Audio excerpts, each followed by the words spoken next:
talked about it all year, the year of opportunity, have we not? Opportunity not tonight for these young guys. They cashed in big time over the birthright. You gotta love it.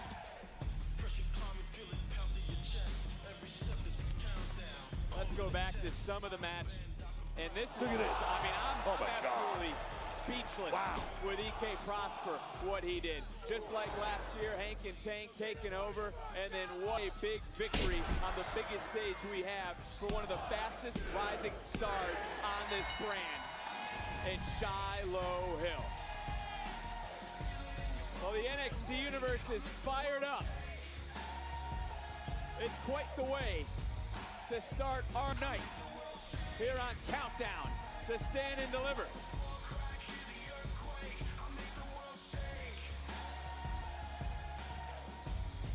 As Blake, Sarah, and our general manager, Robert Stone, they're gonna take us the rest of the way here live from St. Louis on the Countdown to Stand and Deliver. Yeah! Thanks so much, Vic. What an incredible way to kick off the action here on the biggest night of the year. Stand and Deliver. And Shiloh Hill getting a huge victory for his team, as we see right behind me. Stand and deliver, Jesus! Robbie, let me check out what you got going on. Come on, Robbie. We know you got the belly, Rob. We know it. Thank you, guys. Thank you. Congratulations, guys. Yes, we are here with Blake Howard and the NXT General Manager, Robert Stone. It's an exciting night here. Your first Stand and Deliver as NXT General Manager. How are you feeling? I mean, as you can see and feel, the energy is through the roof in this building. And Sarah, I don't think anyone is more excited for tonight than St. Louis's own Sexy Red. Sexy Red? We certainly know Sexy Red's ready, but St. Louis is ready. The factory is ready. We're ready to stand and deliver, but we have 5 championships on the line tonight, but one everybody's talking about in the NXT universe, that huge grudge match, Zarya, one-on-one with Sol Ruka. Yeah, everybody's talking about that, but also the NXT universe is talking about Johnny Wrestling back home at NXT. That's right. Johnny Gargano is going after another NXT title, the NXT North American title against Myles Borne. Well, signed, sealed, and delivered this past Tuesday for the NXT Championship, a fatal 4-way match. The challengers, Tony D'Angelo, Ricky Saints, and of course, Ethan Page. But Robert Stone, you're talking about all the competitors. You're not talking about that NXT champion. St. Louis, I gotta ask you, do you believe? I didn't want to say his name.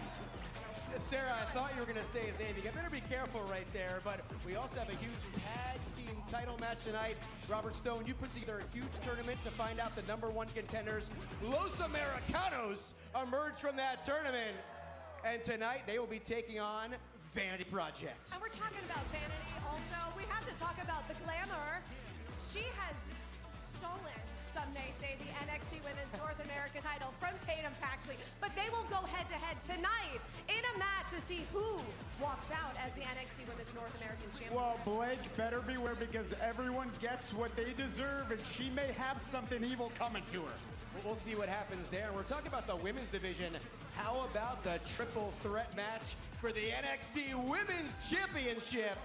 We mentioned this past Tuesday in New York, and Mr. Stone, not without some controversy. You had a very busy week putting that match together. Well, myself and Shawn Michaels put our brains together, and we came up with this triple threat match. Lola Vice is deserving for the championship opportunity.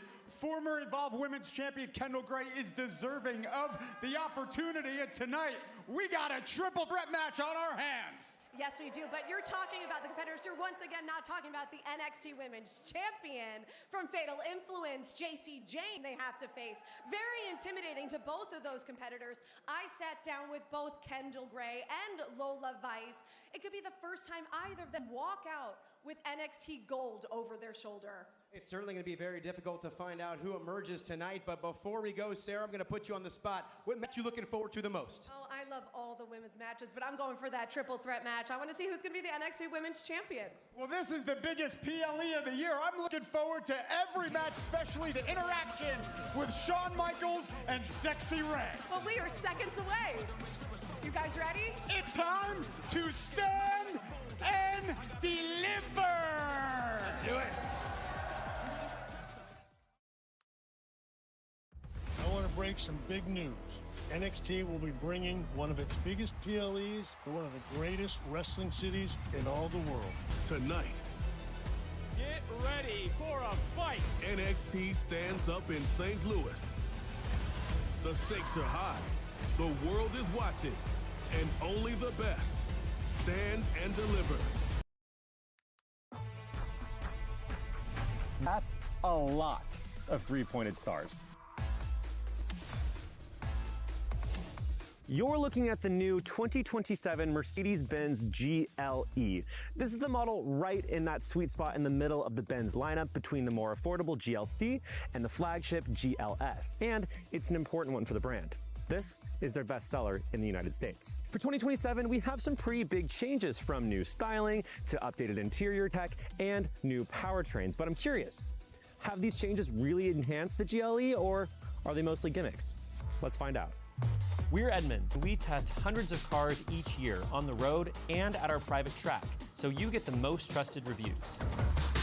If you want to know which car, truck, or SUV is the best, then stick with us.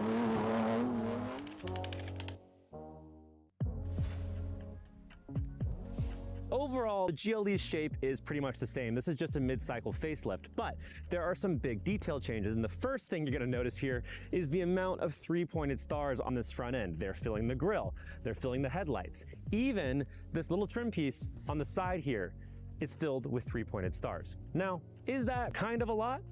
Absolutely.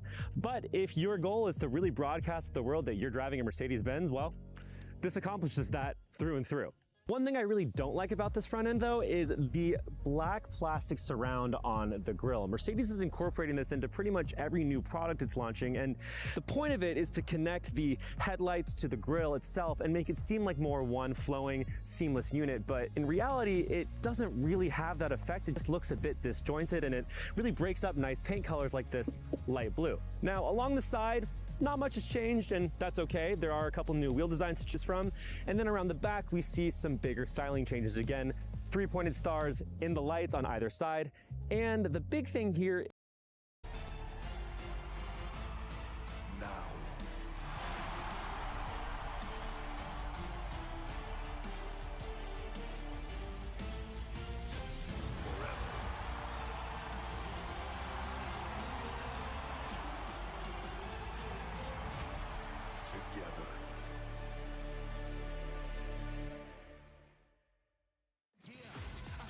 NXT Stand and Deliver is presented by Xfinity, the most reliable Wi-Fi built for streaming WWE Xfinity.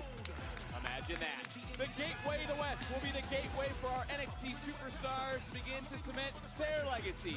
For the 14th time, St. Louis hosts a WWE premium live event. And whether you are streaming on YouTube or on Netflix around the world, we are live inside the factory for our biggest night of the year. And the NXT universe is as vocal as ever. Every single NXT championship will be defended tonight as I welcome you to Stand and Deliver. What's up, y'all? What's up, what's up, what's up, what's up, what's up? Oh, Sean? I think I'm cute. I know I'm sexy. I got the looks that drives your girls wild. I got the move that really move 'em. I send you up and down their spine. I'm just a sexy boy. Sexy boy. I'm not your boy, too. Boy, too. I'm just a sexy boy. Look at the pose, Buck. The man still got it. Looking good, man. Gotta give it to him. Oh, yeah. Look at the dance. Man, I hate that they in this place. I ain't gonna lie. You said W what? All right, boys and girls. I didn't even know Eli Knight changed his name. They forced him to. Because it was like Eli Knight sounds like LA Knight, so they had him change his name. Championships will be decided.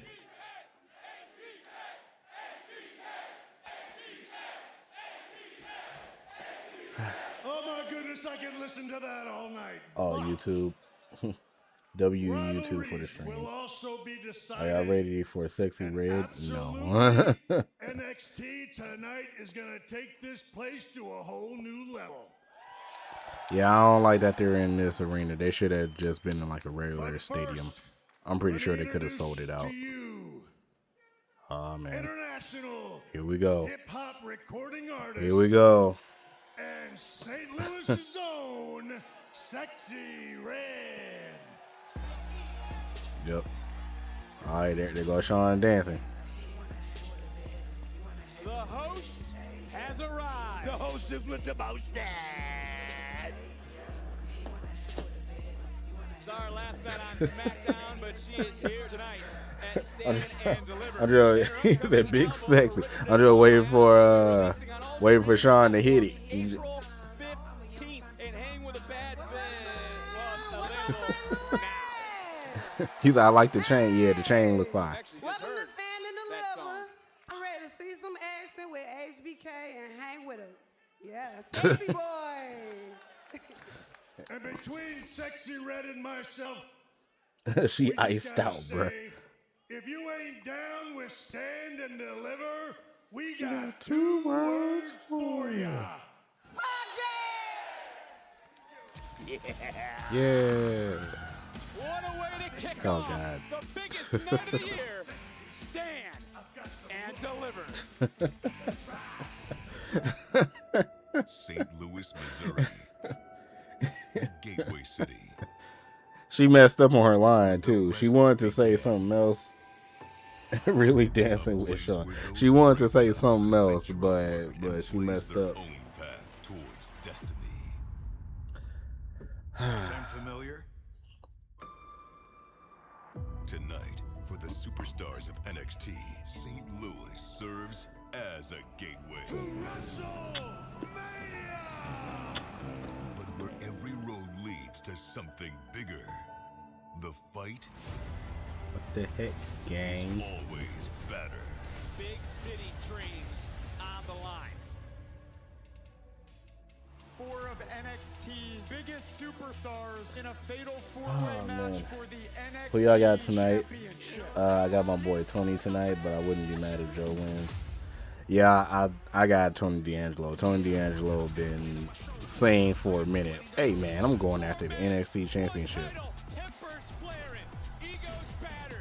I wouldn't mind if Ethan Page win it again, but you know, You get all of these opportunities that I don't get. this match Zarya got to win. You can stand on your own. Soul is too good, but Zarya got to win. He said, nah, he's all word, yeah. I'm walking in as your North American champion. Yeah, Myles Borne is retaining. Johnny Gargano do not need to win this championship. I was always meant to be. But yeah, they should have had this in like a regular arena, bro. Like, I hate like the smaller compact like arenas. Like, I don't know, it's weird to me. It's not bad, but like I feel like they could go to a regular arena and sell out. And it's a stand and deliver, like, bro. Last year arena was better. I don't even remember last year arena, but like, bro, y'all got like, bro, it's it's literally WWE NXT's Wrestlemania, bro. Oh yeah, that was the T-Mobile arena, right? Yeah, T-Mobile arena. Oh yeah, also, what's up, Jordan? They made Heat Wave horrible last year. And oh yeah, also, man, I got the cake. Just Lola by getting, which should have already been hers, the NXT Women's Championship. I'll prove that Kendal Gray isn't just the future. She's the now. Yeah. I'm about to. Jay said, "Oh God, yeah, got the cakes. When they get those, yeah." I gotta text my guy Uno because I'm about to pop these open. I ain't gonna lie. Don't rate them boys up, bro. Well, there you see the champion. Will the strength Yeah, I'm about to pop these open. I've been waiting. He's all don't tear him up. Big back. There go Uno right there. See, Uno knew that I was about to text him. See that's how we know we hit. But yeah, I'm about to pop these open right now. Hold up. Let's see. What we got, man? What we got? A two-time NXT champion. I like how these wrestlers just walk through the city and like people don't know who they are. Like, it's kind of crazy. Like regular people that don't watch wrestling just don't know who they are. And meanwhile, if I was like walking through the city and I saw like Sol Ruka, I would probably freak out. I like Ricky's style of clothing. Yeah. Is Zarya look good without the makeup, looking natural? Okay. Yo, Zarya looking good. I ain't never seen Zarya without like makeup and stuff. The fact I just showed up as you trying them. Dang, they starting with the women's match already? Hey, Kendal Gray done grew on me. And also the persistence of our champion Jacy Jayne. The question is, who leaves Uno, St. Louis dos, as tres, NXT Women's champion? Man, these things mad small. A big fight. Yo. Big Apple. Bro, look at hold on. Yo, Uno, you didn't tell me that they were mad small. Look at my hand. Bro. I'm thinking they like, you know. Your head big and bro, you ain't tell. Bro, look at the amount of air. You can't really see it, but look at the amount of air in this. Oh. Bro, There was some confusion what? in the main event. We've come up with this. Dang, these things mad small. All right, well, I guess. How did Lola Vice finesse the spot? I don't know. Yeah, I don't know. Women's wrestling. All right, here we go. You got scammed, man. Yeah, these things are like $4. I'm like, bro.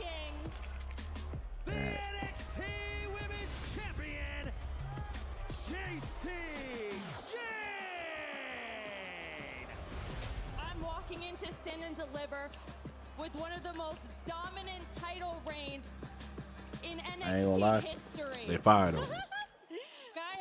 They fired him. I don't know. I feel like they're not bad. I feel like I gotta try the cream pies. I might like the cream pies better than these. I don't know.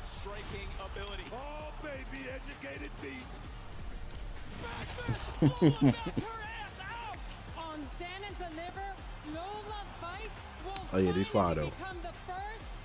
Good job, Uno. I feel like Fallon gonna turn on Jacy if she lose. You better make sure you're able to step into the gray area. Lola, wepa. I want to say Kendal is winning this, but I got Lola. Everybody think y'all think Lola gonna be a double champion tonight? In all of professional wrestling, Kendal Gray relinquished the Evolve Women's Championship. When people look in the history books 20 years from now, they're gonna see the name Kendal Gray.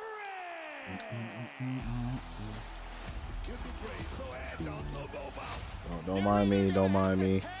Don't mind me. I'm not here to shake hands. Don't mind me at all.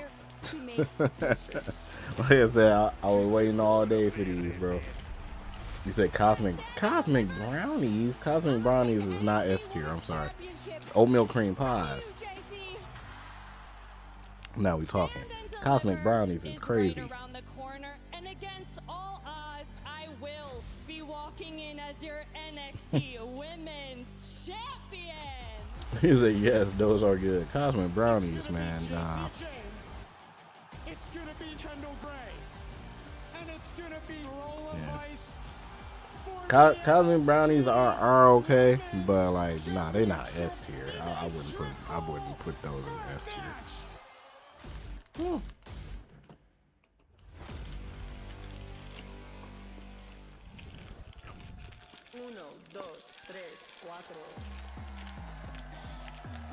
Swiss rolls though. Wepa. Booker, what does Vice need to do to finally win gold in NXT? Man, Lola get the nasty dancer, boy. Lola Vice is class, that class ceiling. I'm gonna tell you right now, it has nothing to do with talent. I think more so to do with timing. Could this be the right timing here and stand and deliver? You can't tell those aren't good. What, Swiss rolls? Oh, Swiss rolls is fire. Oh, they changed Kendal Gray's Titantron. That's cool. Well, there you see Ren Sinclair, the women's speed champion. We just saw her moments ago on the countdown to stand and deliver. But her friend Kendal Gray relinquished the Evolve Women's title in order to pursue the NXT Women's Championship. But what does that tell you about her as a competitor? It tells me she's very confident. It tells me she's moving at a meteoric rise. Strawberry shortcakes are better. What's up, Gabe? Plans on being Nah, I'm good on at strawberry the top shortcakes. of the food chain here in NXT very, very soon. The world right now is loving some Kendal Gray. Oh, this is my third one. Kendal ain't grown on me yet. Now she fine. Yeah, that's what I'm saying. I was like, man. I was like, Kendal Gray sucks, and then I was like, did you say third? Yeah, third. All order has been restored with one of the most dominant title reigns in NXT history. And Jacy Jayne does it. You got to eat more than one to get the full effect. You see how small these things is, right, Jay? You see how small these things is. Fallon. Oh, yeah. Like you're leaving tonight. No, we won't let you in. Jacy losing.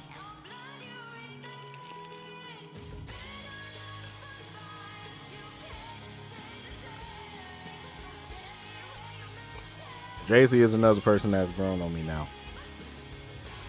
It took long enough, but yeah. Decision to lose her title.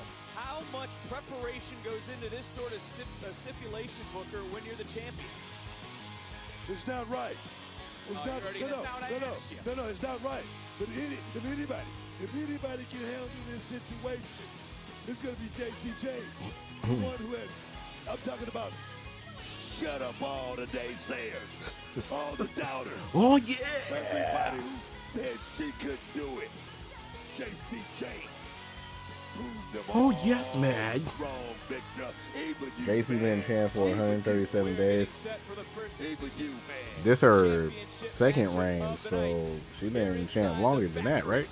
As we get ready to go to our ring announcer, Mike Rome. I don't think nobody care about this reign. I think everybody care about the first reign that she did before she lost to Tatum. It's a triple threat match scheduled for one fall. One fall. And it is for the NXT Women's Championship.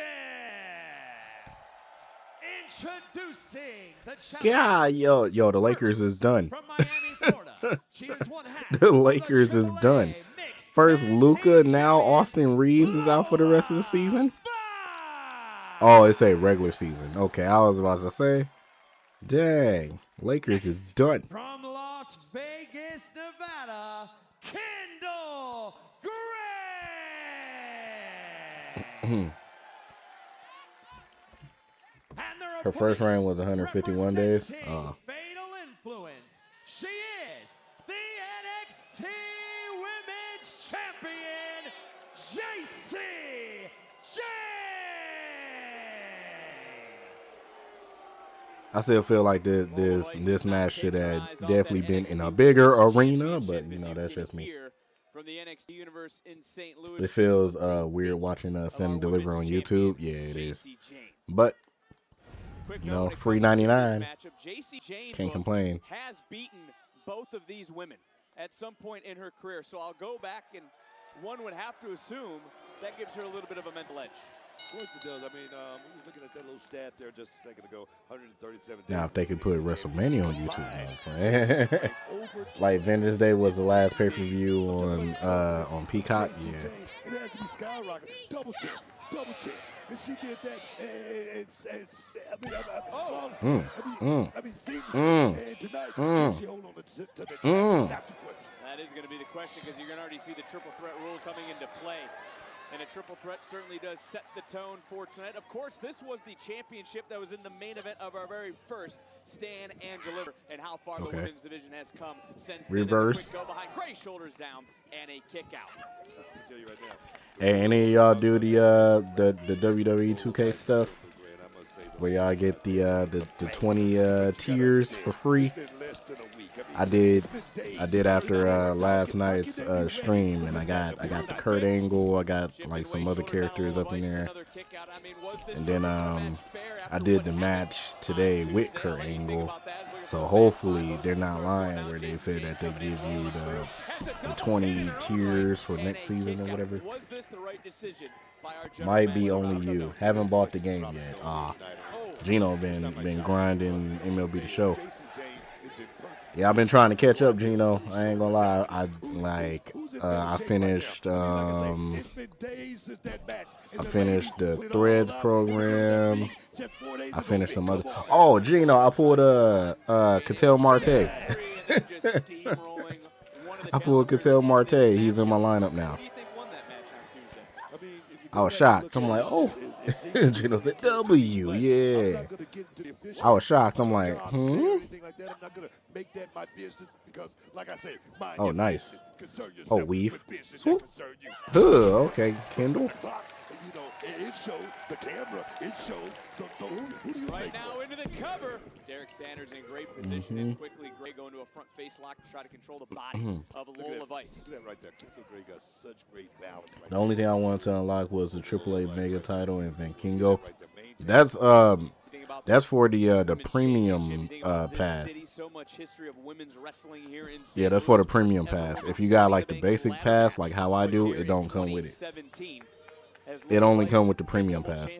Looking to become one, I should say, as she is one half of the AAA Mixed Tag Team Champions. Swing and a miss a few times, but this is the danger. I don't know how much the premium pass is. Disqualifications as I look at some of the bodies all around the ring, and there's nothing the official can do about what's happening right now. Is Lola getting back into the match.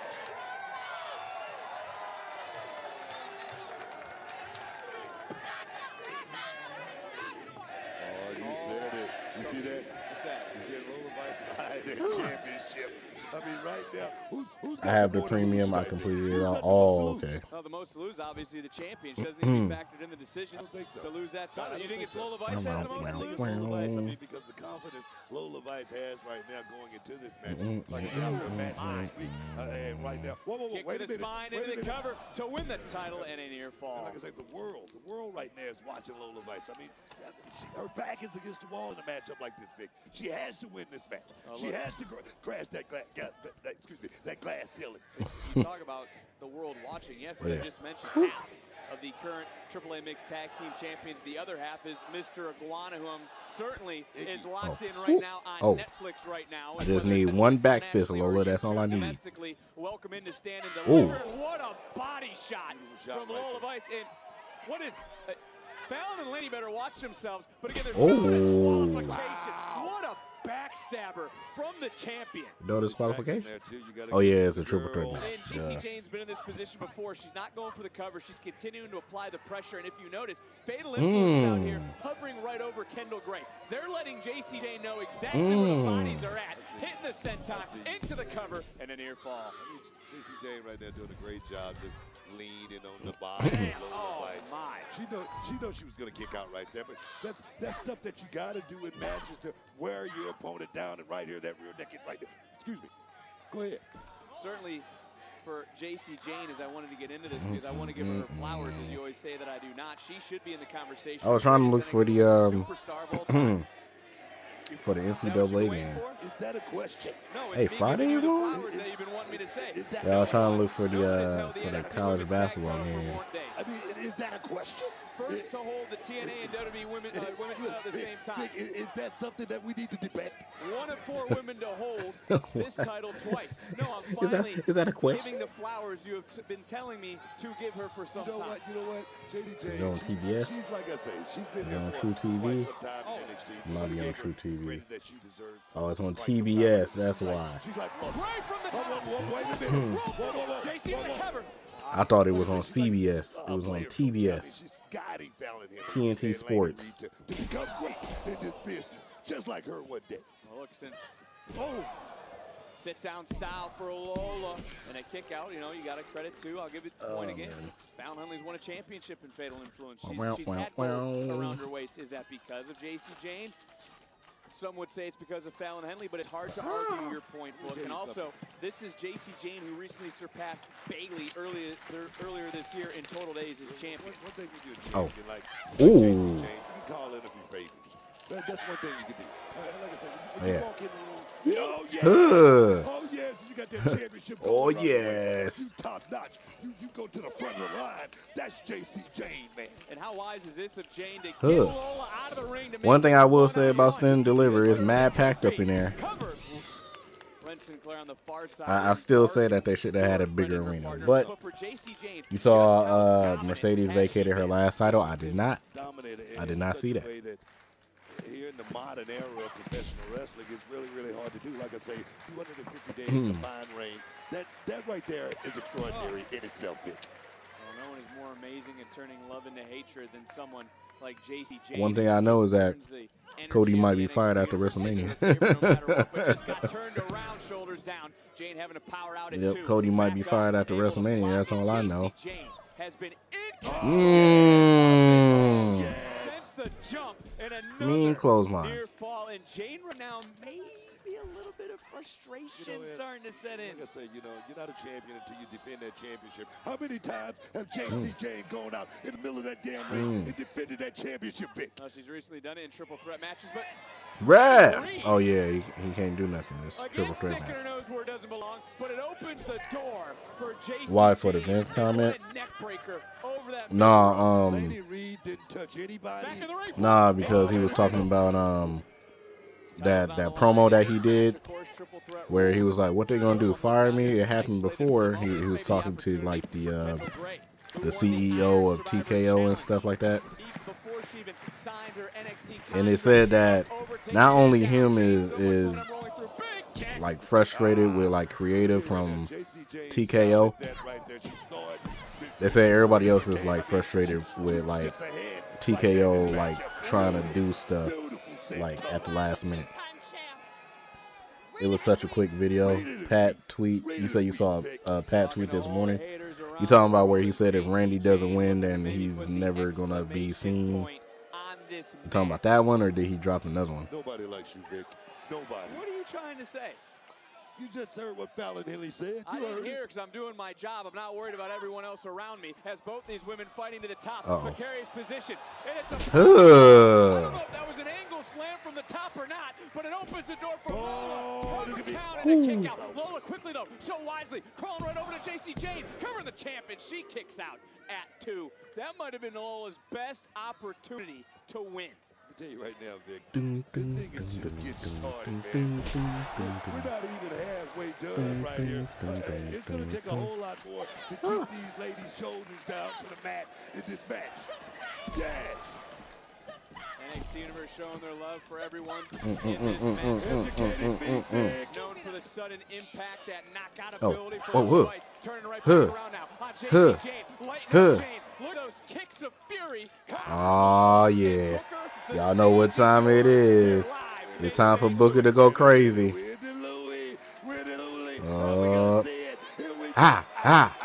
we go. Oh, yes, baby. One more time. Yeah. Lola Vice, just like that, is now the leader in the clubhouse. Looking for a belly-to-back suplex. Get a cover there. Oh, yes. Jayne, though, wisely rolling to her front side and not swoop. even be able to get pinned. Great German. Mean German. I'm going to tell you right here, Kendal great. She's been the talk of the town all week long. She's been touted to perhaps all the straps coming down. WWE Women's Superstar Oh, weave. of all time. Huh. Yes, man. Jacy Jayne Oh, just got swoop. tossed. Lola Vice Swoop. just suffered the same feat. Great Oh, backup. sight. Going right around Another here one. for another Huh. turn. This time on the NXT Women's Champion. Jayne turned upside down. Lola Huh. turned inside out. And now it's Kendal Gray. Oh, oh, she was on a roll for a sec. What's up, Mike? Gray was going to kick out after that knee. That was Yo, she was on a move for a sec. That knee was crazy. That knee was crazy. Hey, Mike, I got the cakes, bro. I ain't gonna lie to you, Mike. Just like I ate like half the box already. Stand and deliver, and I think Jacy Jayne might be a little shocked. This match is continuing right now, but this is the dangers of a triple. I'm probably gonna eat the whole box. I ain't gonna lie. Jacy Jayne was in prime position. I know that's bad, this match right there, because that's what you got to do with but you know what it is. You're not gonna waste your gas tank or anything like that. You got to knock her out of her senses, and she was out. Half the box was crazy. No stranger to this stage. One would think that would help her, but right now, Book, really when you're in the deep waters and you're looking at someone like Lola Vice, maybe she should keep sticking to the breaking strategy. Break bones and look. Okay. Nice combos, nice combos. Oh yeah, swoop! Oh, it's like, woo! Black mass. 1, 2. He said I got some Oreos. He said might as well. What? To save this match in Book, I want you to think. You said might as well for this. What? Oh, for this one. He said you inhaled all of them.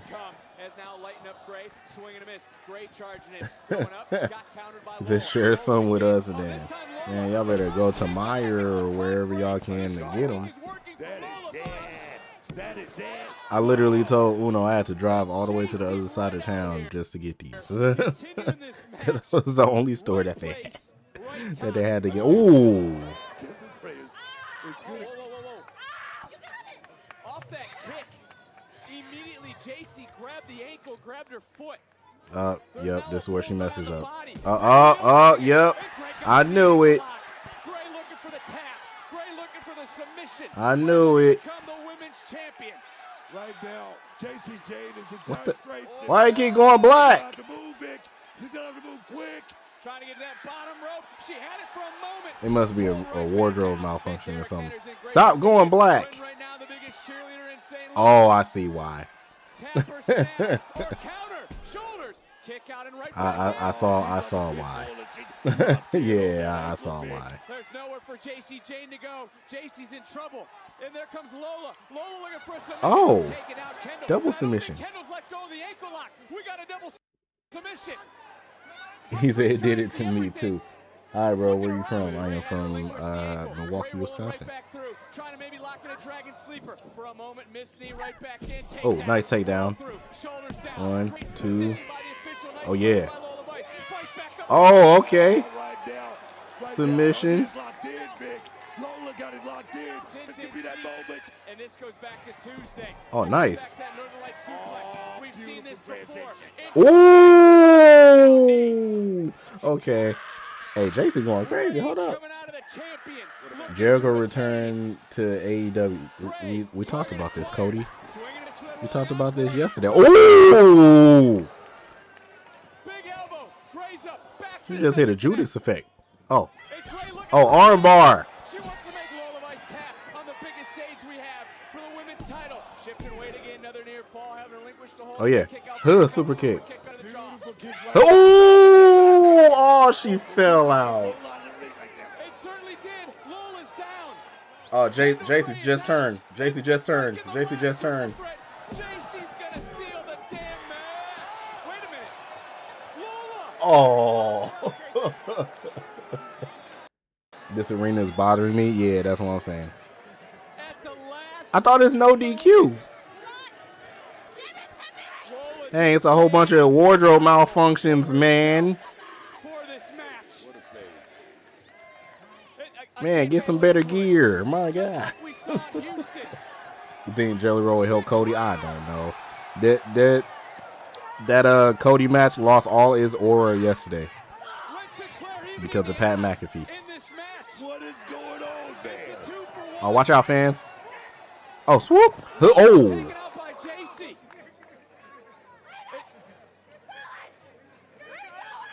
Reality is setting in, Booker.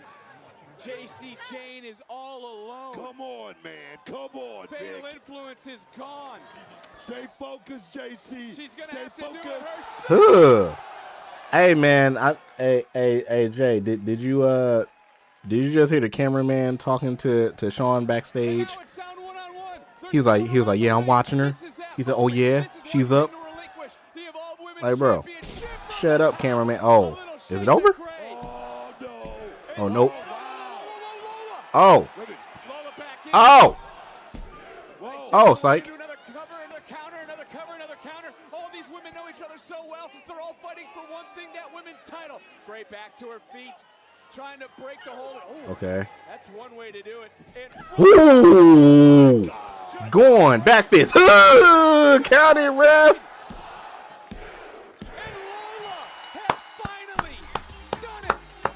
Finally, oh my God. Yo. Hey.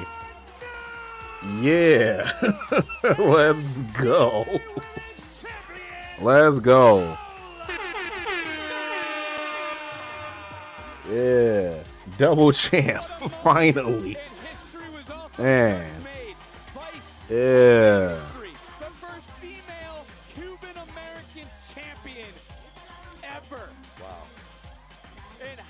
Yeah, double champ. Must this feel? How good must this moment feel for that woman who has gone through it all? But this match. That match was good. Call Damian Priest. I was just about to say Damian Priest getting something tonight, bro. In this match, but in the end, it would be Lola Vice. I was talking about counters, covers. That's what this match was. Man. All three laid it on the line. Dude said, "Oh my God." I am getting ESPN from Mania. I got the Disney Plus thing, so it got ESPN Premium and Hulu and all that stuff. So yeah, about to getting. He said about of them getting dubs. Oh yeah. Now has a vice grip on the women's division in NXT as our new women's champion.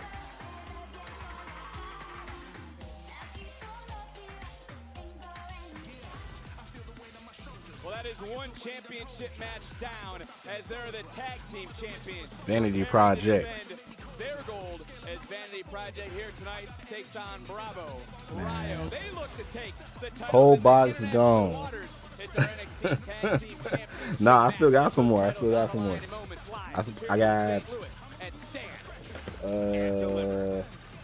got 4. Well, it's about to be 3 now.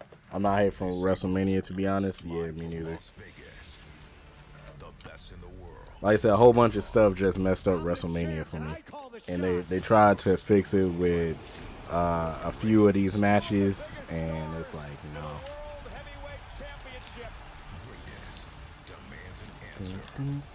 I'm really focusing on this match. Roman and Punk. I'm focusing on Oba and Brock eating all the cakes.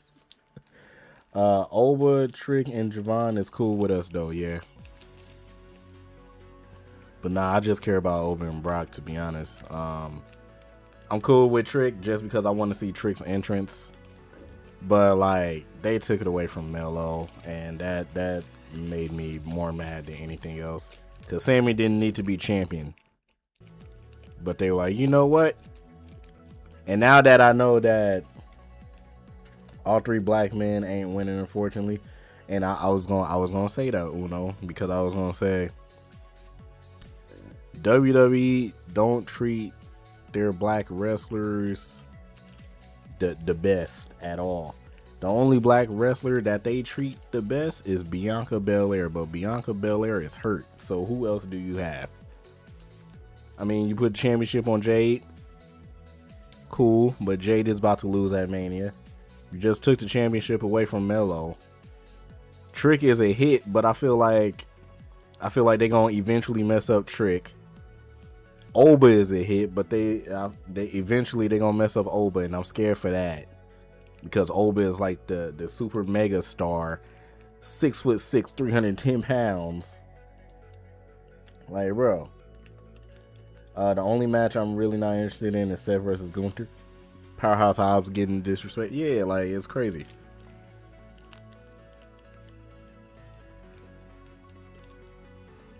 It doesn't make sense.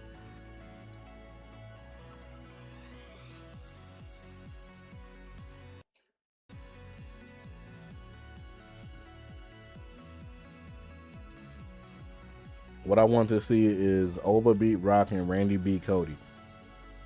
Well, I think Oba is going to beat Brock. Randy beating Cody is going to happen too, I believe. Las Vegas will host SmackDown Raw during WrestleMania weekend, Friday, April 17th, and Monday, April 20th at the T-Mobile Arena. Tickets are on sale. I dropped a piece of chocolate somewhere in my chair. If I see Hobbs in real life, I would tell him to go back to AEW. Because what are they doing? Facts. Kelly Armstrong, man. Kelly Armstrong get the nasty dancer. You know what I'm saying? Kelly Armstrong get the nasty dancer. It's baby Bianca right there, boy. Too strong. Armstrong. I need her in NXT, bro. Aren't she coming to NXT? I just said it. Oh, she coming to NXT. Let's go. Finally. Oh, my God. I just said that I need her in NXT, and they said coming to NXT soon. Finally. I need some more Nutty Buddy cakes. I might have to get the cream pies, because I don't know what it is with the cakes. They're not bad. I think that the cream pies probably be better. Last two championship matches for Randy didn't end well. Who you cheering for at Mania? Oba. Oba and Trick. I think that's pretty much it. Yeah. They're not top tier, but they're still good. Yeah. Yeah, they're still good. Around the world on Netflix. What a night it has already been. What a night it is going to be. As Los Americanos set for action here in this tag team. I want to see if they play Rebel Heart for Johnny Gargano when that match come out. I don't care about this match at all yet, me neither. But I need El Grande. I need the El Grande Americanos to not win. That's what I need. They don't need to win at all. So guys, sit back and enjoy the ride. That's a big moment too for the current champions. Hey, Vanity Project. The party's here. Hey, Vanity Project is nice too. Don't forget to make your predictions video. It's already up. it's already up, Cody. I threw it up yesterday. I don't know why it don't reach people like how it used to. My videos don't be getting views anymore. It's still early. Oh, you talking about my WrestleMania predictions video?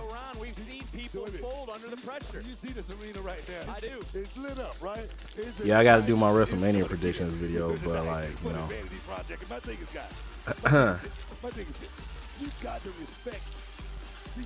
They've been tag team champs for a month. More matches might be announced. I can't believe Jackson Drake really lost his championship against what's his name. Oh, you talking about Aaron Rourke? Yeah, I don't like it either, but you know, it is what it is.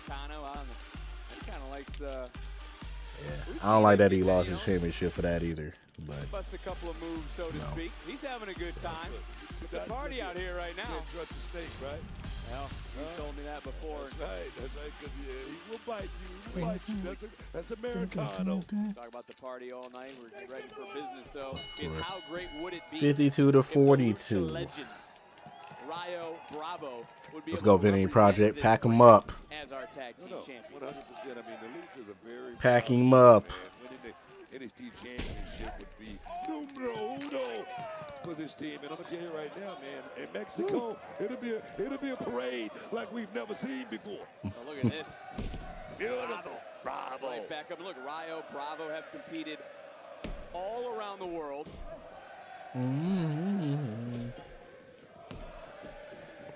As the NXT I want to see Oval versus Breaker.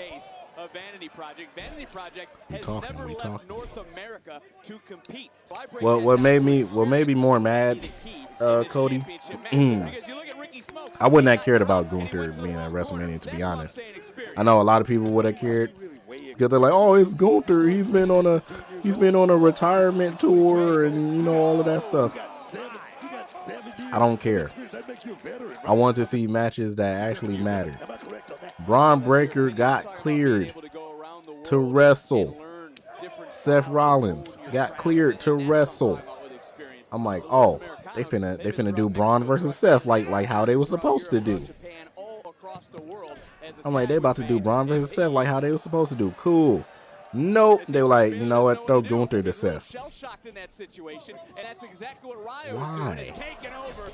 They don't have no storyline, but you know that's a match that people want to see. Gunther versus Seth. No, people want to see Braun versus Seth.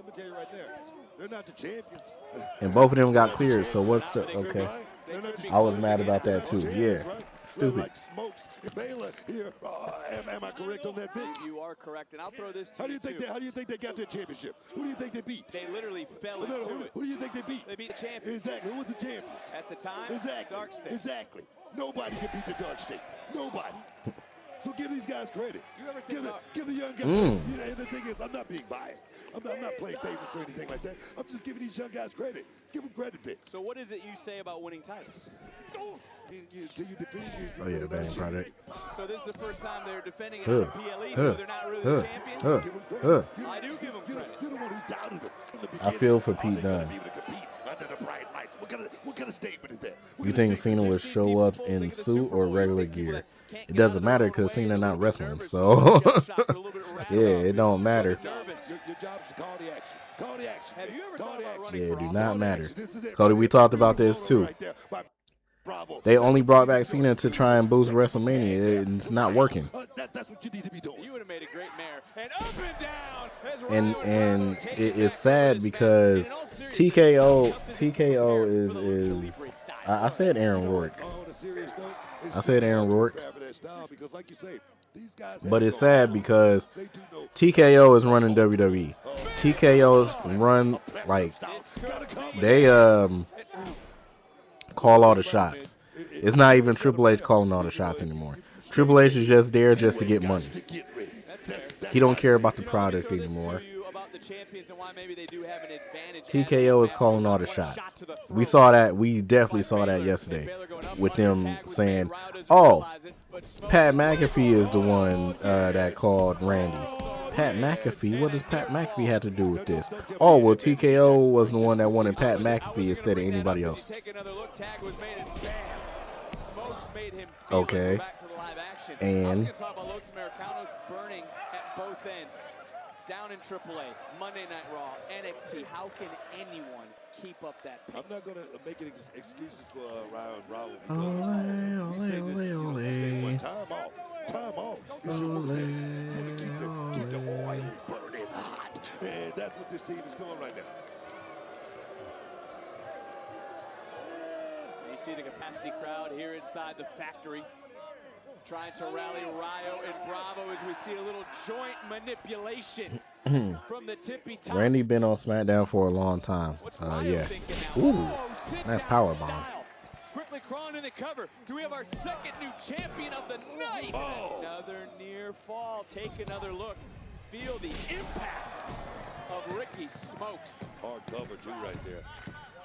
El Grande Americano on the outside trying to rally his team. Ever since he picked SmackDown just to go after Roman. Ricky Smokes made the tags. Brad Baylor and Baylor now. Front face lock, hoisting up and ooh, devastating maneuver, cover, and a kick out. That was nice. I want to say this about Vanity Project. A year ago, they were sitting at home. The fact that they are here now, that is a testament to the WWE ID program and also WWE Evolve. How has Evolve helped this? And I'm going to throw in the trio of Jackson Drake on the outside because we are seeing some textbook tag team wrestling right now. I mean, these young guys, you talk about these guys sitting on the sofa and then getting that opportunity and Evolve. I said it many times, man. You know, that camera time is worth its weight in gold.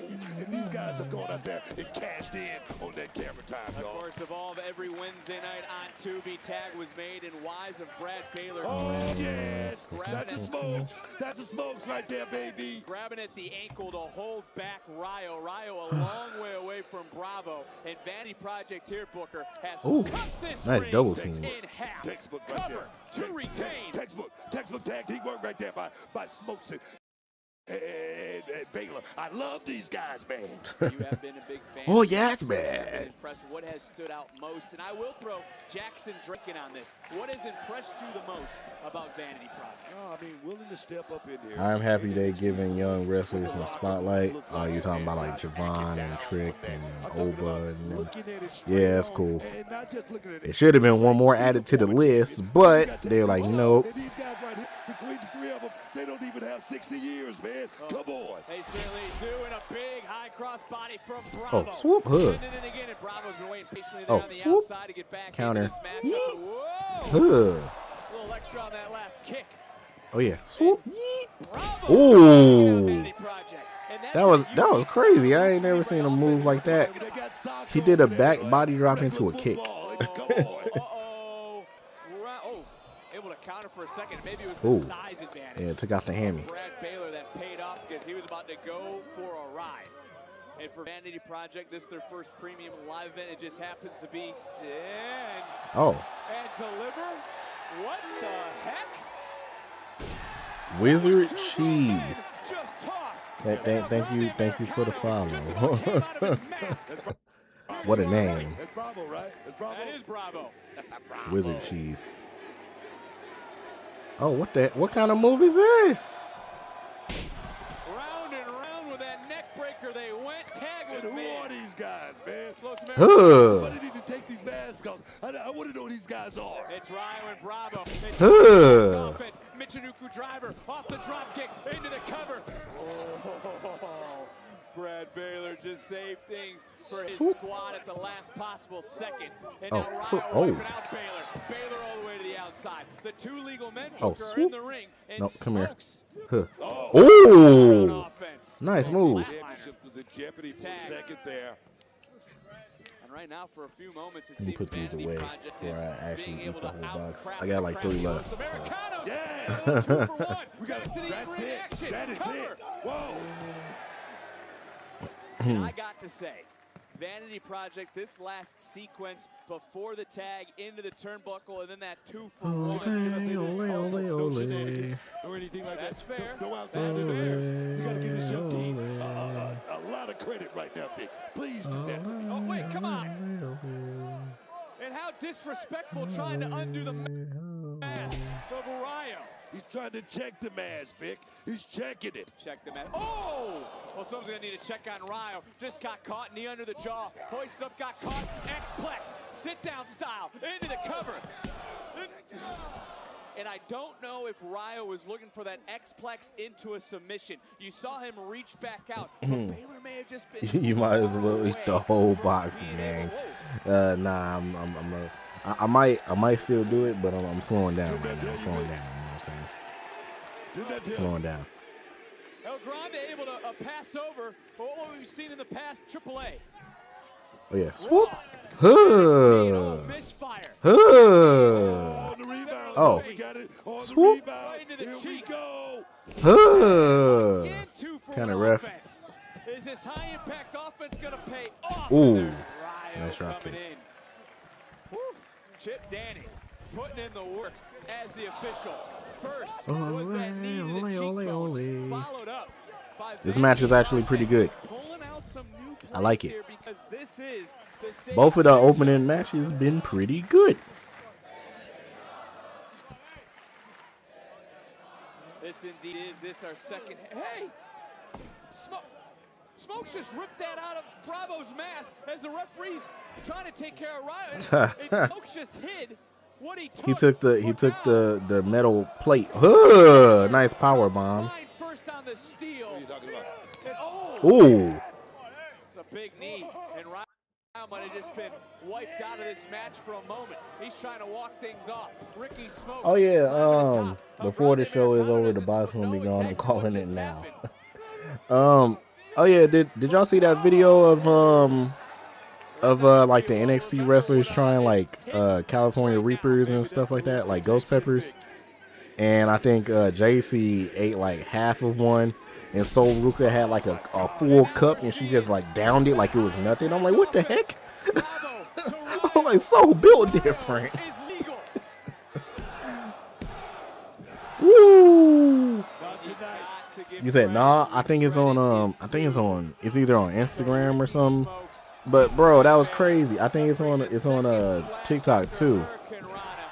But yeah, she had like a small like cup. You said you haven't seen that? Well, she is from Hawaii. Man, she had like and she is black too. Somebody, the first comment I saw was, "Oh yeah, Sol Ruka black for sure." But yeah, it was like a small like Dixie cup full of like California Reapers, and she just downed it. I'm like, what is wrong with you? And then she was like, "Oh yeah, it's hot." And I'm like, "Yeah, no, like no, duh, like what?" No, it's hot. I'm like, if Jacy ate half of one and was complaining about it was hot. Ooh. Swoop. Huh. Oh. Swoop. Ooh. Yo. Huh, bitter end.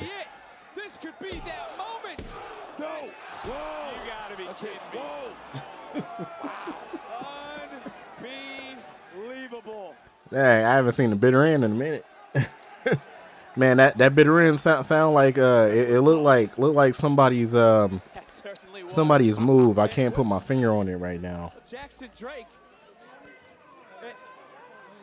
They just keep passing this thing around like a baton. Oh. Americano to even the odds for a moment. Huh.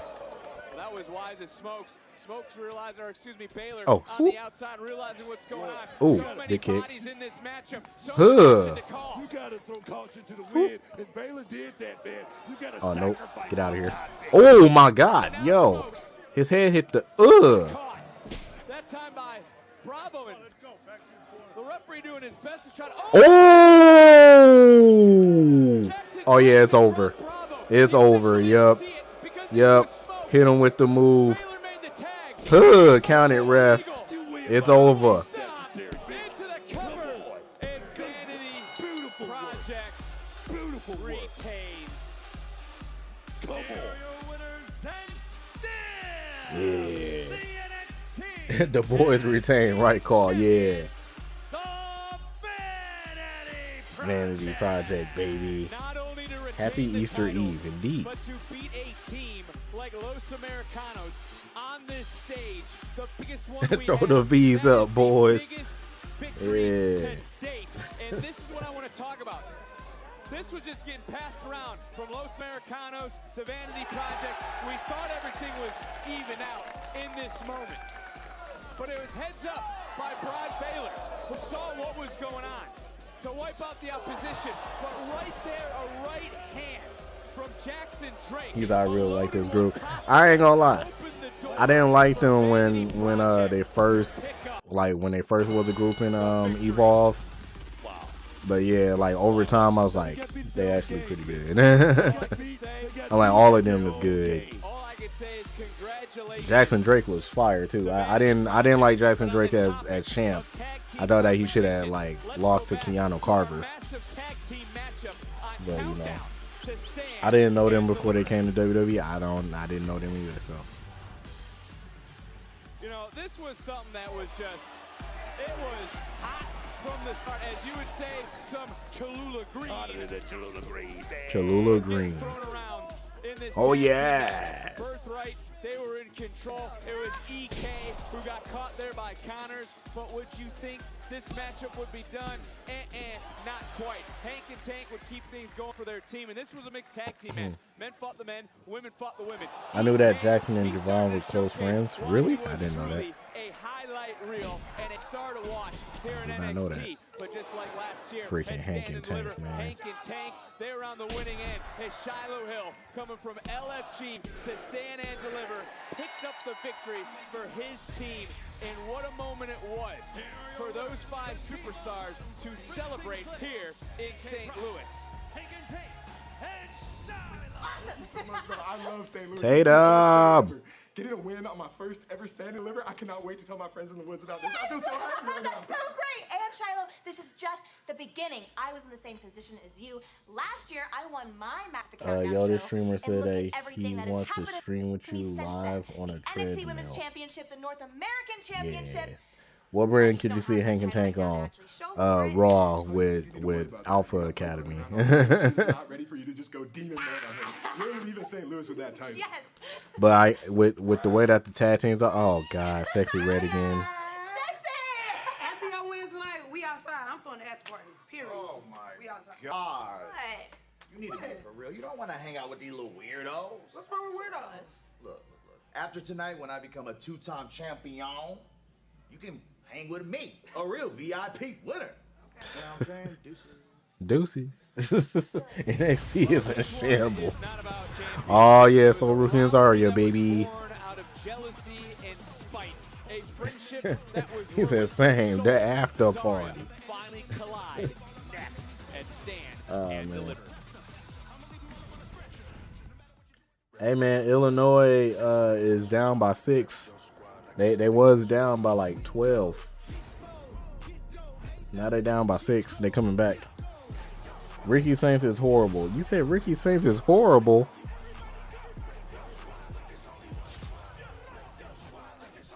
Are we watching the same thing, Mike? Ricky Saints, alright. Well, I will say that when Ricky Saints coming to NXT haven't been up to par as how I thought that he would be in AEW. The only thing is that AEW really didn't take a chance on Ricky Saints. Well, Ricky Starks. So that's what I'm saying. I think Zarya finna change her theme.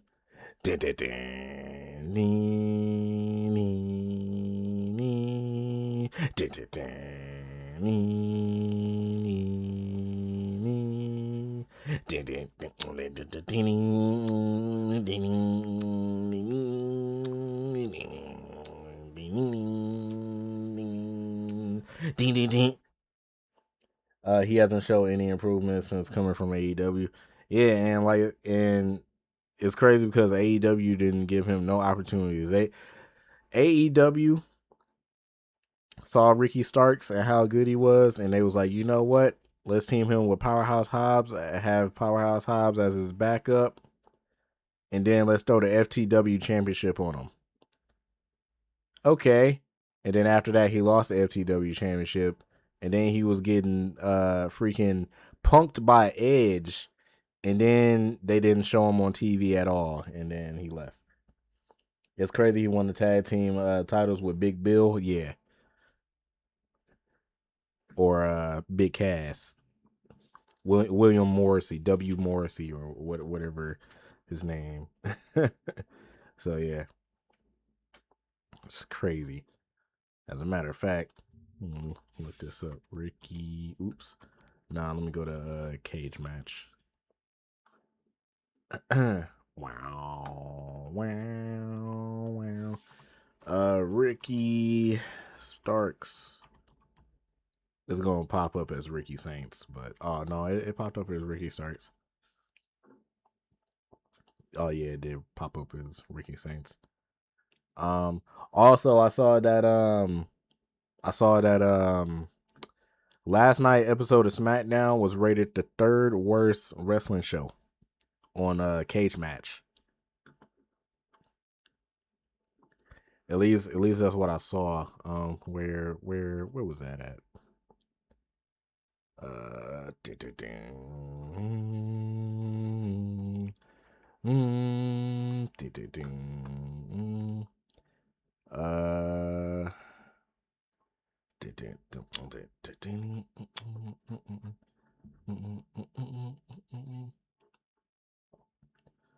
Card ratings.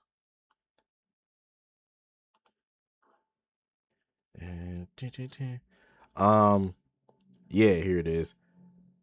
0.56 out of 10. 0.56 out of 10. I don't even know what I don't even know where's the like the actual like rating for the rest of the shows. Yeah, they rated it 0.56 out of 10.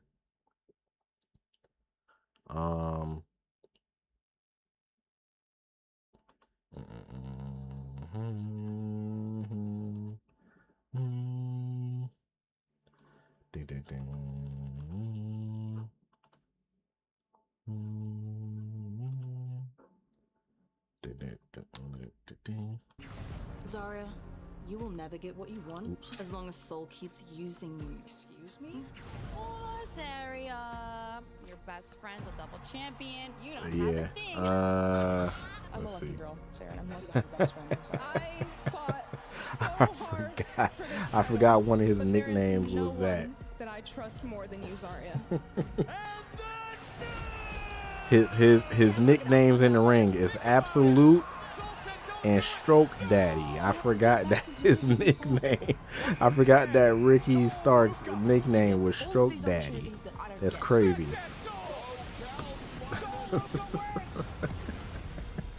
Stroke Daddy. All right. Sorry with a spear. Sorry, think about it. Hold on. No.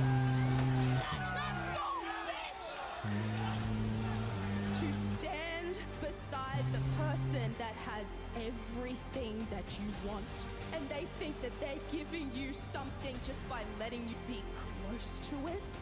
I hated it. Every time I Yo, Illinois down by 4. What's going on? Stroke Daddy. Yeah, that's what I was saying. Stroke Daddy. Yo, Illinois down by 4 with 5 minutes left. I hated watching you succeed. I hated hearing your name. And I hated the fact that no matter what, I was always going to stand behind you.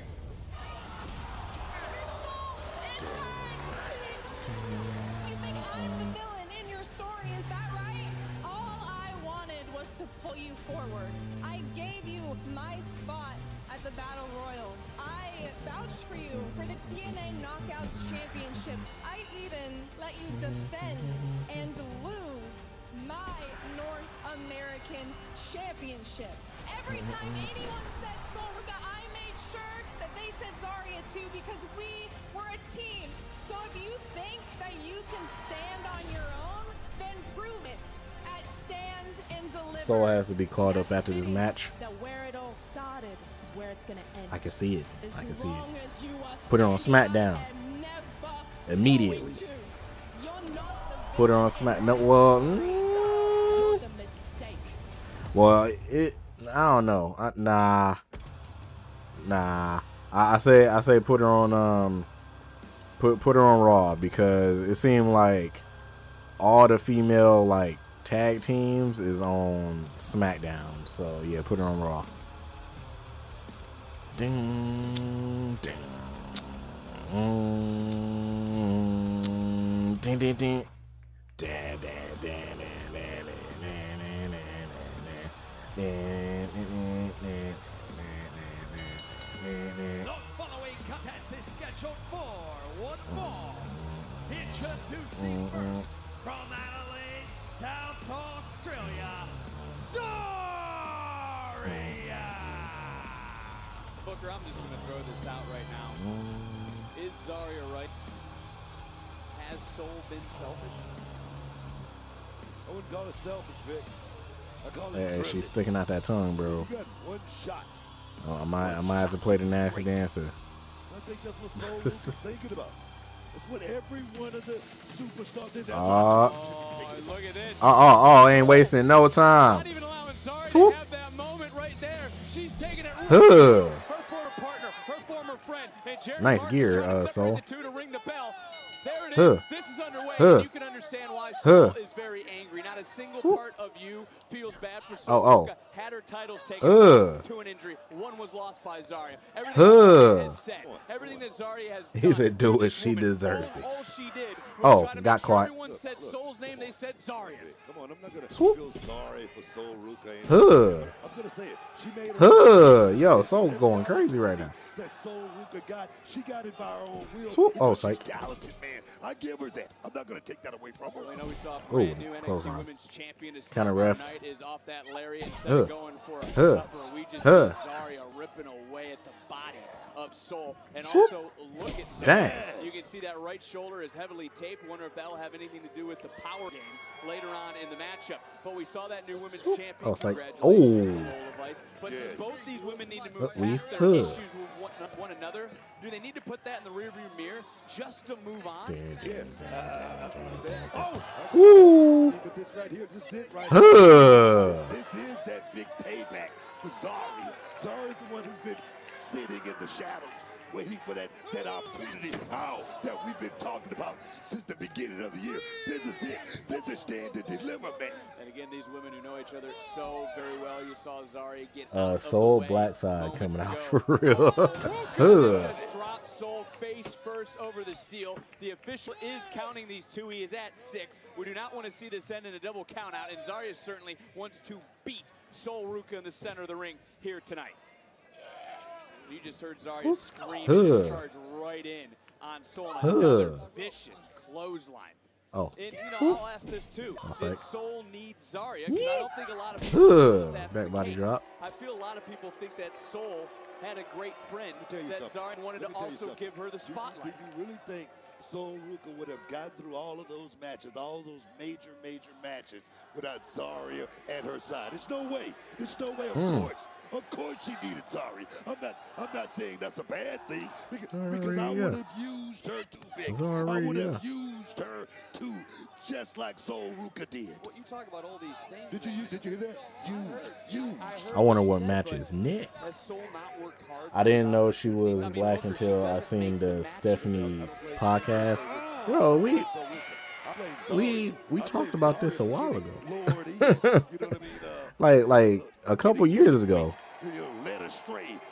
How I found out that she was black was well, mixed, I'll say, but how I found out that she was mixed was they had a post where they were like celebrating all like the black wrestlers in NXT, like the black women's wrestlers in NXT, or like the black just like the black talent in NXT, and it was a video of Alicia Taylor when she was there, Jada, Lash, Jakara, Kalani, and then Soul Ruka was in there, and I was like, wait a minute, I'm like, Soul Ruka ain't black, and then I looked it up, I'm like, oh, she's mixed. Every woman for themselves, is it not? He said, yeah, never mind, I do. I remember seeing that. Yeah, it was that video. That's how I found out that she was mixed. I'm like, oh, all right. She's giving Soul Ruka every Yeah, that's what I'm talking about, Jordan.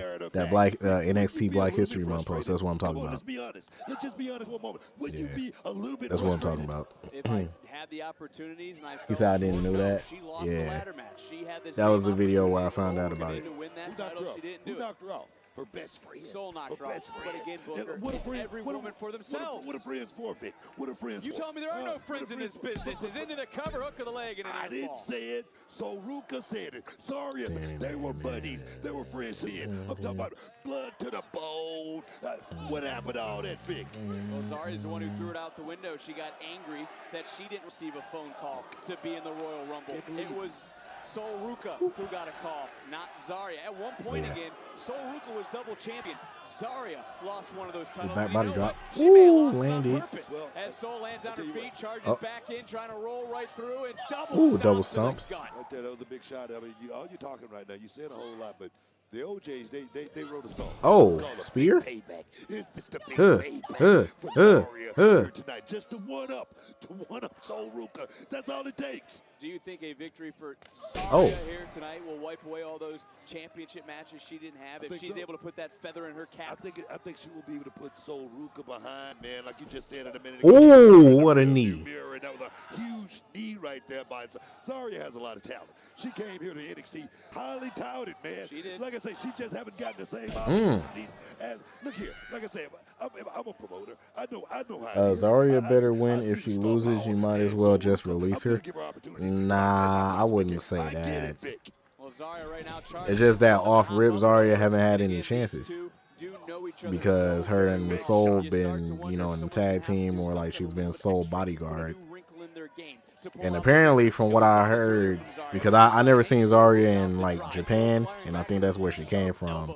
But like apparently in Japan, she was nice. So, you know. She had 2 chances. When she had 2 chances? Oh, the North American title and the NXT title or something. Booker be commentating like he's an auctioneer. Oh, yes. She can do anything in the middle of that ring, Vic. She's an extraordinary talent. She's like the wind, Vic. You can see it, but you can't touch it. That's the way it is with Sol Ruca, man. Well, you go back to the last time they were in the squared circle with one another. It was a triple threat match with the NXT title twice. The other. Zarya F5 Sol took the chance. They both have cost themselves. I wouldn't count those as chances because she was still attached to Sol Ruca, so I wouldn't really count those as chances. So much anger between these two. Ooh. So much pent-up aggression over the last calendar year. Kick from Zarya. Woo. Answering right back. And Zarya swinging. Dang. Yo. Ah. Ah. Huh. Looks like Sol Ruca starting to lay it all on the line. What an uppercut. Okay. Sol always brings her best under the bright lights. Of course, you remember her big victory earlier in the year. Actually came at the end of last year when she beat Bayley at Saturday night. Oh, nice German. Not to mention the Royal Rumble appearance where she almost won the Rumble and was able to send herself to Wrestlemania as nice drop kick. Drop kick almost through the chest of Zarya, and it seems that Sol's back on that wave of momentum. You gotta wonder if all that what are we doing? Swoop. Oh, weave. Come into play towards Oh, the psych. build up and, but right Oh, now, come here. she's back in Lift it. her up. She's back in it, big. We're doing Samoan drop. Gotta wonder where we're at with the damage done, and Zarya's right shoulder is up. She tried to choke her out. She messed up. Familiarity of both, easier for Yeah, she messed up. That both of them was supposed to go over, but yeah, she messed up. That wasn't supposed to happen like that, but you know. But is this where the Gina's like, oh my god. I'm not gonna lie, what Vic mentioned Sol in the Royal Rumble, he said that was spinal. I actually thought Sol was gonna win that. Yeah, with the Rumble, yeah, I thought Sol was gonna win it too. After the match, did you see almost like Zarya was going into the side of the ring, liver first, and we've seen people's bodies. For the main event, I got a feeling Dion is gonna screw Tony. Oh yeah, because we haven't seen Dark State yet. That's right. And you know when Dark State's straight, ain't nobody safe. So. With something like that. And I'm gonna tell you right now, don't think for a moment. Don't think for a moment. Sol saying, ooh. Sol snatcher instead got caught by Zarya. Beautiful counter there. It's Zarya. Oh, ow. Landing again. I walked that ramp earlier. That is a solid steel ramp. There is no give up there. I don't think Sol Ruca don't understand everything she's doing in this ring right now, Vic. She's calculating. She's very cunning. Oh, stupid. Choke slam her. Choke slam her. Choke slam her. Oh. Hook weave. No way. No freaking way. Oh! No freaking way. Right there on that solid steel ramp. And I think Yo. Hey. Man. You just hear the sound. Listen again. Woo. Man, Soul Snatcher is so nice, bro. Jordan said, oh my God. Yo, Soul Snatcher is so nice, bro. Are these two women willing to go to destroy? Yeah, Soul Snatcher is so fire. Man. Oh, Zarya no selling it though. Zarya no selling it though. She like, yeah. Oh yeah. Oh, spear. And this, that hatred, everything she's talked about being villain in stories and what's been going through her mind. Well, right now it's blood that's boiling through her veins. And the back just gave out. Oh, another one. Count it, ref. Oh, she kicked out of 2 Soul Snatchers. Zarya built different. This late in the game, kick out of not just one, but that was the second Soul Snatcher. Wow. You gotta be kidding me. There's no way. Booker, I'm speechless in this moment. This might be that new wrinkle Soul has to add. Oh. Trying to springboard, fly spear. Big time, too, right now. And we've seen Zarya after that spear enter into the zone of destruction. She's so close, Vic. She's so close to putting this story in the rearview mirror. Oh, F5. Count it, ref. For an F5 of massive proportion. Oh. Okay. This match getting good. Match getting good. What is starting to set in to Zarya's mind? I mean, Booker, what went through your mind when you delivered your best shot and it wasn't good enough? Those questions, man, that's when you start asking those questions, those tough questions. Can I get the thing done? And that was a big shot. His match is cooking. Come on, man. Zarya need this. Woulda, coulda, it was not. As we are in the factory in St. Louis, this stand and deliver. What a match.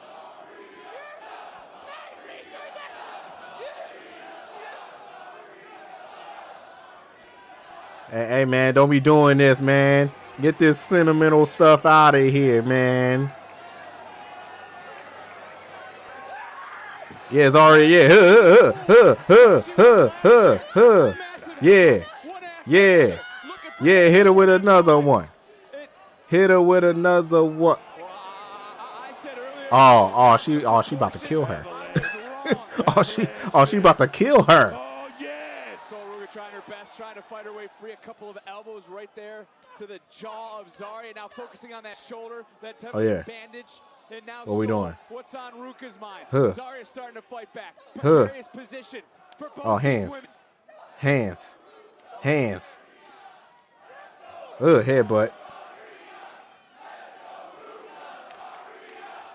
Oh. Ooh. Okay. Oh, swoop. Oh, my God. Counter, ref. It's over. Ruka snatches the soul of Zarya. Here is the winner, Soul Ruka. Even though Zarya should have won. Zarya should have won. I take nothing away from Zarya. And I believe that there are more opportunities in line for both these women this year in NXT. I can tell you this, there's a whole lot of competition waiting in the wings for Lola Vice. He's I'm not mad at it. It's over for her. Send Zarya packing. And Zarya would not be fooled again. Screaming through the pain, battling through. This, though, the X Factor from the top. Maybe Zarya went a little bit too much, looking for a huge F5. Got caught for the 3rd time. So nice, see it twice. Zarya after that. Send Zarya to MLW. She was out, and tonight in St. Louis. Hey, y'all really think it's over for Zarya like that? Dang. Send her to MLW. And the question now for that woman is, where will Soul's wave of momentum take her next in NXT? Thank you. Congrats, Lola. Thank you. Felicidades. Gracias. Yeah. Hola. Big congratulations. I couldn't be prouder that you are the NXT Women's Champion. You deserve it. Thank you, Mr. Stone. I've been dreaming of this moment for so long. Well, you I'm so gotta happy. understand now, there's gonna be a lot of women coming after you. However, the ring is yours this Tuesday. I want you to celebrate with the NXT Universe. Gracias. All right? You better let my Enjoy. girl celebrate. Hey, mama. Hey, you did so good. Here we go. Yeah, hey, Jay, you called it. We gotta do Jay, you called it. We got to. And Jay, you called it. All right, here we go. Bow, bow, bow, bow, bow, bow. I played the nasty dancer though. I played the nasty dancer though. Jay, hey.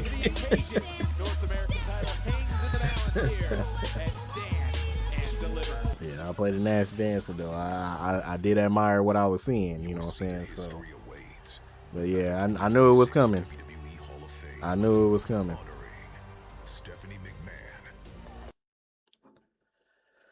Ah, man.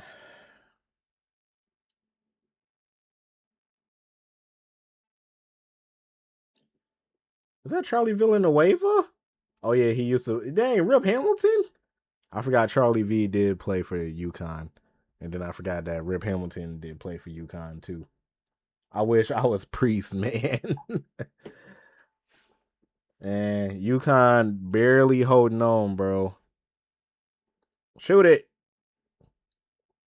Oh, yeah, it's over for Illinois. Yep, it's over for Illinois, man. 69-62. 14 seconds left. You said 3 matches left? Yeah, I know. And UConn going to the championship, man.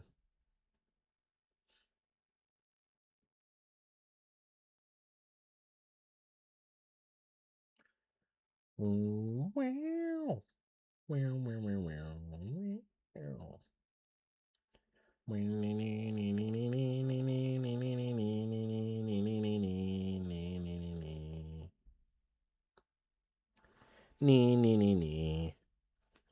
Oh man.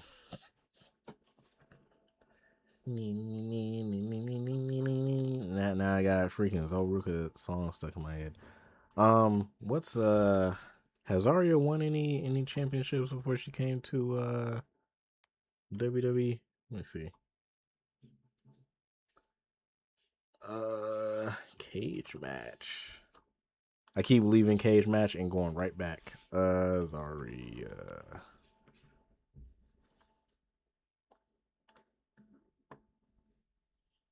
Zarya's 26? I thought she was older for some reason. I don't know why. I thought she was older for some reason. She's 26? Titles. Oh yeah, she had won titles as Delta. RCW, MCW, FWA, Australian Women's Champion. Alright. Not gonna lie, I rewinded it 10 times. I need help. Yes, you do. Yeah, you do. Yeah, you do. Was that Bill Murray? Just saw Bill Murray in the crowd.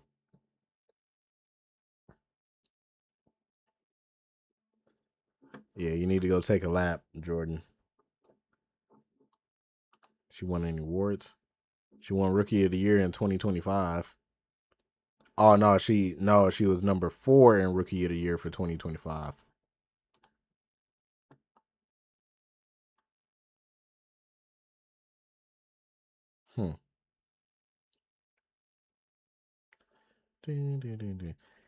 Wow.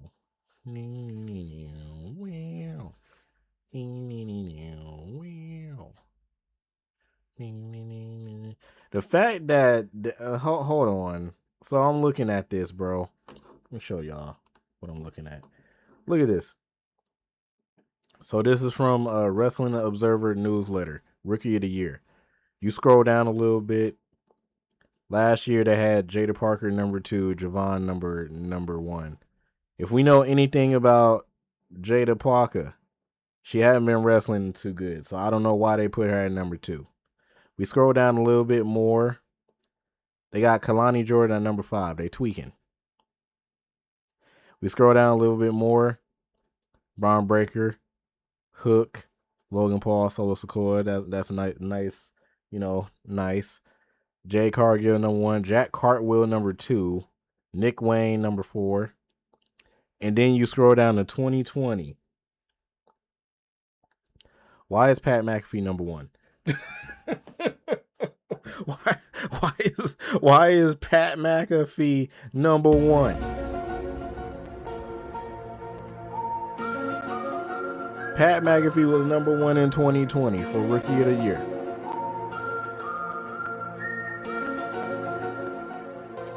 What the heck? All right. Get Pat out of here. That's what I'm saying. I'm like, man, Pat McAfee was number 1 in Rookie. He was Rookie of the Year for 2020. That's crazy. Oh, Johnny Gargano. Are they playing Rebel Heart? Oh, no, they're not playing Rebel Heart. I mean, it's no secret that Johnny Gargano has had a few personal issues, and I'm not here to speak on that or anything. I thought they were playing Rebel Heart. Guy, he said, this not Rebel Heart. He's damn near unbeatable. He really is. Well, he is trying to find it once more, and maybe tonight is the night. Big night. Oh, man. Mr. Stephanie Vakir. I ain't trying to hear no jokes. I ain't trying to hear no jokes. Oh, man. That is Johnny Gargano. Johnny Takeover, right? That's right. Johnny Takeover, a guy who embodied the black and gold era, a guy who is the Mr. Block the Noise. Can you hear him now? It would be a hell of a notch on his belt if he could do it. And I'm gonna tell you, it's prime time, boy. Prime time. He's ready. Are you reading my notes, or did you do some research? I mean, I got a bug in my ear. Oh, okay. I figured it was the biggest night. You're pulling out all the stops. Statisticians in my ear, man. Well, let's go up to our ring announcer, Mike Rome. Holla if he hears you. All right. The following contest, scheduled for one fall, is for the NXT North American Championship. Introducing the challenger from Cleveland, Ohio, weighing in at 199 pounds, Johnny Gargano! Yeah. Johnny wrestling. And his opponents from Wilmington, North Carolina, weighing in at 220 pounds, he is the NXT North American Champion, Myles Borne! My bad. I'm sorry. I laughed because Myles Borne did this when he was announcing his name. Gino saw it too. Gino saw it too. He said, like what?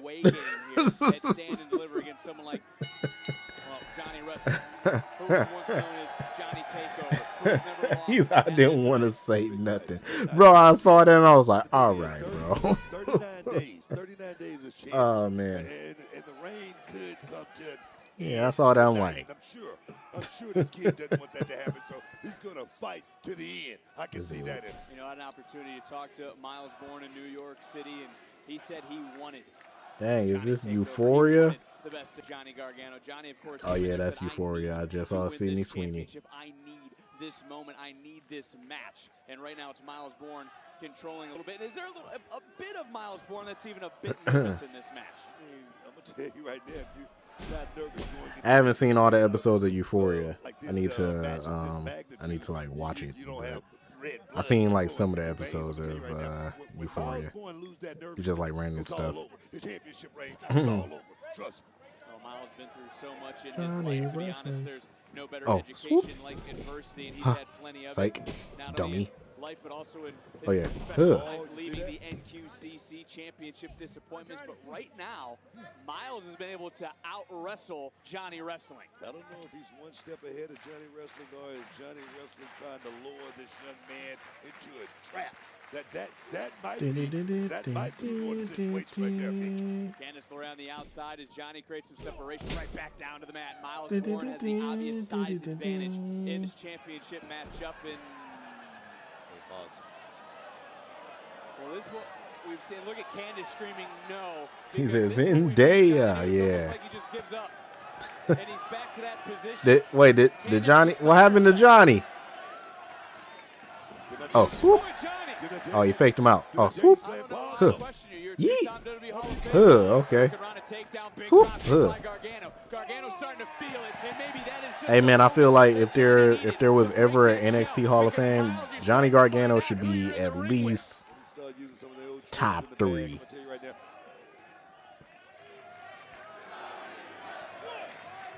For NXT Hall of Fame, you gotta put I would say Finn first, and then I ain't gonna lie, you can put the whole Undisputed Era, number 2, and then dang near like number 3, you put Johnny Gargano, Tommaso Ciampa.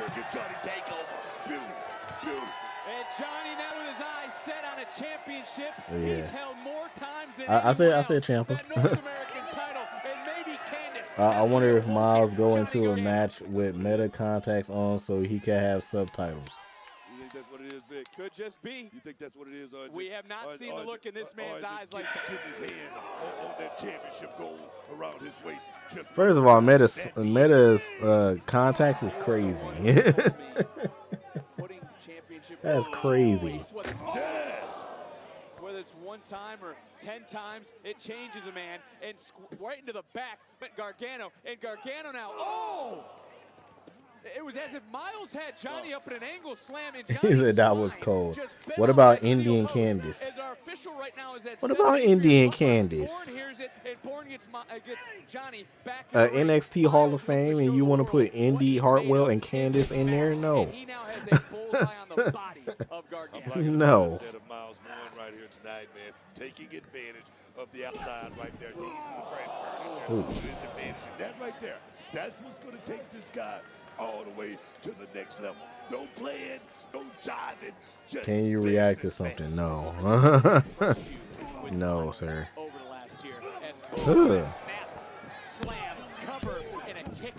We're reacting to wrestling right now. Step up and become the North American champion. That's what I like about this kid. Well, look, you also called him Seth, Adrian Neville, Finn, Sammy, KO, Johnny Ciampa, Undisputed Era, EC3. He said Stephanie McMahon. Stephanie McMahon? What would you put Stephanie McMahon in NXT Hall of Fame for? 3-eye glasses, nasty man. So you would put Velveteen Dream in there? Where you get Stephanie from? That's what I want to know. Where you get Stephanie from? I think he meant Stephanie Vakir, but yeah, I think he meant Stephanie Vakir, not Stephanie McMahon. Stephanie McMahon Freak, the Freak. How about Keith Lee? I ain't gonna lie, Keith Lee underrated. I would have put Keith Lee up in there. And Keith Lee, I think Keith Lee was the first double champ in NXT too. Or Riddle, Cameron Grimes. Who made the nasty freaky joke about Stephanie? I do not remember. Speaking of Lee, what happened to him? I don't know. He got hurt a while ago and he haven't wrestled. I want to say Kushida. No, Kushida didn't do much in NXT for him to be in like an NXT Hall of Fame. I mean, he won the Cruiserweight title, but other than that, nah. Oh, Lars Sullivan. I forgot about Lars Sullivan. I wouldn't put Lars Sullivan up in there, though. Reigns is the North American champion, and if he wins tonight, he'd become an unprecedented 4-time champion. Has a big spear, center of the ring, titles on the line, into the cover, and Borne getting that right shoulder. I thought he was finna be something. Lars Sullivan? Yeah, I thought Lars Sullivan was finna. Lars Sullivan was supposed to be what Oba Femi is. Lars Sullivan was supposed to be what Oba Femi was. Because I thought Lars Sullivan was on the up and up. I'm like, oh yeah, he about to destroy stuff when he go to SmackDown. And he went to SmackDown, and then next thing you know, yep, nope, going. You said Sanity in the NXT Hall of Fame? I would throw Sanity in there. Like, it's a lot of people that you could throw in there. Like, you can throw Sanity up in there, you can throw Imperium up in there. You can dang near just throw Alexander Wolf by himself, because he was a part of two great groups. We counting tag teams, yeah. Like, we threw in Undisputed Era, so yeah. And Gargano up over. You got to throw in Fraxium. Yep. You got to throw in Fraxium just because of how long they held the titles for and stuff. You said Schism in the Hall of Fame for sure. Schism. Schism? No. I would throw, no, we are not throwing Schism in the Hall of Fame. And you better not say, bro, they theme song was fire. It doesn't matter. No, we are not throwing Schism in the Hall of Fame. He said Fraxium. You might as well throw OTM in there. Have you not seen what Fraxium did before they went to the main roster? Hello? Revival? Yeah, Revival is in there. Who the heck says Schism? Kyrie, Shayna, Asuka, Dakota, Bayley, Sasha, Becky, Female Flair, Ember Moon. You forgot Io. You forgot Io. And you forgot Rhea too. Raquel Gonzalez. Yeah, I would throw Raquel up in there. Yeah, I would throw Raquel up in there too. You forgot Kyrie. Oh yeah, you said Kyrie. Oh, you forgot Kyrie. But no, I wouldn't put Becky in the NXT Hall of Fame. I mean, well, yeah, you know what? Never mind. Yeah, she was a part of the NXT like Women's Revolution. So yeah, never mind. I thought about it because I was gonna say like what she did with the NXT Championship wasn't that popping, but then I thought about it. I'm like, she did some stuff before that. So. Tegan, Shotzi really didn't do nothing. Yeah, Tegan and Shotzi didn't do nothing at all. That because Tegan Knox kept getting hurt. Like, it was crazy. And then Shotzi went back and like didn't do nothing. Her and Ember Moon was tag team champs. So both men laying it on the line for the North American Championship. What a series of strikes ending in Hit Row? Heck no. We are not doing Hit Row in there. Just a reminder for Johnny Gargano. Heck no. Heck no. The only Hit Row didn't do nothing as a group in NXT. It was Swerve that did something. Swerve was North American champ. Hit Row didn't do nothing. Right now, he might just got put back to sleep. Wow. We've seen Borne do that time and time again. Leon Ruff. Another look. Myles proving he was born to fly. Clearing the top. Aside from the one time that Leon Ruff was champ, Leon Ruff didn't really do nothing in NXT. I wouldn't count him. And this is for the Bronson Reed, maybe. Bronson Reed did a little bit more than Leon Ruff did. Myles, Borne. Gargano, though. Oh, just caught. Oh, AJ Francis was, wait, what? just rocked Borne. AJ Francis was the year he first ever wrestled since Damian Priest. Oh yeah, you definitely gotta put Damian Priest up in there. I ain't gonna lie, Damian Priest as a North American champ was fire. Damian Priest and Cameron Grimes as North American champs was fire. Looking out into St. Louis and stand and deliver. LeBron Breaker, oh yeah, for sure. Put LeBron up in there, put Melo up in there, put Trick up in there, Ilya up in there, Gunther or Walter, Pete Dunne. Remember the shoulder that went into the steel post. Ugh. Borne again. Myles hit Borne again with his bad arm. And Johnny, oh wow. Gargano AOP. AOP was tag team champs, right? I think I remember. Vol Villains is cool. I said Bronson Reed. From the steel post. Yeah, but Johnny Gargano's hair still bounced off the man. That was so close to a victory for this young man. So close. Oh, there's Gargano. Now he realizes someone who's, as you mentioned around long time, Johnny Gargano knows there's a weak spot on the body. Couple of kicks. Let Borne fight through pain. Turn it over into Boston Crab. And Candace is out here telling Johnny the bottom rope is right there. Reach out and get it. But it's Myles Borne who's dragging Gargano back. I'm looking at Johnny Gargano's eyes. Look like he, no, not yet. Trying to turn. And he certainly did. Into the cover. Ricochet. Aleister Black. Aiden English and Simon Gotch. I said the Vol Villains. Ref. The official didn't see it. Adrian Butler into the right. Handful of tights and Borne still able to kick out. But Gargano transitioning right into that Gargano escape. And the damage has been done to the shoulder. I said Ilya. Look at the shoulder. Look at the left shoulder of Myles Borne. Now I got to lock in because Myles Borne better not lose. Borne shifting weight. Gargano staying right on top. Oh, right there, Johnny Gargano. About to walk out of here. The new champion, Vic.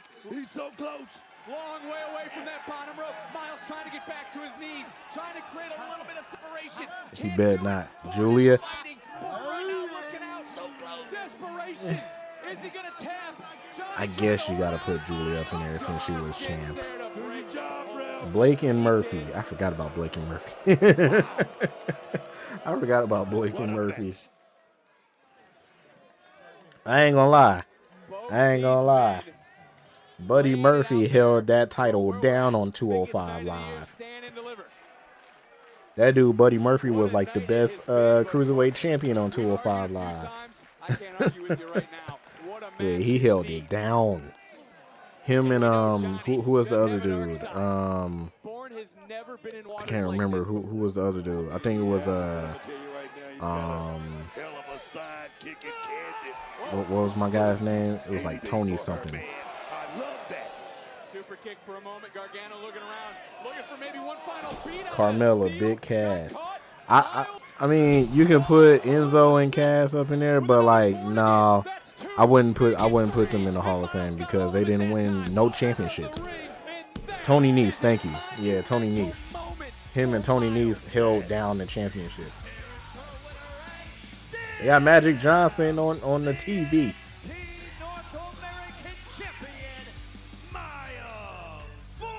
His finisher is insane. I'm gonna have to look it up. I forgot what his finisher was.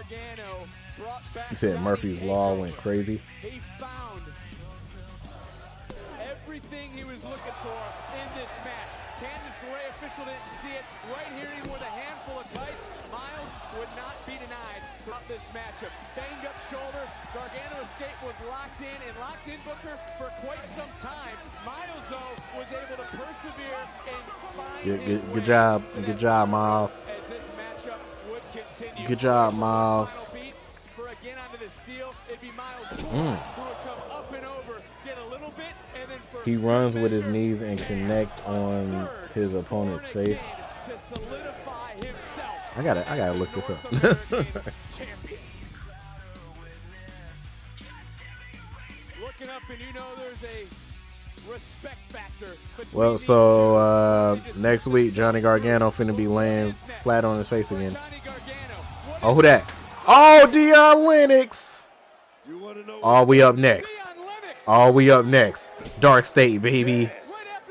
Dark State, baby. Yeah. Yeah, we up next. When Dark State strike, ain't nobody safe. Ain't nobody safe. This is sickening. Yeah. We up next, baby. Let's go, Dion. Do you think Myles think every time he's in a match the fans hate it because he doesn't hear them cheering? All right. What the heck do Sarah got on, bro? How's that sunk in? What is that? Honestly, Sarah, I've been in ladder matches. I've been in the Iron Survivor challenges. I've been in the Royal Rumble. But being there face-to-face with Zarya tonight, I think that was my hardest match yet. I mean, we spent the past year together learning each other's moves. But, you know, tonight I proved my point and I beat Zarya. And now it's time for me to put my focus where it belongs. You know, at the beginning of the year, I said that I was going for championship gold, and that's exactly... Bask in this moment while it lasts, because if you Mrs. think Braun you're gonna walk into Breaker. another championship match after one win, think again. I'll give you a few days to physically and emotionally recover, but just know the Great Dame is going after the same thing you are. The Great Dame.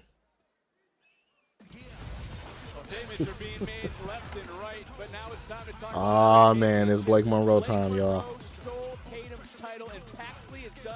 He said, well, there goes my theory. I quit. She got her drip from Becky. Yep, it's Blake Monroe time.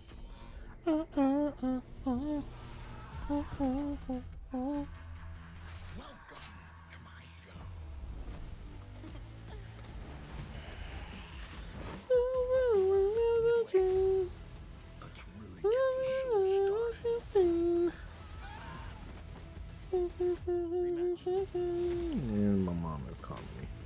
I'll call her later.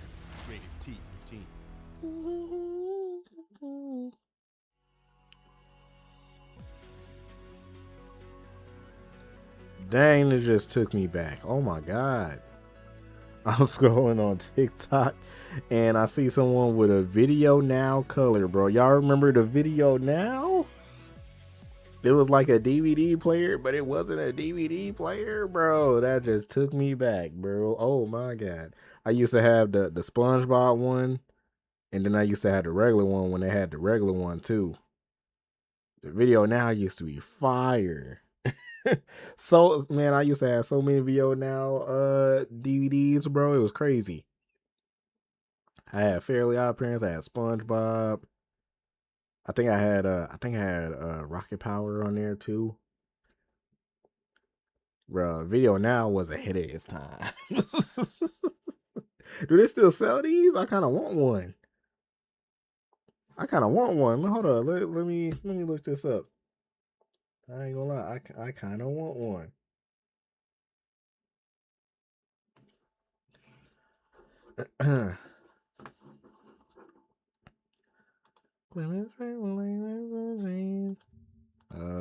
Video Now. They still sell them? Video Now personal video disc on Amazon. They do not.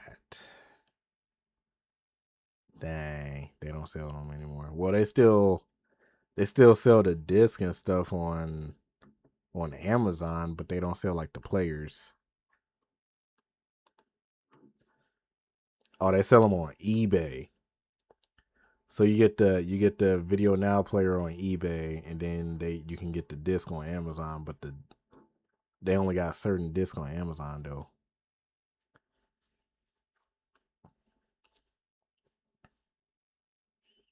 Dang, the Amanda Show, I remember that. They used to have American Idol on Video Now? I do not remember that. Fairly Odd Parents. They used to have Teen Titans? Yeah, I don't remember this stuff, bro.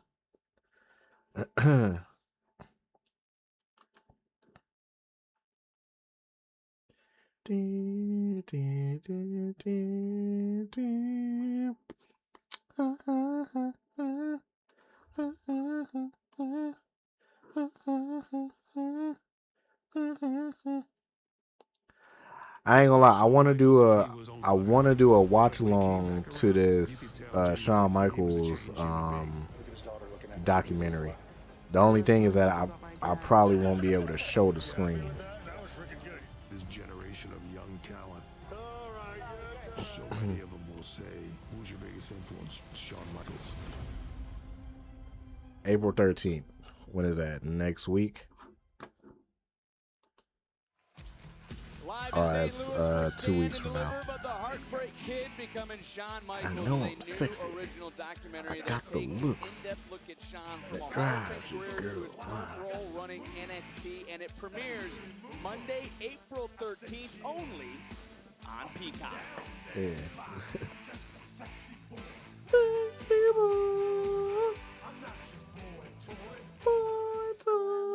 Oh yeah. Oh yeah. Here we go, baby.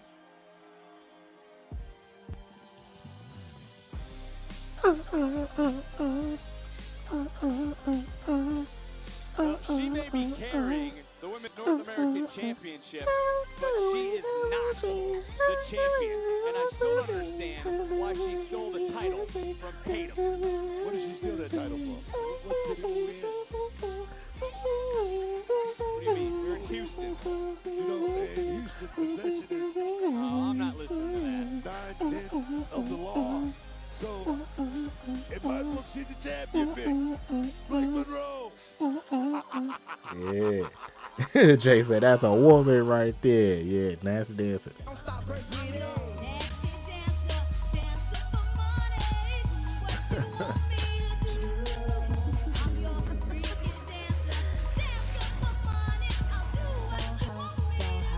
Set the scene. Prettiest doll you've ever seen. Perfect hair and porcelain face. But you don't belong in my What does Myles, Borne, and Stone Cold Steve Austin have in common? I built these walls. I made this bed. Whispered secrets in your head. You took my prize. You tried to run. Now I'll finish what you've begun. So hold it tight, that prize you took. One last perfect look. Cause I'm taking back what belongs You said to what? me. And smashing the doll you pretend to be. So Gino, take a lap. Go play some MLB The Show or something. Take a lap. Get out of here, bro. They coming out with a new Lego Batman game? I don't know if that shakes Blake Monroe or not, but here comes a deranged Tatum Paxley. And Booker, how would you feel if In someone May. stole a title from you in Houston? They coming out with a new Lego Batman game. Did she not have a right to be so all of a sudden she's not the champion? She wasn't pinned. She didn't tap. It was stolen from her. Look, of course, Tatum Paxley should be upset. I'm not going to deny that. I would be upset too. It would be a bad day if somebody stole my title, Vic. Yes, it would be. So tonight, we sell it. We sell it right here. We sell it right here. You better hope she doesn't have an action figure of you in her dollhouse, as it might be a long trip back to Houston for you. I mind my own business. I concern myself with business that concerns me. Tatum Paxley has to deal with Monroe. That's what this is about. Bro, do y'all hate Myles Borne so bad because he got flying Stephanie? Like that has to be the reason. I like Myles Borne. I'm cool with Myles Borne. Who are these dudes? The Chainsmokers? From London, England, Blake Monroe.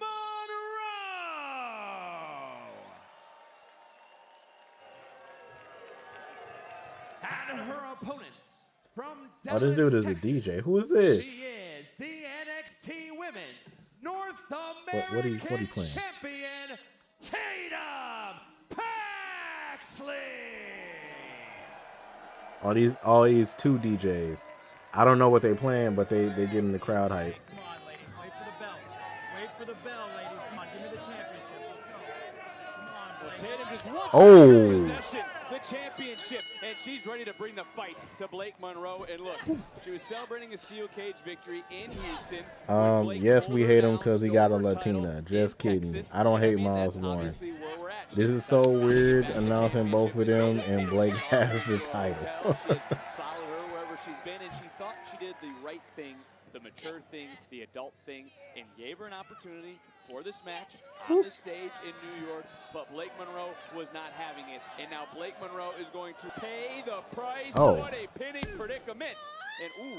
Oh, nice submission. I don't know who's in worse for wear here, because right now that's a nice submission by Tatum, and you wonder how much left Blake Monroe has. You see the veins popping out of the neck of the challenger with a big kick.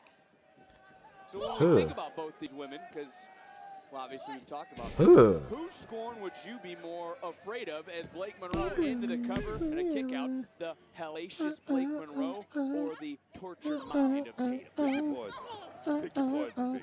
Both of these ladies have proved they are willing to go there. And for me, like I say, I'm staying on this side. All right? Don't ask me any questions like that. That's okay? what your job is. You're a journalist.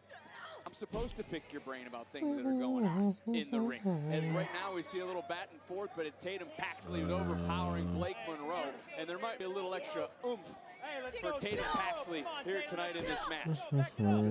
Talked about Tatum Paxley, and she's finally tapped into who she really is. She's found herself, Vic, and that's a very dangerous thing for Blake Monroe here tonight. It's Tatum Paxley who told Blake as she goes into another cover off that high impact offense and a kick out, told Blake she can be the fire in Is it just me or does Carmella Hayes resemble Lynn Sanity? It is, but I'm gonna tell you right now.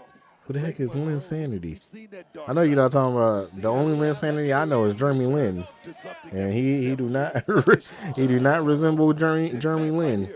We're gonna find out. We're gonna find out in the end who's willing to go. Yeah, I don't know who Lynn Sanity. You said yeah. You are tripping. Talking about saying he resembled Jeremy Lin. You are high. Bro, one is Asian, one is black. And you see almost a look of joy and a sinister smile in the world. From Blake Monroe. And I don't know if you heard that, but I think Tatum said I separated my shoulder. Talking to the official. This is a scary situation if you're Tatum Paxley right now. I don't necessarily know if that's what she said. I'm pretty sure that's what she just told the official. And that arm is starting to dangle. It's the left shoulder. He's off the moon, not visually, but hype. It didn't kick out with the left shoulder, kicked out with the right. She's definitely compromised right now. And I'm gonna tell you, I don't know, the referee might have to have a wherewithal and understanding and know how to do his job, perhaps, Vic. There looks to be a little bit of a knot on almost the shoulder of Tatum Paxley, and now just focusing.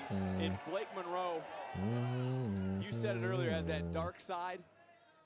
She's certainly going to know exactly what to do to exploit everything she needs to do to bring the pain, to bring the punishment in this match through the champion. No timeouts in wrestling, Vic. You got to go out there. You just got to suck it up.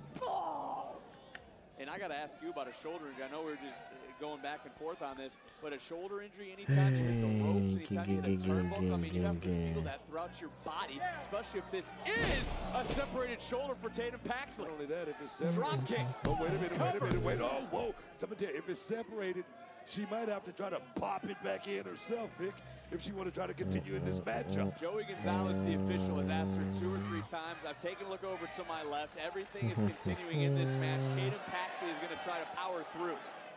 Blake Monroe, though, right now is certainly in the driver's seat. Look, Blake can become the first 2-time NXT Women's North American Champion if she's victorious. See that right there? Tatum Paxley has no power right now, Vic. You can just hear Tatum in pain, and I keep looking up just to try to get a hint of what's going through the mind now. Tatum, though, is not stopping, is not showing signs of It's because he was tough and on top of the world for a short time, then reality struck. What she should do, crawl into the cover, and another kick out.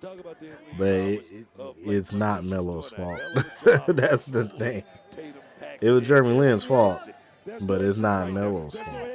And how smart is this? You see Tatum. I'm back. Oos. All right. The same shoulder that was driven into the You just missed Blake Monroe entrance, Mike. And this is a hell of a strategy. And you missed the Myles Borne jokes from Gino. It's just right one after another. You see that right there? Back in. That's called rag-tagging, Vic. Just rag-tagging your opponent. I love it, man. It could be rag-tagging, it could be rag-dolling, it could be rags to riches. I don't care what you want to call it. Right now, Blake Monroe is in control. And she has said in the past, she believes she is I missed the shoulders? Yeah, you missed the shoulders. You blame Melo for his own creative usage. No. Melo he has no say-so over what he does. You know this, Gino. Don't start with me, bro. We literally just saw it last night. She's fighting, but she's doing it with one arm, Vic. She's not using that. You know that Melo don't have any ability to say what he want and what he don't want. She may not have that left arm, but she has the will of the people that are here in St. Louis. The NXT universe that's here at Stand and Deliver. The same NXT universe that has made her champion. One of two women to hold both the NXT North American and women's titles. The other, Stephanie Vaquer. He's not him. I told you he's not him. Don't worry, I can hear Myles jokes from a mile away. She may not need her left arm, her left hand. She's motivated right now, Vic. She's motivated. Can she finish it? Big shot right there. More Big unique shot. offense into the cover and still not able to get the job done. Tatum Paxley, a fighting champion. She wants to do what's right for the women's locker room, much like the aforementioned Stephanie Vaquer did during her time on this brand. And a reminder, Stephanie Vaquer will defend the Women's World Championship at Wrestlemania against Liv Morgan. WrestleMania weekend, as the class of the Hall of Fame will be inducted on Friday, April the 17th. But on this night, who can walk away with championship gold? Will it be the challenger or will it be the champion? And bam, a little sling blade from Blake Monroe. And the challenger once again starting to cook the match, but got caught with a super kick. You gotta wonder, I mean, the challenger, she really thinks she is the champion because of the way she lost it, Vic. It was so much controversy surrounding that night. The hate from Melo is crazy. I bet Mike could hear I bet Mike could hear a mile away before Myles could hear 3 feet away. That's crazy. She lost. Like I say, the controversy behind that match. I mean, the referee could have called that match. Anything could have happened. We don't know if there wasn't a referee stoppage, if the championship would have been awarded to the challenger in that match. The champion couldn't continue in boxing. If there's a knockout, doesn't the champion lose? Nick, you cannot say it wasn't controversy around the finish of that match. You can't say that. You can't say that. Controversy right now that Tatum Paxley is wounded and Blake is trying to kick through that injured shoulder, continuing to focus. Oh, wait a minute, Max. What the hell? Hell, you stole it before I could say it. And take a look what we got in the center of the ring. Both women, same idea. And, you know, I go back to Tuesday in New York City. Did Tatum Paxley get played by Blake? Monroe certainly knows how to pull the right strings, does she not? Well, she does. I mean, that's why she's working on a two-time champion right here tonight. And she's so close that she can just go up top right now and land it's going to take a big shot. She's going to land one big shot, Vic. This could be it. Could be looking for that home run, but there comes Paxley again. And I want to bring this up because you're the one who noted it. What's your rating on Stand and Deliver so far? All the matches have been pretty good. This match I really don't care about. I say a solid. I'm gonna give it a. I'm gonna give it a. I say like a 7 out of 10. Bro, can we chill? Myles is not on TV right now. We passed him. Tell me Gino didn't just say that Booker T was.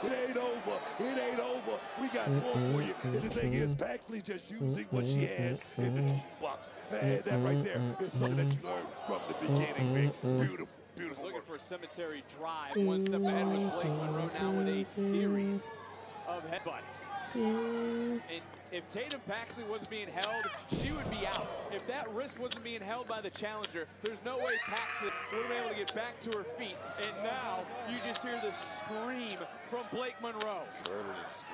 Hey, let's go. Come on. Off the hair. Let's go, Blake. Get it down. And for Blake Monroe, She might now be going to the deep, dark depths of her soul. What's that? GG posted on. Oh, never mind. I'm scrolling on Instagram and I was like, oh, snap, GG posted on Instagram. And then I look at the post and it's her and freaking Zachary wins. So I'm like, all right. Well, Tatum realizing that, trying to pull herself up over. I'm like, I ain't want to see that. Man, get that out of here. Ooh, yo, Tatum just died. And Booker, I don't know how in the hell Tatum Paxley can continue. Not just what happened earlier, the thud. Dang. That's a human being. Yeah, That's Tatum a just human died. Body that just got dropped for the second time. Blake Monroe that's willing to go there, Vic. You got to be willing to go all in this situation. If you want that title. Oh, yeah. Cover and a kick out again. You can talk about the depths you're willing to go to win, but what about the depths you're willing to survive to continue to reign? No. I can Tatum Paxley a whole lot of credit for staying. Ref, do something. How much longer can you stay in it, Vic? I'm trying to look at do something, ref. Put everything back together on the far side of the ring after not one but two. And hey, oh, title that was laying out here after what happened at the start. Blake Monroe first with the championship shot. AA.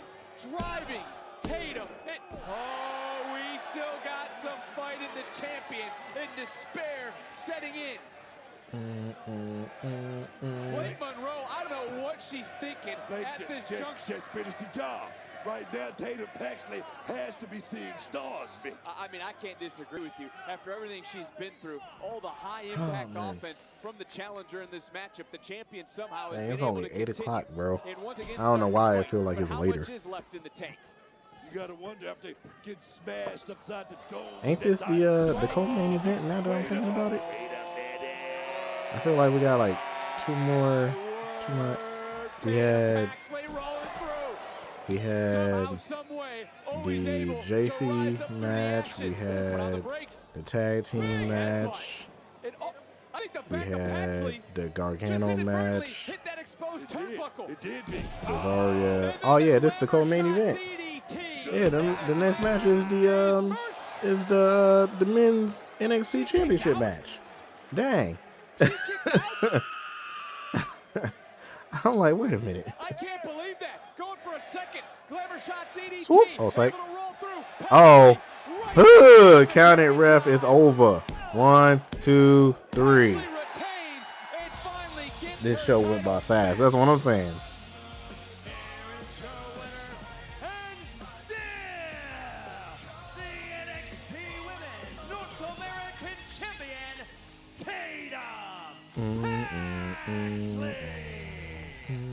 I don't ever want to jump something and go too far, but Tatum Paxley tonight was undeniable.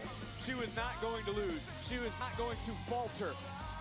She was almost Tatum Paxley. In this matchup, was she not? Tatum Paxley has found herself, Vic. This Tatum Paxley right here can have such a hell of a reign here in NXT. Perhaps like no other man. Back to some of the action. This was the exposed turnbuckles, and the official did try to cover him up, but the rocket in the ring knocked him back down. That's the best way I can describe it. Paxley went off. There are any basketball games on tonight? Well, besides the tournament. Going for another glamour shot, and it was right there. Paxley, cemetery drive. The Heat. All the games is done. All right. Detroit and the 76ers, the Wizards and the Heat, and then the Spurs and the Nuggets. The Nuggets beat the Spurs? All right. By 2. All of Dark State. All of Dark State. Why Saquon looking like that? Bro, you ain't see that? You ain't think to ask nobody, run this past nobody. Bro, what are you talking about, bro? I told y'all last week I was going to come out here and I was going to make a statement and stand and deliver. I told y'all. Yeah.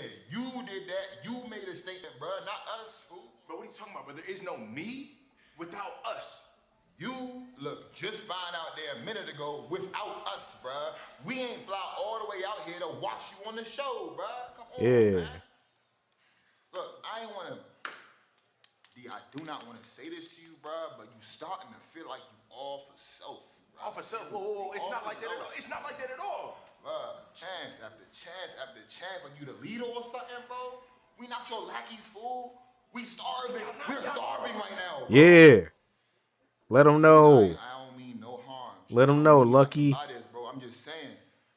When we first got together, you the one that said we was gonna be equal, bro. It ain't been seeming like that right recently, bro. It ain't been seeming like that. You hear me?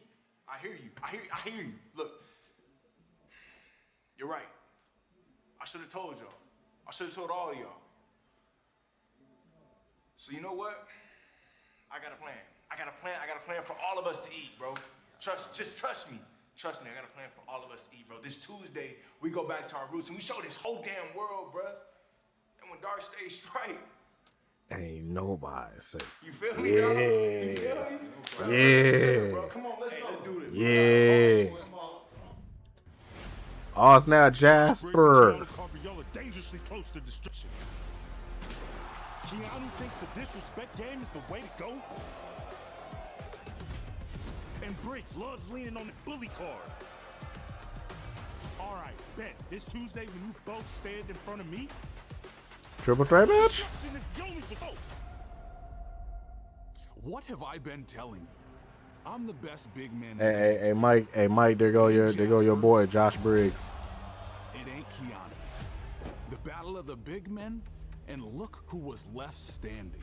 When you come Yo, to Josh NXT, Briggs been in NXT for 5 years. checked by the man of mayhem, Josh Briggs. I ain't gonna lie. Well, Jacy Jayne have been too, but still. After I busted up Jasmine Troy, you really thought it was a good idea to swing on me? You must be out your damn mind. Ain't no man here gonna swing on me and get away with it. I start problems. And still didn't get released. This Tuesday, Wrestlers better than Melo. I'm not about to read that, bro. Get that out of my face. Well, get ready because this Tuesday in Orlando, 3 of the biggest and baddest face-off. Carver, Briggs, Troy, triple threat live on NXT. Elio LaFleur had to relinquish the men's speed championship, and our general manager Rob Stone. They started another speed championship tournament. A new champion. The men's speed tournament starts this Tuesday on NXT.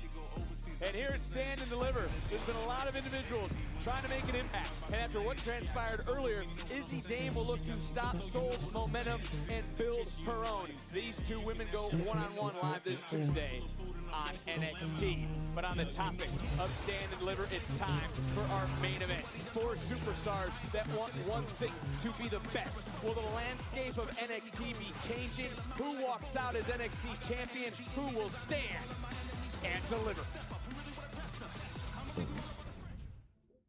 Who's ready for the best night of their lives?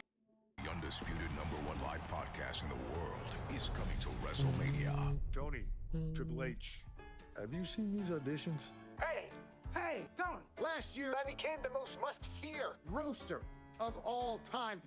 It's comedy you're looking for. I don't like to brag. Gotta be a part of the show. Let me show you what I can do. A priest and a rabbi walks into a bar. I didn't really mean everything I said that night. This is gonna be insane. This is going to be awesome. I did read them. I read them. I read them in silence. I was like, So yeah, I read them in silence.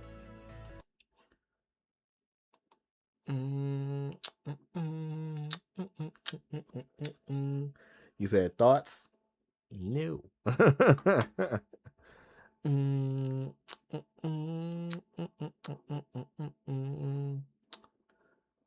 Oh.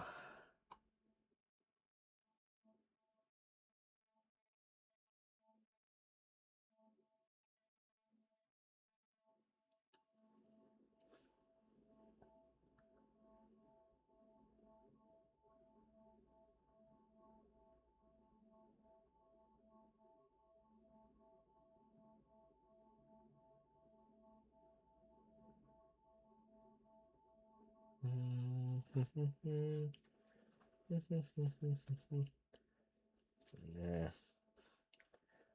He said, Gino, we don't care who is better than Melo. Gino, well, it is a few people that's better than Melo. I still say Trick isn't better. Trick, and I don't want to argue because we already argued before. I don't feel like arguing. I'm not, I'm not doing it. Because we already know how I feel about Melo as an in-ring competitor. And then Gino's going to be like, bro, Trick is the mega star. Yes. But is he better than Melo in the ring? No, he's not. And there's a whole bunch of other people that's not better than Melo in the ring. Like, bro. And then they're going to throw that, that whole thing. Well, character work and promos and all of that is the overall wrestler, bro. In the ring, Melo is unstoppable. It's just that Melo don't get booked the way he do. That's it. He might have beaten Melo in Stand and Deliver, but still, yeah. Enough said. I'm done. We're not doing it. Why is Hogan on my TV? Well, my monitor. Goosebumps thinking. Why is Jelly Roll on my TV? All right, here we go.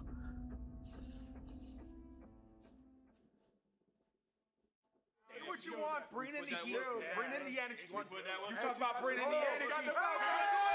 Hey! Hey!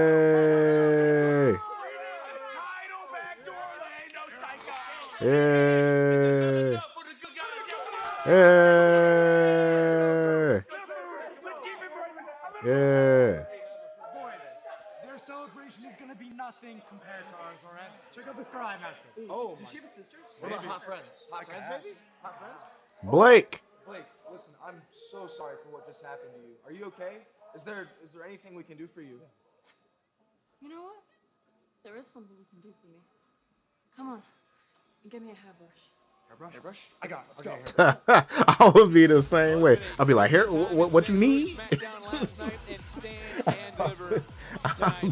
I'll be the same way. What you need? I got you. Yeah. Well, you need a hairbrush? Oh yeah, I bring two. You know what I'm saying? I bring two. It's main event time for the NXT Championship. Yeah, I got you. Whatever you need, I got you. You know me, Nate. I'm with it. Facts. I'll be like, what you need? I got you. Yeah. Believe in yourself. Anything is possible. And now NXT believes in our champion. Come on, Gino. Hendry. Come on, Gino. Now you know the obvious answer. So why would you ask that? Ethan Page, NXT champ. I can see that. I need someone to debut after NXT Wrestlemania. You talking about at WrestleMania or like after, just like after the show? I have worked too hard to elevate NXT, and I'll be damned if I let somebody like you ruin it for me. Let's do this. Vengeance Day. Joe Hendry versus Ricky All this Tuesday. All right. Need to reclaim the NXT title. Kelly Armstrong, bro. To be in the face of this brand. They said Kelly Armstrong coming to NXT soon. You remember what that feels like, right? Yeah, I remember. I need my friend to help me with that.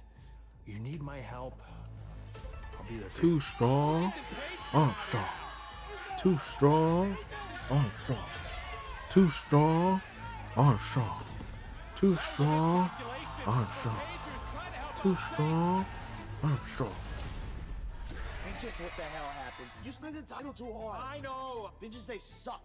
Saints and Page, they're in a slump. They better get on the same page. Are you kidding? If you got something that's heavy on your heart, you need to speak your truth. Come on, take me. Let me let it off then. I would like to be NXT champion. Now, I hate to get in the middle of this little tiff that you guys are having, but you know, Ricky, maybe you just don't want it as bad as Ethan Page. It's absolute chaos. It's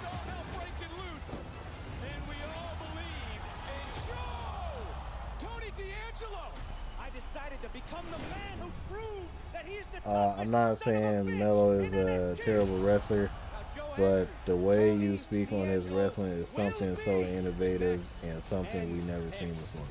I didn't say that. I just said, bro, in ring, he fire. It's kind of like AJ Styles, bro. Like, it's kind of like when AJ Styles was in TNA, AJ Styles couldn't, like, they didn't have AJ cut promos like that. But AJ was a fantastic in-ring wrestler. That's what I'm talking about. And compared to AJ Styles, he kind of the same. He don't have the same moveset, obviously. And he's a little bit watered down, but he's still fire. That's what I'm saying. Be the one becoming NXT champion. 2-time. I don't care who you are, where you're from, what you've done. At Stand and Deliver, I am gonna run you three over like a damn freight train. I'll be the one to stand. I'll be the one to deliver with the entire world chanting. We believe. Tempers flaring, egos being bruised. 4 men, 1 title. The fate of this brand determined at Stand and Deliver.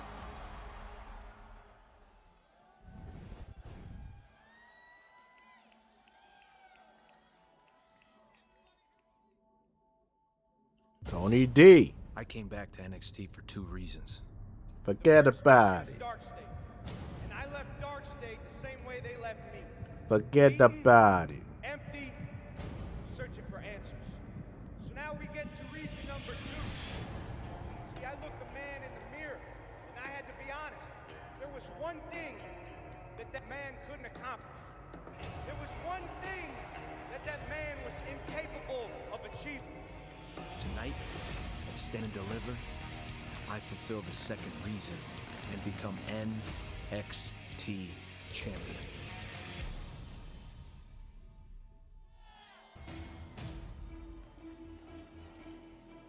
We all got Tony, right? Yeah, I think we do all got Tony. Well, except for Gino. Gino said Ethan Page.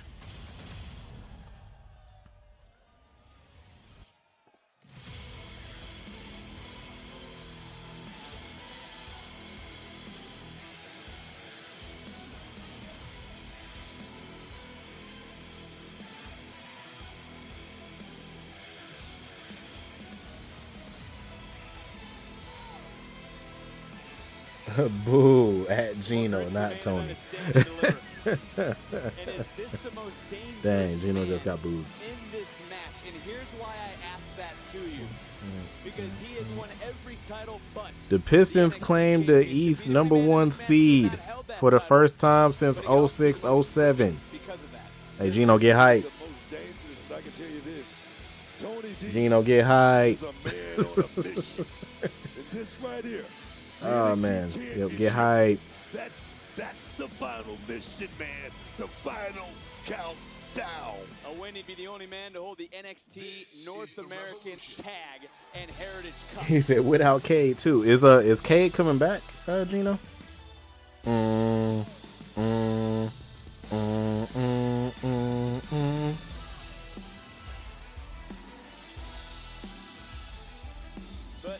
We got Dennis Jenkins. I watched the game with my dad yesterday, so I know who Dennis Jenkins is. Not gonna lie, Tony and Braun as a tag team would be something. Yeah, Tony and Braun as a tag team would be nice. I'm gonna give this man his proper respect. I like the gear, Ricky. This guy right here. This guy showed up in NXT. Yeah, I like the gear. Not too many here can do it. That's gonna win gold in 2 different departments. I'm talking about a grand fashion in quick time. Give it up to this. He's jabbing now. He's looking good. His gear giving Street Profits low key. I can see that. Oh yeah. I definitely see that now. Say it again, Vic. Say it again. Say it again. The other opponent in this match is looking to do the same thing.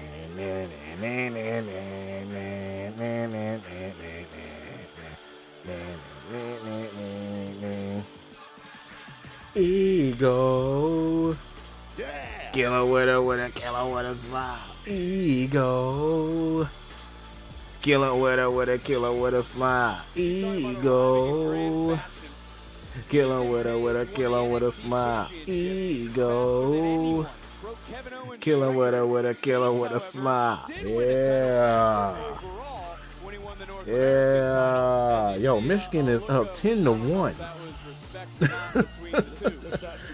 Sheesh. The guy's a champion. Yeah. He's a natural born champion. Let's go. He's the professional that I Ego. in that locker room could be. Kill him with a smile. Say his name and he appears. I believe in Joe Hendry. I believe in Joe Hendry.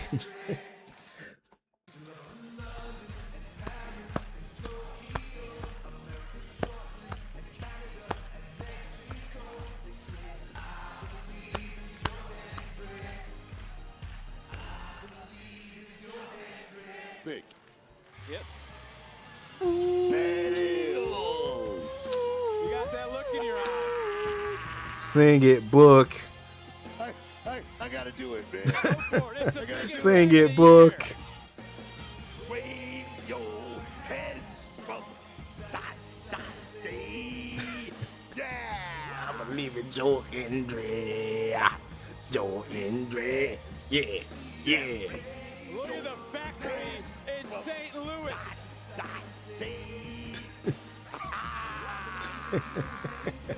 Oh, yeah. Oh, yeah. This atmosphere Yeah. is electric for this main event for the NXT Championship. 4 men, 1 title. Who's walking out with the gold? Ethan Page face. I gotta use that as a meme. I gotta use that as a meme, bro. I gotta take a picture of that and use that as a meme. Bro face is crazy. Huh? You said what happened? You missed a lot. Introducing the challengers. Tony D. Weighing in at 253 pounds, Tony D'Angelo. Oh yeah, AJ, remember you just said that Tony D'Angelo and Braun would be crazy as a tag team. I just saw a report I think like last week or like 2 weeks ago that originally when they brought in Tony D'Angelo and Braun Breaker, they were supposed to bring them up together as a tag team. They were supposed to be the new Steiner brothers.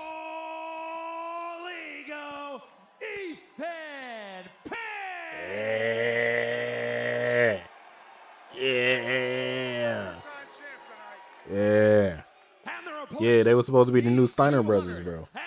That was crazy. They look exactly like each other too. So if they would have like played them off as like twins or something like that, yeah. Wave your hands from side to side and say, yeah. You say they're close friends. They both go fishing together. I did not know that. Yeah, they both look the same. Just that Tony D'Angelo got longer hair and a beard. Will be competing at Wrestlemania. What does this main event? What does it mean to these superstars? Championship, NXT championship means we next. We move it up. We got a chance to go to the next round. Oh, they jumping the mess out of Joe. Yes. Look at this going right at Joe Hendry and now turning around and out. Tony said, nah. And there's no way you even think this partnership is going to last between Saints and Saints. All that is, Vic, is 2 men, 2 people sharing one common cause. Let's see who gets there first. That's what it's all about. That's all it is. And much like we started the night, the champion does not need to be factored in. Let's go, Tony. I know Braun likes to go fishing. That's really what he likes to do in the free time. I want to go fishing in the summertime when it heats up. it's starting to heat up now eventually. But yeah, in the summertime, I want to go fishing. I haven't been fishing since I was a kid, so it would be cool to just like go fishing during the summertime. Since I'm, you know, about to be onk status now. So, you know, not gonna lie, that gear of Ethan is kind of trash. all across the world, across the country, that want to be here, that's looking for the same thing that Tony D is looking for. He has no rights to this. Come on. And look at Joe Hendry knocking around everybody in his path, including Tony D'Angelo, Paige, and Ricky Saints. Probably going to settle the same fate. What made you finally come around to Joe Hendry? I mean, the guy's talent. I mean, you can't look past talent. You know, my daddy always used to say back in the day, cream rise to the top, Junior. And that's what this young man is. Look at the power Okay, Joe. of Joe Hendry.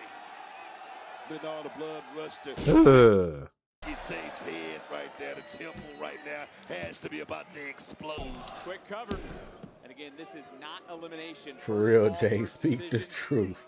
Yeah, that gear is kind of bad. Obviously, numbers not in his advantage, but it would have been cool if he would have came out with like Canadian type gear, since he had the Canada flag. Take out the best at any point, and now a little 2-for-1 with in Paige. Any way you look at it, the odds going to be against Joe Hendry in a matchup like this, but that's what heart comes in, man. That's what fortitude comes into play right there. When they gonna turn on each other? Mentality. We got to see if Joe Hendry has a little bit of that tonight. Travel. Here we go. Seems that they're going to continue to work as one, and Paige, of course, only cares about himself, always puts himself first. This is business. What? This is business, man. This is business. That's what this business was built on since day one. Alliances. Come on, man. Factions. Come on, man.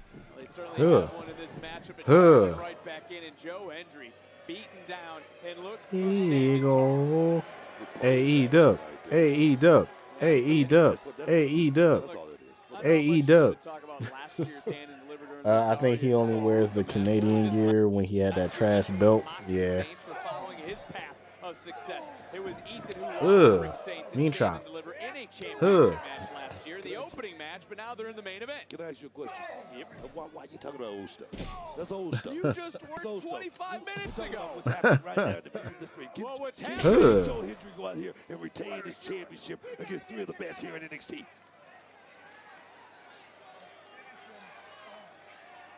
Well, what's happening is it seems Hey, to be a little. yo, Michigan is dominating this game. They're by 11. Between these two, taking out everybody to fight for themselves. That's exactly what it is. I mean, take out Joe Hendry. The guy got a lot of muscle. I mean, he has a judo background, wrestling background. The guy, he's very dangerous. Why would you do this, Vic? Well, not both.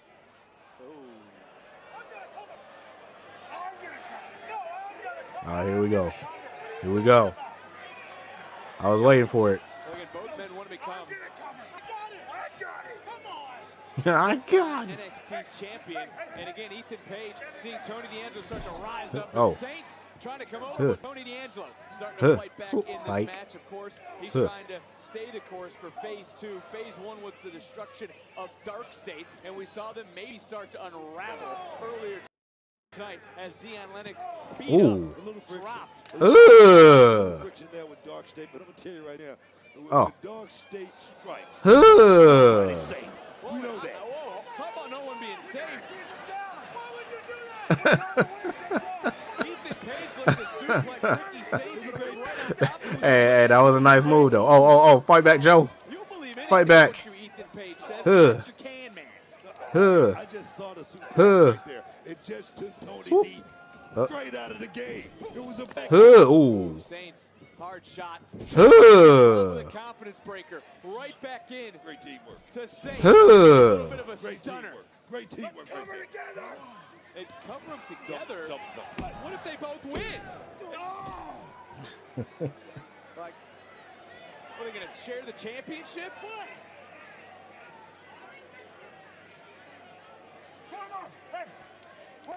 Well, they apparently did come in with a game plan. I'll bite my tongue. Apparently, this is a partnership that's going to last. But I will mention this. Ethan Paige has done something that no one else has in this match. You know what that is? Pin Joe. So they both shared the title. Of course, it's got to count for Oh, something. man. The guys, he's a professional. He's a talent. He didn't become champion by slipping on a banana peel or by osmosis. He did not, but take a look at Saints and Page. Double up. Double up on him. Say his name. Say his name. Superplex connects. And Page right now looking to pounce on Hendry. Oh, swoop. A splash on Saints. He turned. Joe had to laugh. Yo, Joe Hendry is laughing at that, bro. He had to laugh. Yo, bro, Joe Hendry had to laugh at that, bro. Oh, mean spear. Get it together, guys. Get your hands back in this, guys. Oh, swoop. Oh, sight.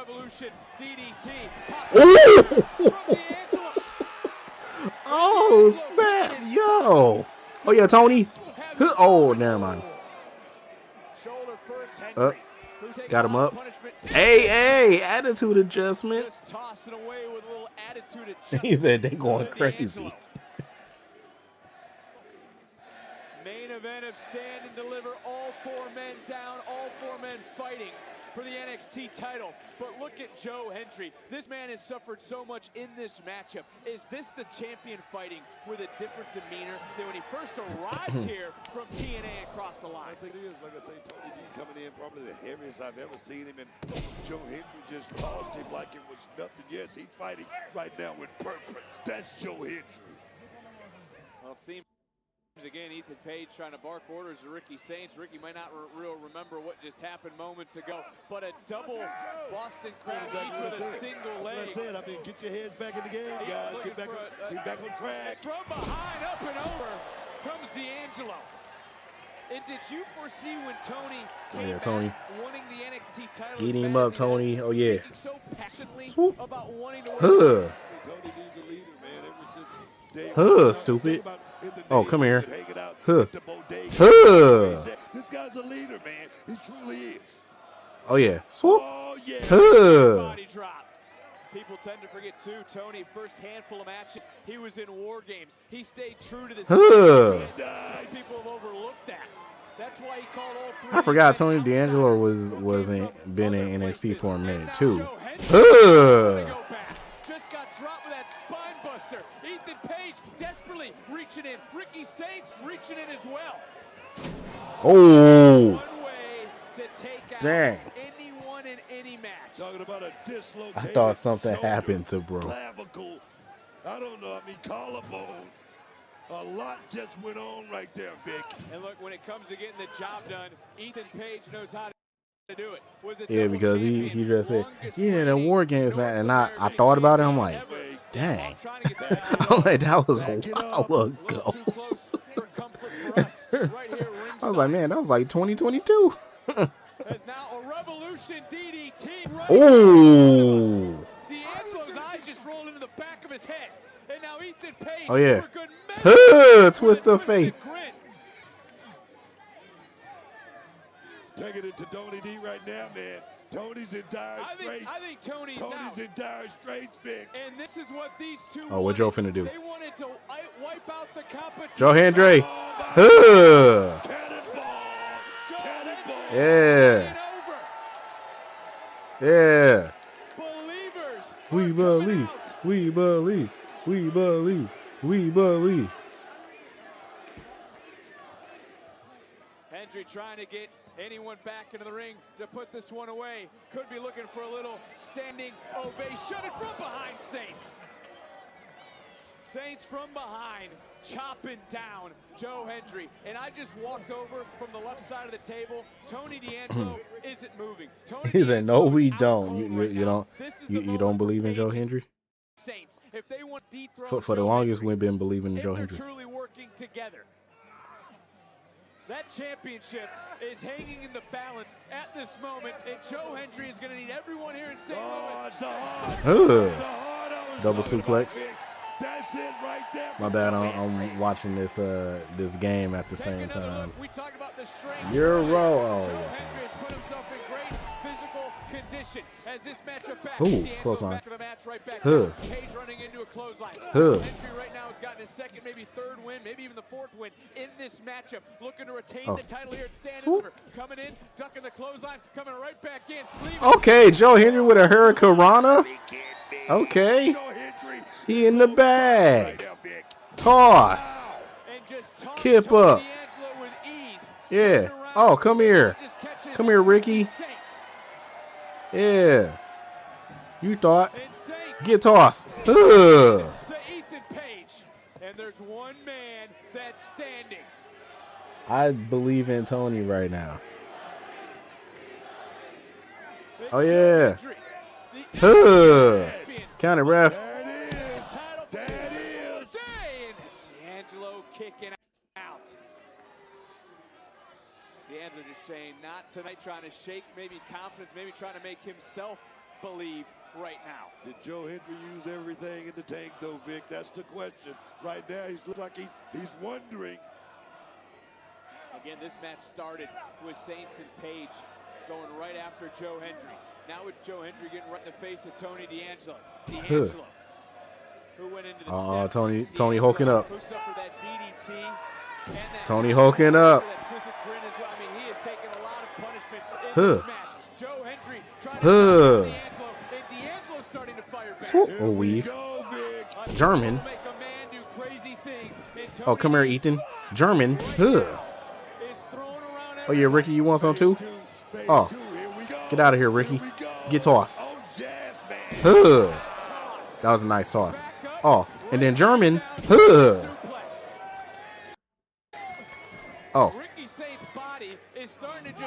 Suplex. Count it, ref. Hendry saving things, and we've seen Tony D'Angelo win championships in the past with that very move. Hendry ain't just saved his championship right there, Vic. Tony D'Angelo remembers the heartbreak of competing for this title on this stage in the past. Trying to dig down a little deeper. I think Hendry was able to duck that just at the last moment. Able to answer back, duck another one. Hendry able to go right around. Ooh, DDT. Another DDT to D'Angelo. Oh, yeah. And I don't know where all four of these men are getting it from. They're Yeah. showing you what it means to be the NXT champion. We believe. We believe. Oh, come here, Ricky. Come here, Ricky. Woo! Knee spear. Oh, another one. Count it, ref. Breaking ribs to win a title. Oh. Not quite yet. Take another look. Mean spear. Massive spear. Followed it up. Not to be outdone. Delivered a second one. But back to the live action. Saints with a second chair shot to D'Angelo. Excuse me. There goes. Saints right now trying to wipe out Joe Hendry. And there is no disqualification in a fatal four-way. Woo! Nice counter. Trying to turn it around. Oh, DDT. That Revolution DDT that's won him the NXT title before. Kick out. Oh, okay, Ethan Page. Saving this match. I can't believe it. Neither can Saints. He said you're gonna hit me with Oh, get out of here. Oh, he landed hard. Well, he certainly was going for broke, but right now there's a I was scared for a sec there. Yeah, me too. of Ethan Page. Oh, just smack. Oh. Hands.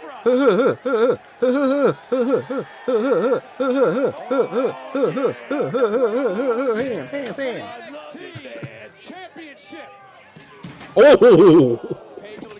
Oh yeah. Oh yeah. There is no disqualification. Oh yeah. No friends either, Vic. Can't do anything. A power slam. Oh yeah. And Page has something else on his mind. Ego's edge. He could be looking to silence Ego's edge. once and for all.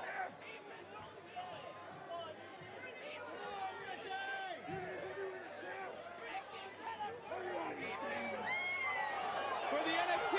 Oh. Double spear? Wow. Sheesh.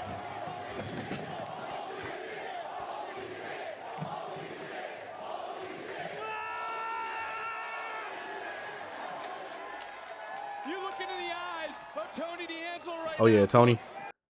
Oh, knee. Standing ovation. Oh, psych. Another spear. Oh yeah, come here. Sit down. Count it, ref. Let's go. Yeah. Let's go. We here. Forget about it. Yeah. Give him his belt. Yeah. We here. Let's go. Yeah.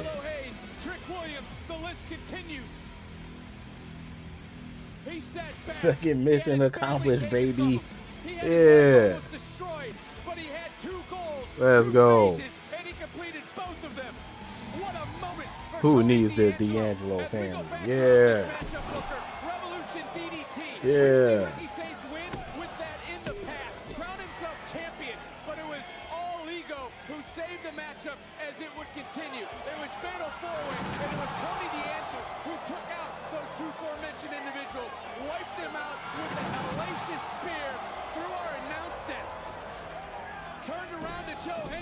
Hendry wasn't a believer before. Maybe he's a believer now. He said he deserves it, yeah. Who had him dead to rights. And that's what it took for Tony D'Angelo to have his crowning moment. Let's go. In NXT. Yeah.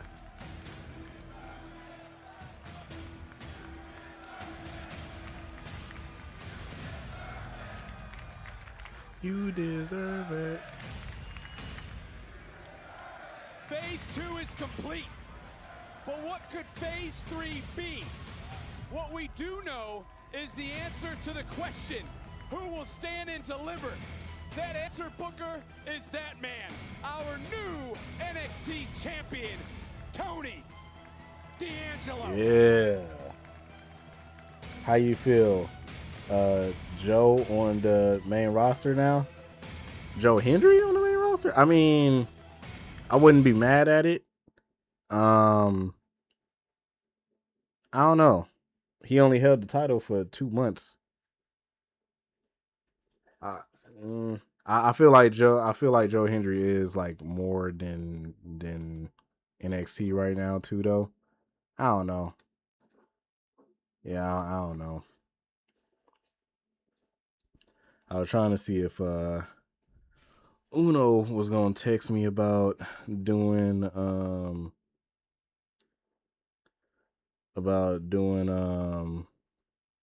Sometimes baby steps turn out to be giant leaps. How do you know when her diaper's wet? Listen for the squish. When life changes lead to tax changes. He said that's Don't honest. navigate Yeah, alone. I Get feel like expert he haven't guidance. done much in NXT yet, but I could be wrong. You know. I was trying to text Uno to see if he wanted to do this podcast tonight. If not, we're doing it tomorrow eventually too. So, yeah, it's 8:50. Let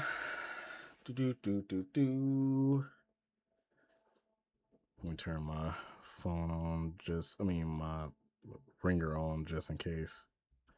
He might be live actually. Let's see.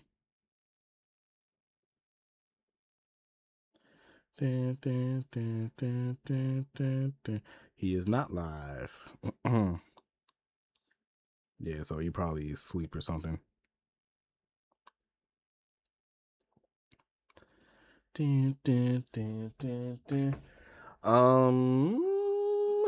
Let's see. Oh yeah, wait. Oh, he did text me. We can tomorrow. I'm about to lay down and relax. All right. Cool.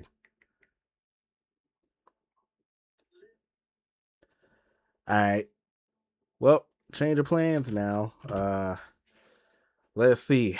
What do we want to do? What do we want to do? Do we want to react? Do we want to play video games? I could do both. You know what? Let's react. Let's see. Let me look at Tony Nese finisher though, because Gino was talking about it. Tony Nese finisher.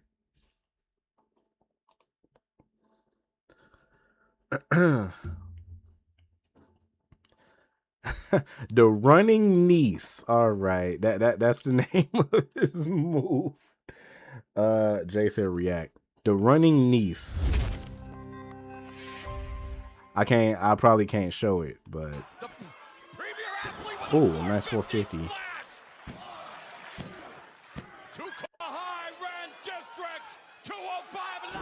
I don't want to see the 450s. Do I gotta? Permanently his niece now. Oh, that was the move that he hit Enzo with, and Enzo looked at the camera like.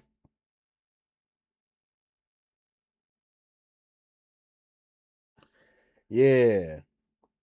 He said, dang, forgot about that guy. Enough, Tony. Yeah, that's when yeah, because Enzo got jumped by the whole 205 roster. And Tony Nese hit him with that. And Enzo said,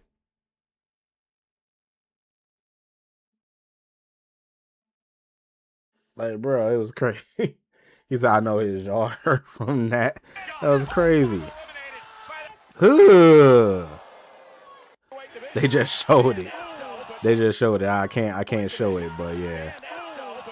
That's crazy. He won't get the winner's purse. With Tony Nese's knee. Yeah, we saw it last week. Bo's knee from Nese. Oh! The running niece. Sheesh. He said they was like, fight back. Yeah, they hit Enzo with the. Get him up, let him get up, let him get up, let him get up.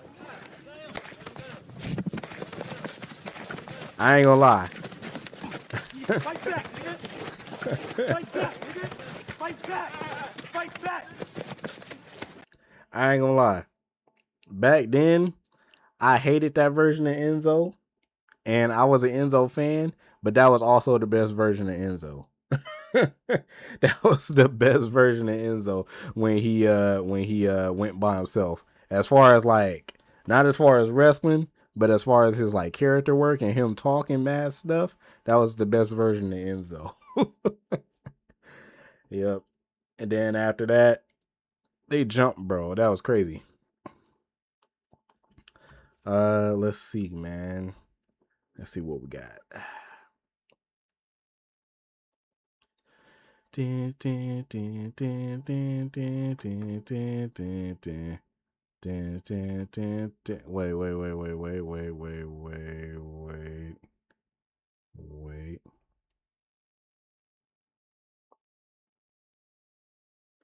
Is that Hope?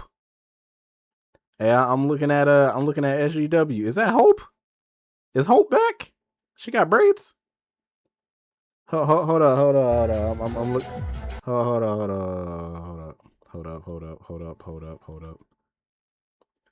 up. I'm just taking a peek.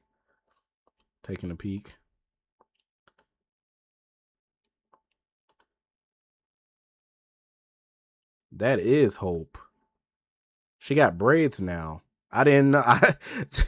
I didn't know it was her. She looked different. Like I don't know. Like yeah, she looked different with braids.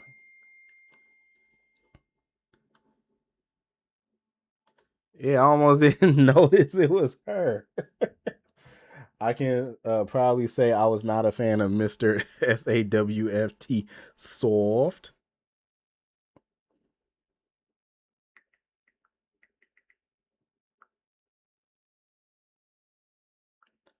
Hold on one sec.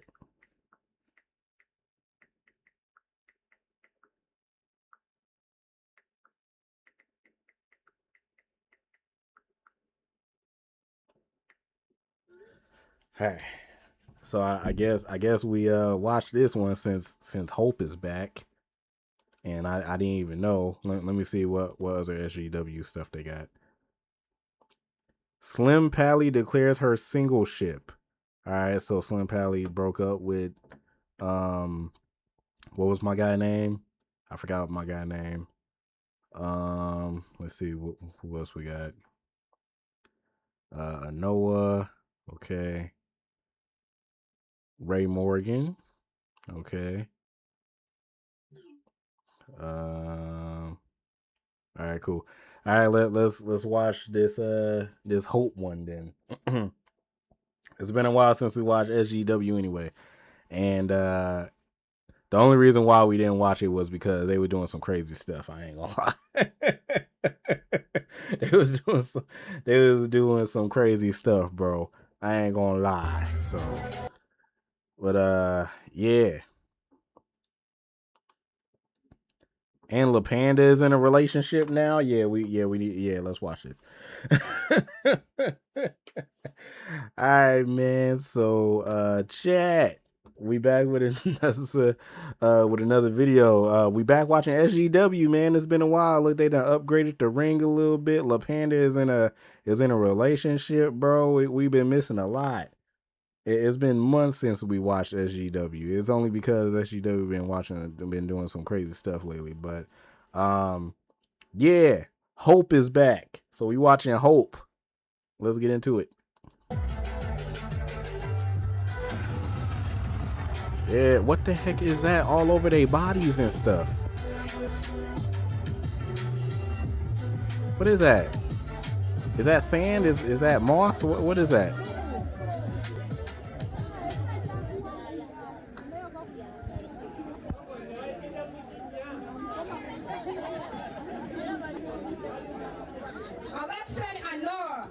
Almost a year. You've been holding that title like it belongs to you. But you see, what happened to you after the contract signing? We dominated. And gladly, you survived.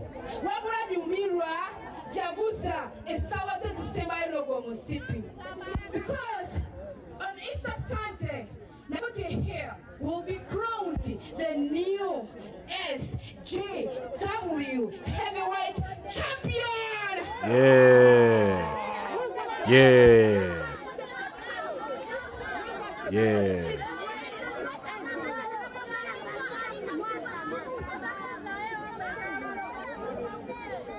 I know your reign is ending. Your time is finished. At Hot Temper, I'm taking that title. We are taking it. And what happened to you after the contract signing? That was a preview, a spoiler of your downfall.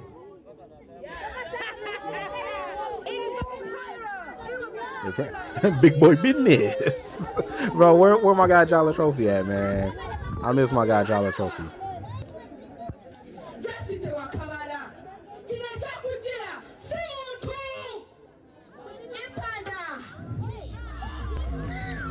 Oh snap, Hope still got her original theme. Yo, Hope look, yeah. I need Hope to go back to her regular hair. Them braids, they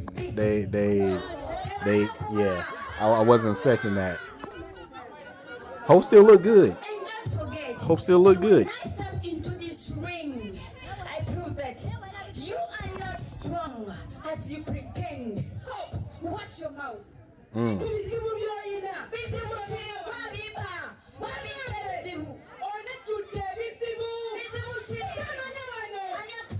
I don't know what they said yet.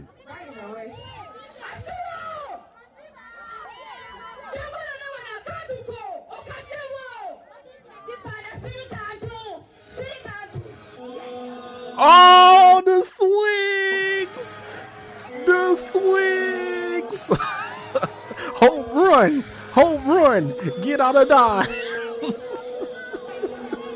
Hope, get out of Dodge! Get out of Dodge! Where she at? Where the swigs at? Oh, she played games. Boo! Boo! Boo! Boo! They got us. They got us. Boo! He said, "Y'all ready to rise?" We're not rising right now, Mike, because they got us. They faked us out. Lucky, Liponda, I exposed you. I exposed your weakness.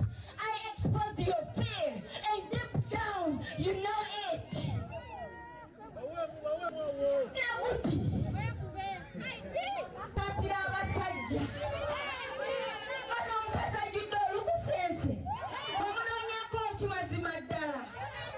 I don't know what she's saying, but she's saying some reckless stuff. I thought we was finna see Swigs.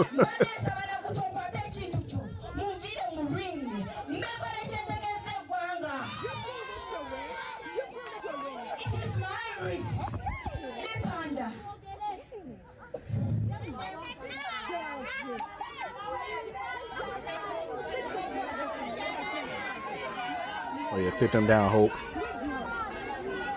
Sit them down, Hope. I believe that I can challenge your husband in an intergender match right now. Oh, that's her husband? That's her husband? Okay. But yeah, my husband is warming up for next time. He does not have your time. She got married while we been away? But let me tell you something. You want me alone, not with him. Let's do it again.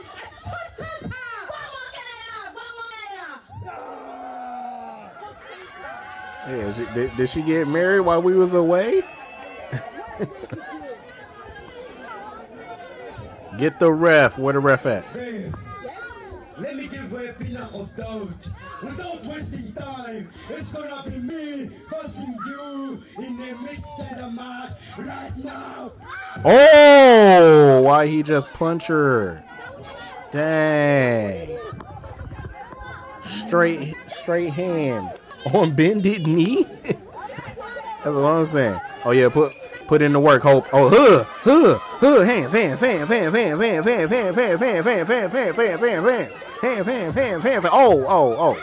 Oh. Who that? In no Cientia?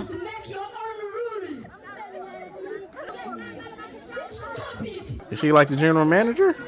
If you two want to fight, I will attribute it to the audience, but I will affirm confirmation of your diverse match. I ask GW hot temper.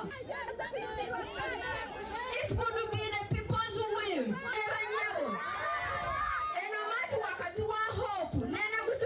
We really want this match to happen. Yeah.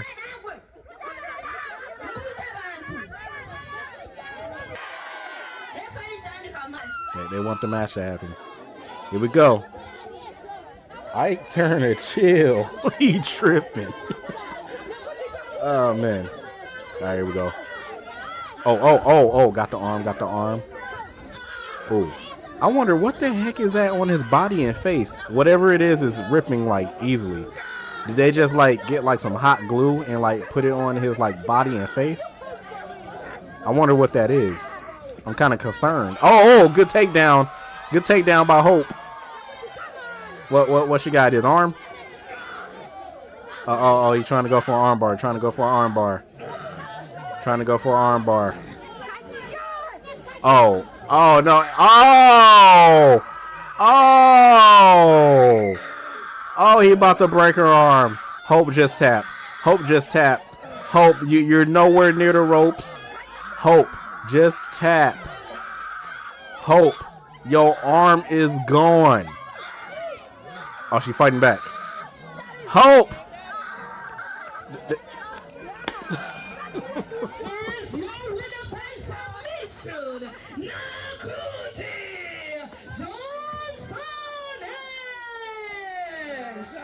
Benoit theme right now.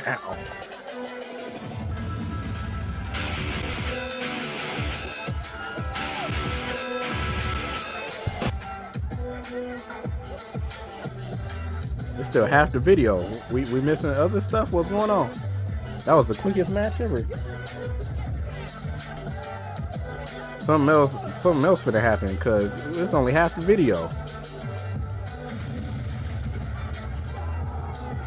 They gonna restart the match? What is that on his face?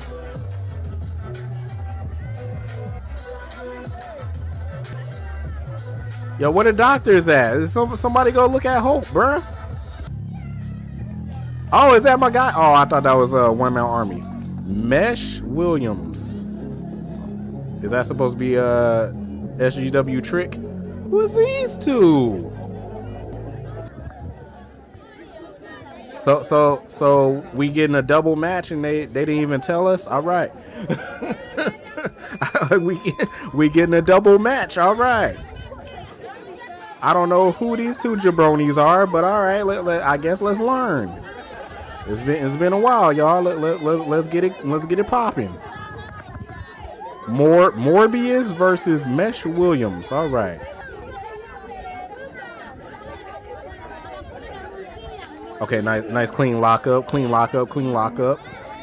Okay. Clean lockup. Okay. I like that. Test the strength. Got him in the corner. Good job, ref. Good job. Okay. Yup.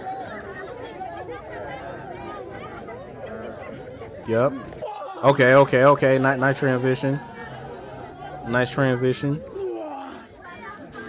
Okay. He's a dog. I'm over here cracking up. Who are these SGW NXT jabronis? This is a SGW Evolve. Oh, okay. Nice. Got him 1, 2. Okay. KI one. He got Jordan socks with Nikes on. Nice combination. Oh, he's Roman. I was about to say he's Roman Reigns.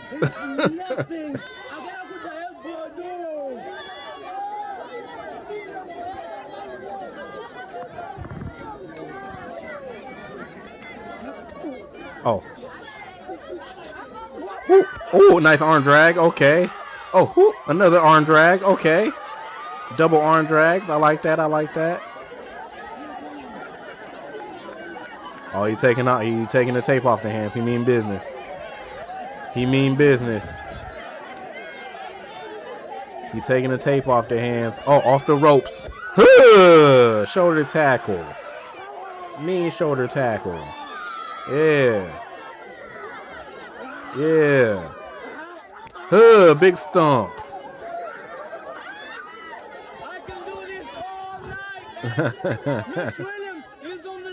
Mesh Williams.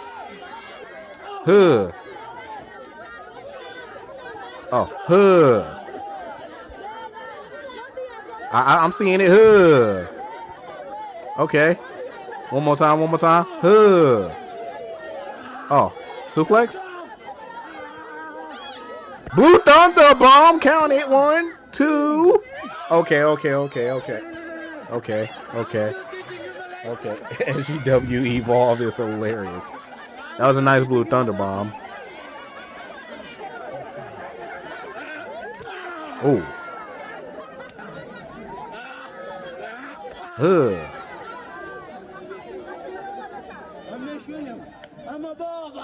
Okay.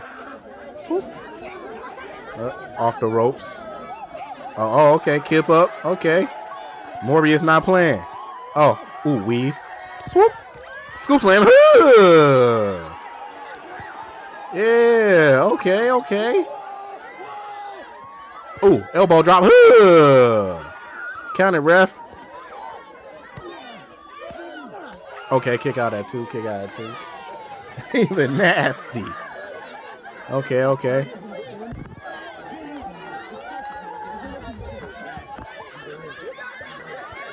He's a ref. Back up. Don't touch the ref, bro. Don't touch the ref. There's no need to. You winning. You winning right now. You good.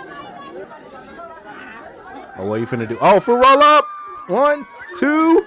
Okay. 2 count.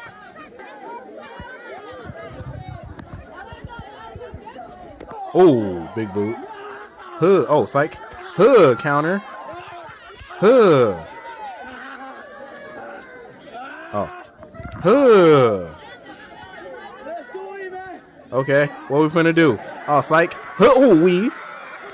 Swoop. Oh. Skull Crusher finale. Uh-oh, he blocking it. Oh. Crossroads?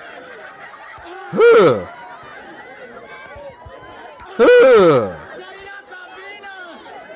Huh. Oh. Lift him up. Huh. Backbreaker.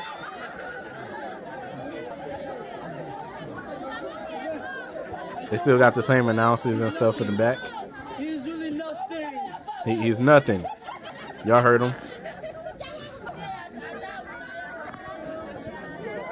Huh. Huh. Oh, snap. We're going to the top rope. We're going to the top rope. What we doing? What we doing?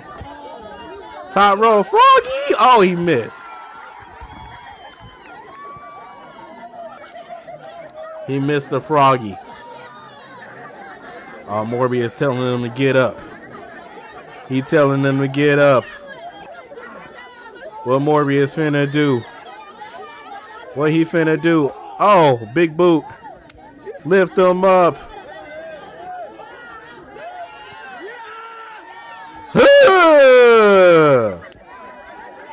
Count it, ref. 1, 2. Oh, kick out at 2. That was the A-Town down, right? Wasn't that Austin Theory move?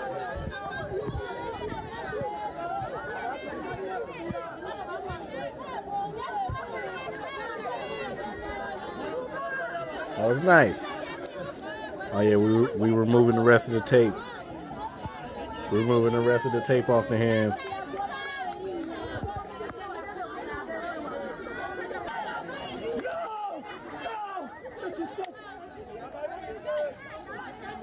Oh yeah. Oh yeah. What we doing? Skull Crusher finale. Count it, ref. It's over. 1, 2, 3. Pack them up. Well, I know who we watch. I know who we watch on WWE. That was a mean Skull Crusher finale too. I like that. That was nice. He like, yeah.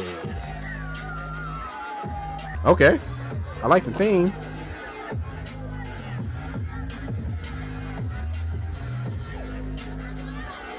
Oh, he got the prime too? Oh, what are you doing? Oh, he grabbing the mic.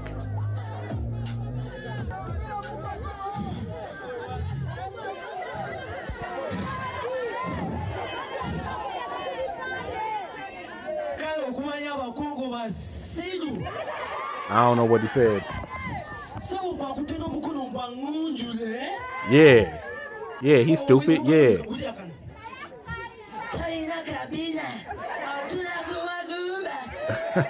I don't know what you're saying, but he hilarious.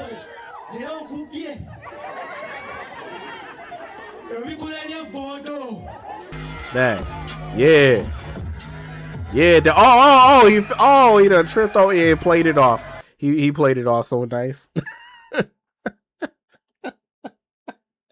This dude done tripped out the ring and played it off so nice, bro. How in the world did he do that? Scoop.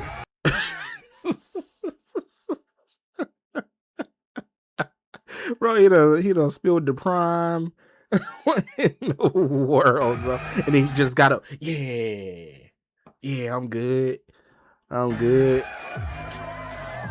Bro, I don't know who this dude is, but he hilarious, bro. I thought he was about to fall again. Yeah, I don't know who this dude is, but he hilarious. W video SGW, I like that. First video in months that we saw in months, and that was a W video. I like that. I like that. We gonna have to come back eventually. We have to come back. You know what I'm saying? So Yeah, W Video. All right, what's next? Let's see what Wrestle with Andy dropped. Or should we watch something else? Best Wrestling Families. Ooh. Oh yeah. Never mind, I found it. What else we got before we click on that one? Judgment Day ranked worst to best. Best territory era wrestlers. Best Raw episodes ever. The Chris Jericho story. Best Wrestling Family sound fire. Andy for sure. Yeah, we're gonna watch the Best Wrestling Families. Prime would like to welcome you to Augusta National for the Masters. Starting with 2 additional hours of coverage at 1 p.m. Eastern. Man, Michigan almost up by 20. The Masters now begins on Prime. They putting the beats on Arizona. Come on. Can I not rewind it? Hold up. All right, here we go. All right, chat. We back with another video, man, and we watching Wrestle with Andy this time. We watching the Best Wrestling Families straight, you know what I'm saying? So off rip, Best Wrestling Families I could think of off rip, all the Samoans. All the Samoans, the Hart Dynasty, I guess the Rhodes. I don't know if you want to count Charlotte and Ric Flair. I guess you can count Charlotte and Ric Flair as one. Who else?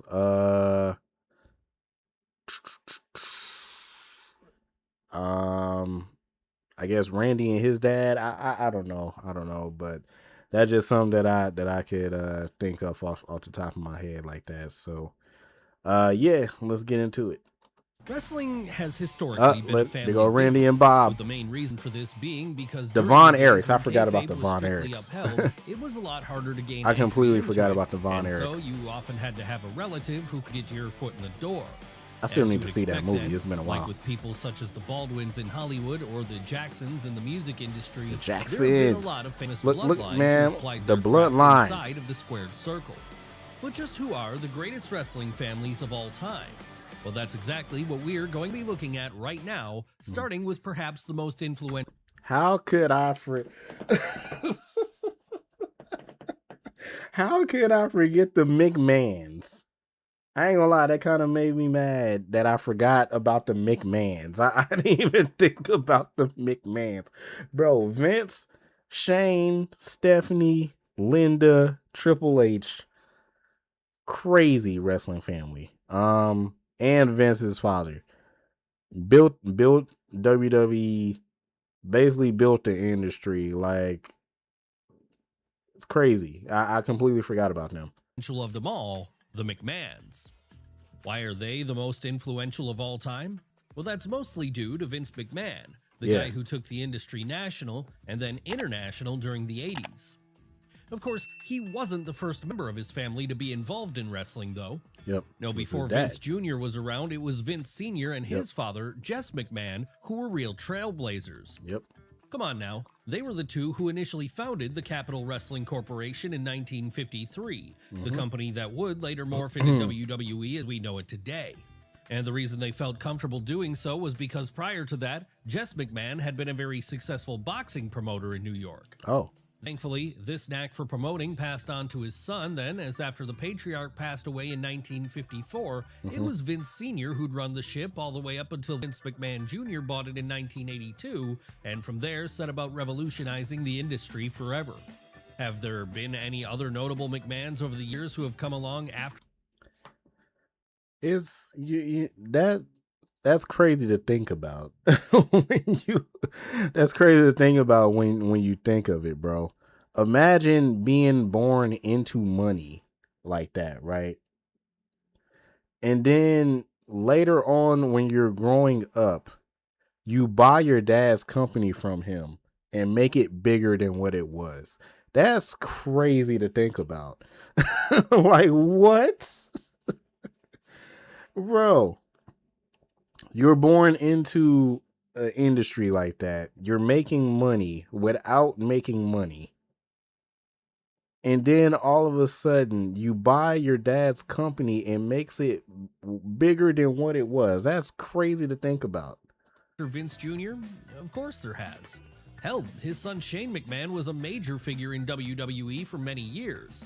And while he's no longer a part of the company in 2026, his sister Stephanie is, as is her husband, the son-in-law to Vince McMahon, Triple H. Yep. Hell, Paul Levesque is I'm the here. one What's up, booking the Uno? show today. And while he does... Uno, we watching this video of the best wrestling families of all time. And we starting off with the McMahons. So, yeah. Mike said that's a heck of a point. Yeah, that's crazy to think about, bro. Like, Vince's dad was already making money. Then Vince is born. He grows up. And then he buys his dad company from him and makes it bigger. That's crazy. Doesn't have any ownership over the company, just like Vince Jr. these days. The fact he remains in such a position of power has allowed the McMahon family to keep at least a little bit. Well, hold on. Let me boo Triple H. So Cody and Randy gonna be on here? Yeah, yeah, they showed them at the beginning of like the intro, so I'm assuming that they are. But he's like, I'm not doing that. That's a great investment, honestly, to keep the money in the family. Yeah, like, bro, not like it's a great investment, but I'm just thinking like off rip, like you're born rich. like it's crazy that off rip you're born and you're like, hey, I'm rich already. I ain't got to worry about nothing. And then you get older, you get like 18, 19, 20, you're in college, you're out of college or whatever. You don't even have to go to school. And then all of a sudden you're like, you know what? I'm going to buy my dad business. All right. And then your dad sell it to you. You buy his business and you make it bigger than what it was. That's crazy to me. That's crazy to me. Bro, like the like just thinking about it is like, whoa. Like, that's crazy. Facts, legit came into the world a millionaire. Yeah. And now he's a billionaire. So it's what? Bro. Bit of WWE to their name. But if you're a WWE fan in 2026, then the McMahons may not be the family you most closely associate with the success of the brand anymore. No, that honor might fall to our next entry instead.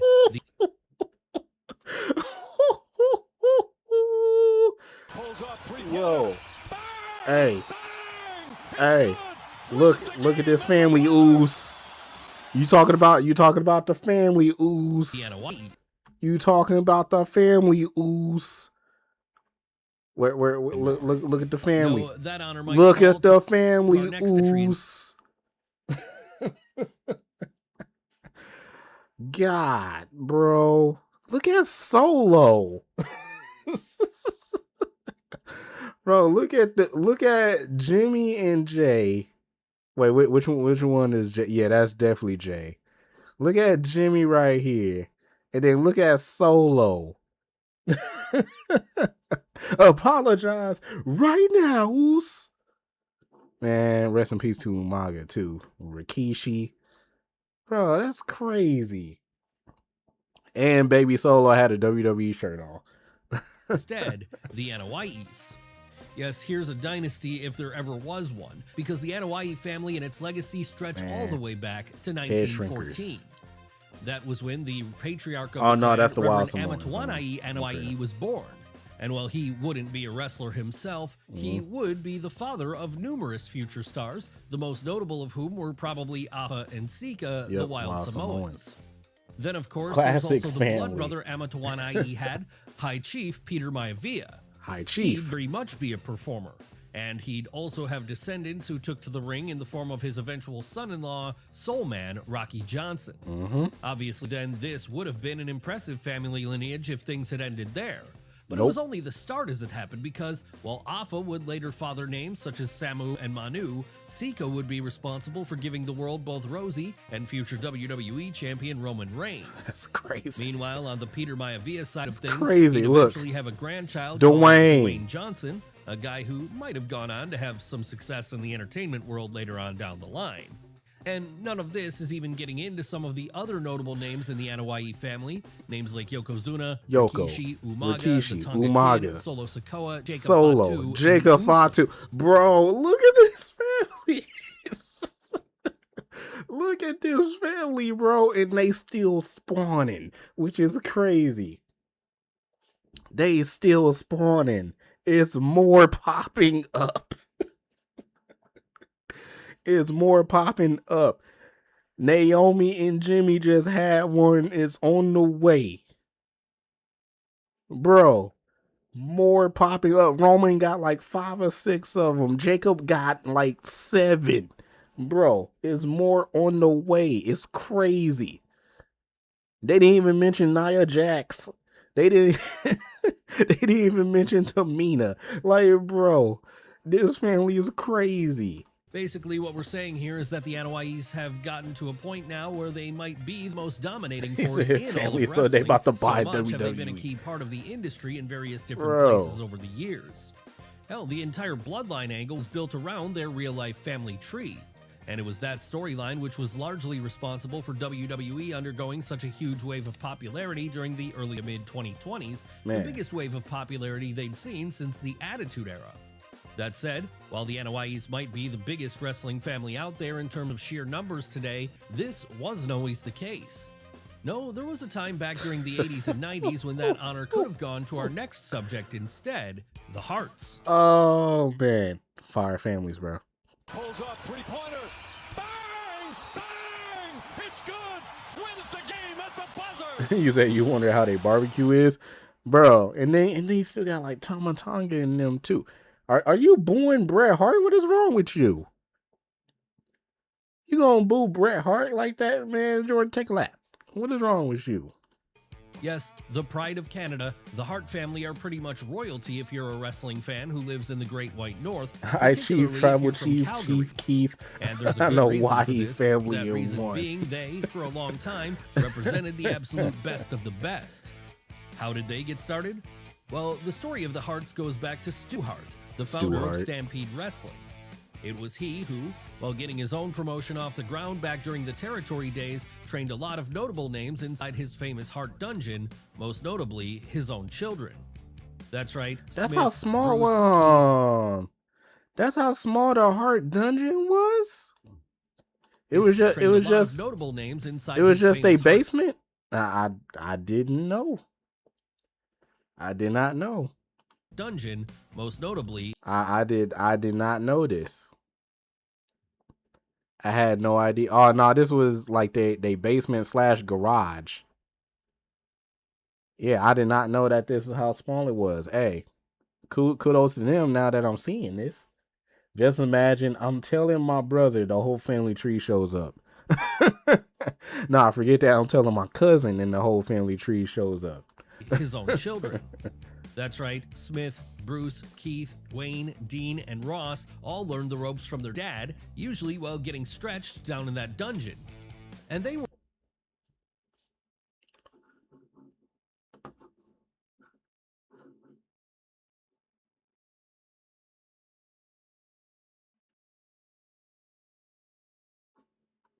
What did he say?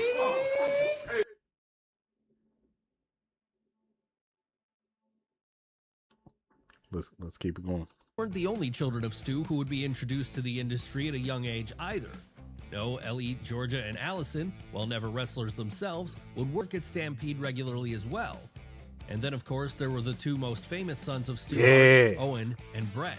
Yeah. In Owen, what you had was a complete trailblazer, one of the early examples of that high-flying style which is so popular in the ring today. And in Brett, what you had was quite possibly the greatest to ever lace up a pair of boots. Yeah. Seriously, even today, there are a large percentage of fans who would consider the Hitman to be the greatest of all time, with this being something he made a strong case for during his WWF run in the 80s and 90s. and he wasn't the only Hart working for Vince McMahon then either. No, aside from him, Owen would also become a star, as would their brothers-in-law, Davey Boy Smith and Jim the Anvil Neidhart. Yeah. Sadly, though, after the passing of Owen Hart in 1999 fractured the family, it seemed like things were never going to be the same for them again. Thankfully then, at least in the ring, things would I ain't gonna lie. The Hart Dynasty was fire. I ain't gonna lie. The Hart Dynasty was alright. Tyson Kidd, Natalya, and David Hart Smith, they was alright. They won championships. They was alright. And Natalya back then, boy. Well, Natalya now too, boy. But Natalya back then, Natalya back then got the nasty dance. You know what I'm saying? Hey, just letting you know. Just letting you know. Natalya back then got the nasty dancer, bro. Yeah. Now we got Natty. Natty's still alright, but you know they make her into like a more serious like Ronda Rousey character, and I don't like it. You know what I'm saying? But it is what it is. But the Hart Dynasty, it was alright. eventually pick up with the arrival of the next generation of Hart You said I was a stars. Tyson Natalya, stan. the You daughter said you of couldn't Jim tell me he Neidhart, wasn't a star. Her husband Tyson Kidd, and Harry Smith, the son of Davey Boy Smith.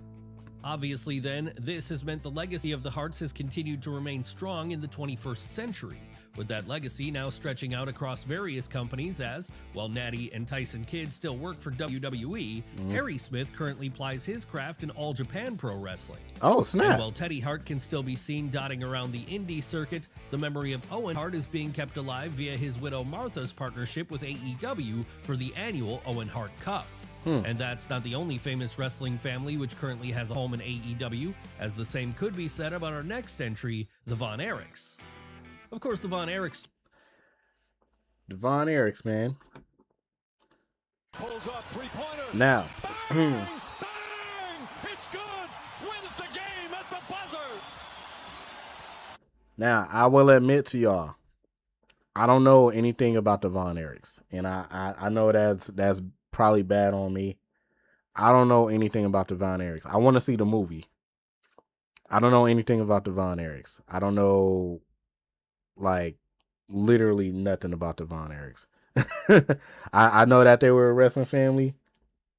But I literally don't know anything about them. So if y'all want to boo me. But yeah, I'm gonna have to do like some research and stuff. It's kind of not my fault, but it is my fault. You know what I'm saying? You got to see the movie, bro. Yeah, I want to. I want to see that movie. I only wanted to see it because Zac Efron was in it. I ain't gonna lie. Zac Efron, my dog. You know what I'm saying? High School Musical. But yeah, I also wanted to see it because I'm like, oh, snap, it was the Von Erichs. It's a wrestling movie. You know what I'm saying? So you're booing at AEW. Story stretched back way further than AEW. Come on, now back in the 80s, they were complete superstars in Dallas. And the reason for that was because, with the patriarch of the clan, Fritz Von Erich, being the owner of World-Class Championship Wrestling, and with him being very hard on his children, he was able to motivate Kevin, David, Kerry, Mike, and Chris to all step in the ring and become massive draws. Seriously, if you lived in that area at that time, the Von Erich kids were on the level of Elvis Presley when it came to popularity, with their legendary feud against the Freebirds taking WCCW to the greatest heights it ever reached. Sadly, though, what most people think of today when they think of the Von Erichs is the absolute Shakespearean tragedy which befell them. What happened exactly?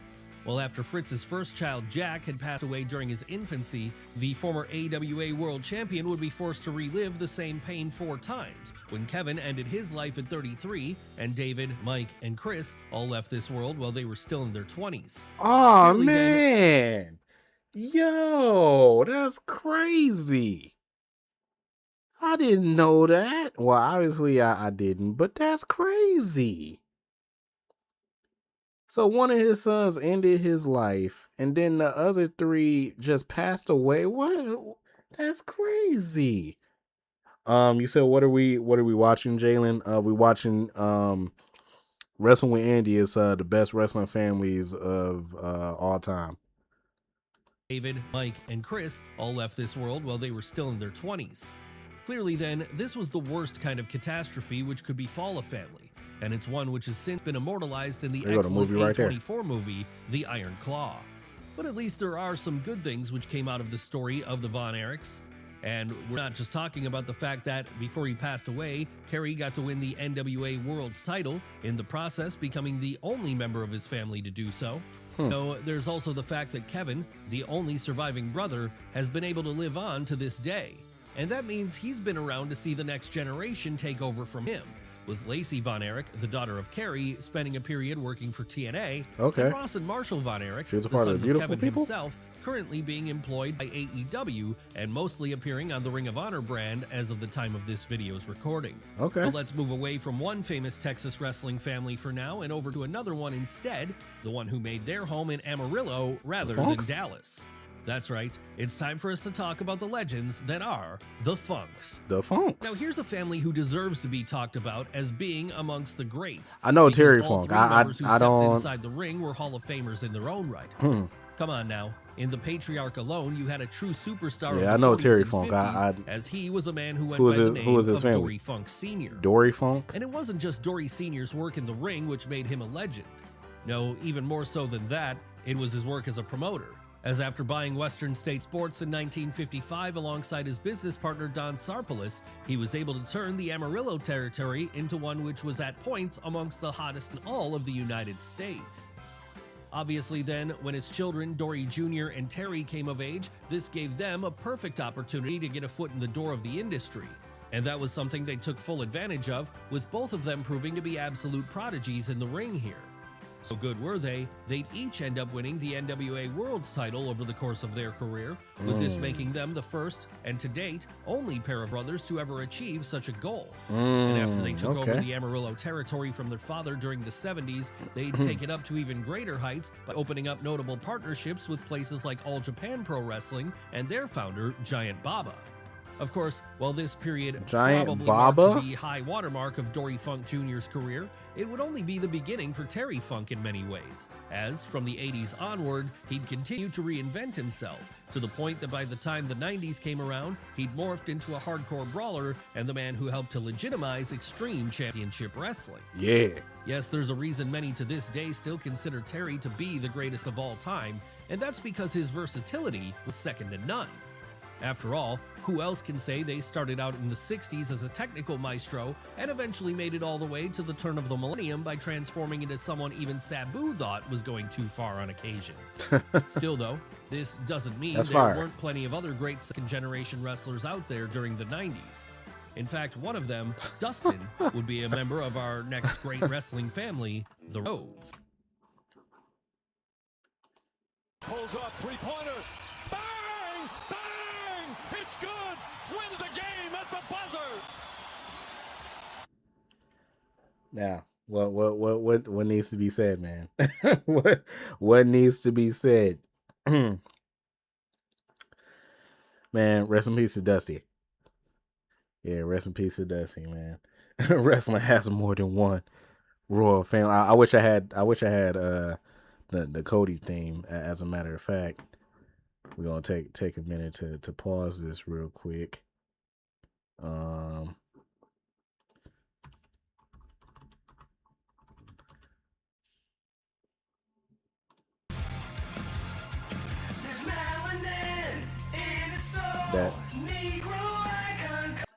right. That was not what I wanted to play. Let's keep it going.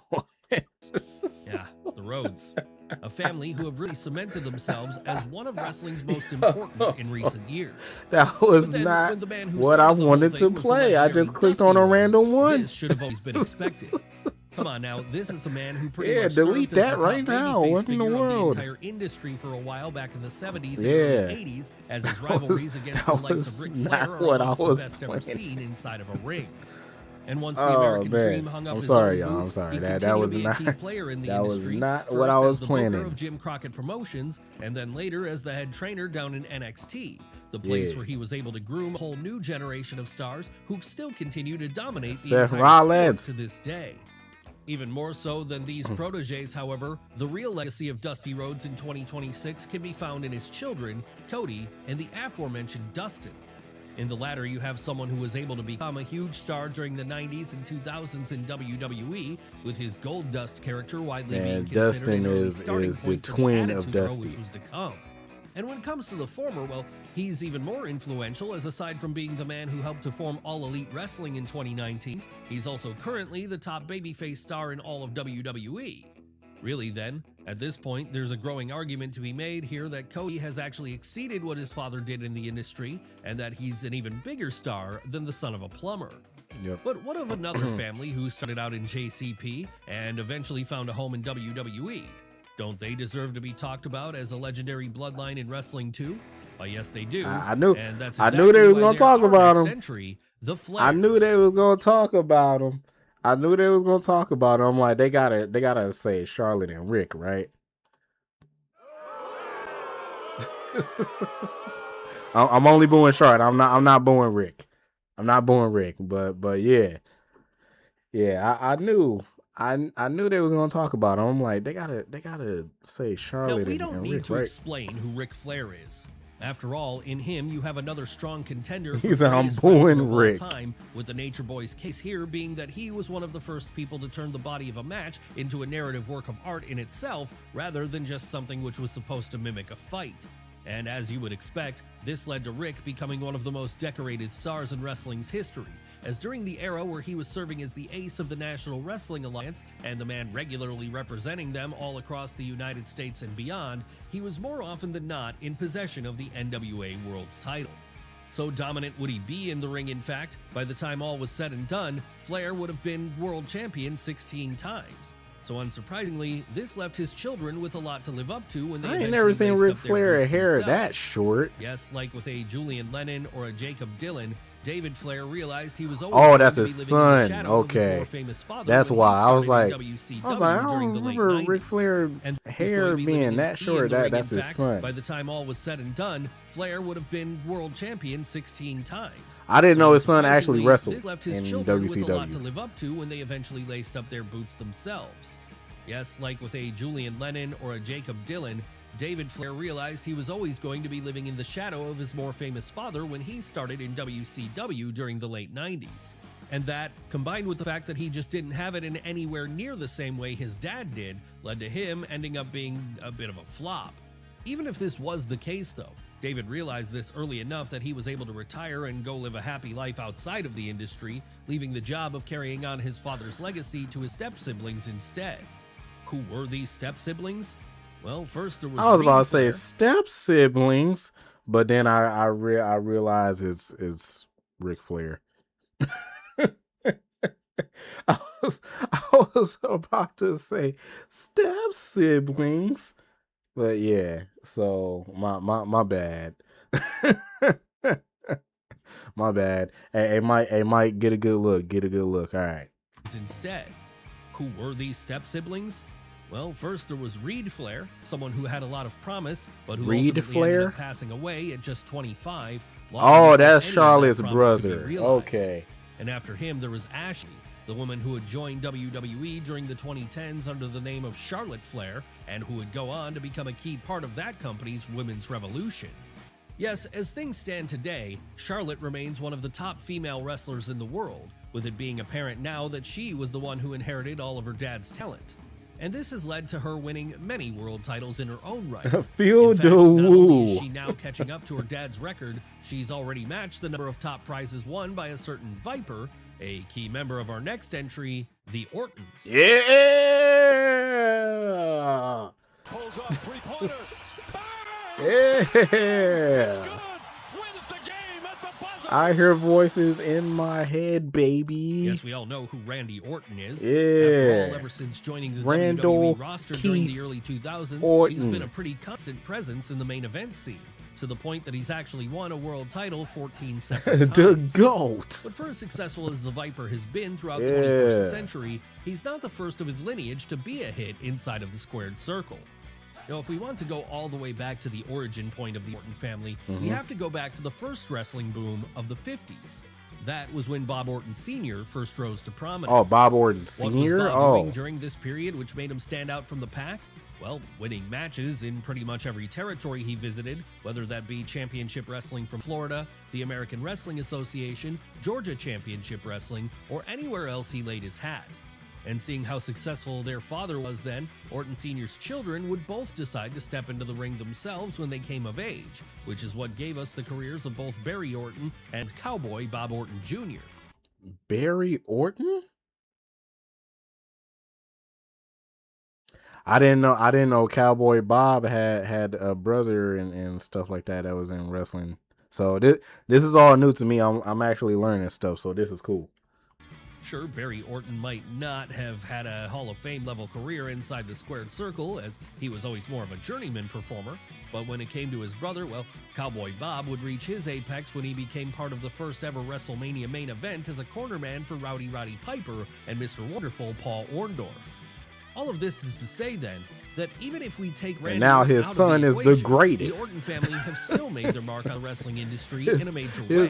His son And that is makes the them very greatest. Similar to another prominent family who had one particularly famous member amongst their ranks, the Paphos.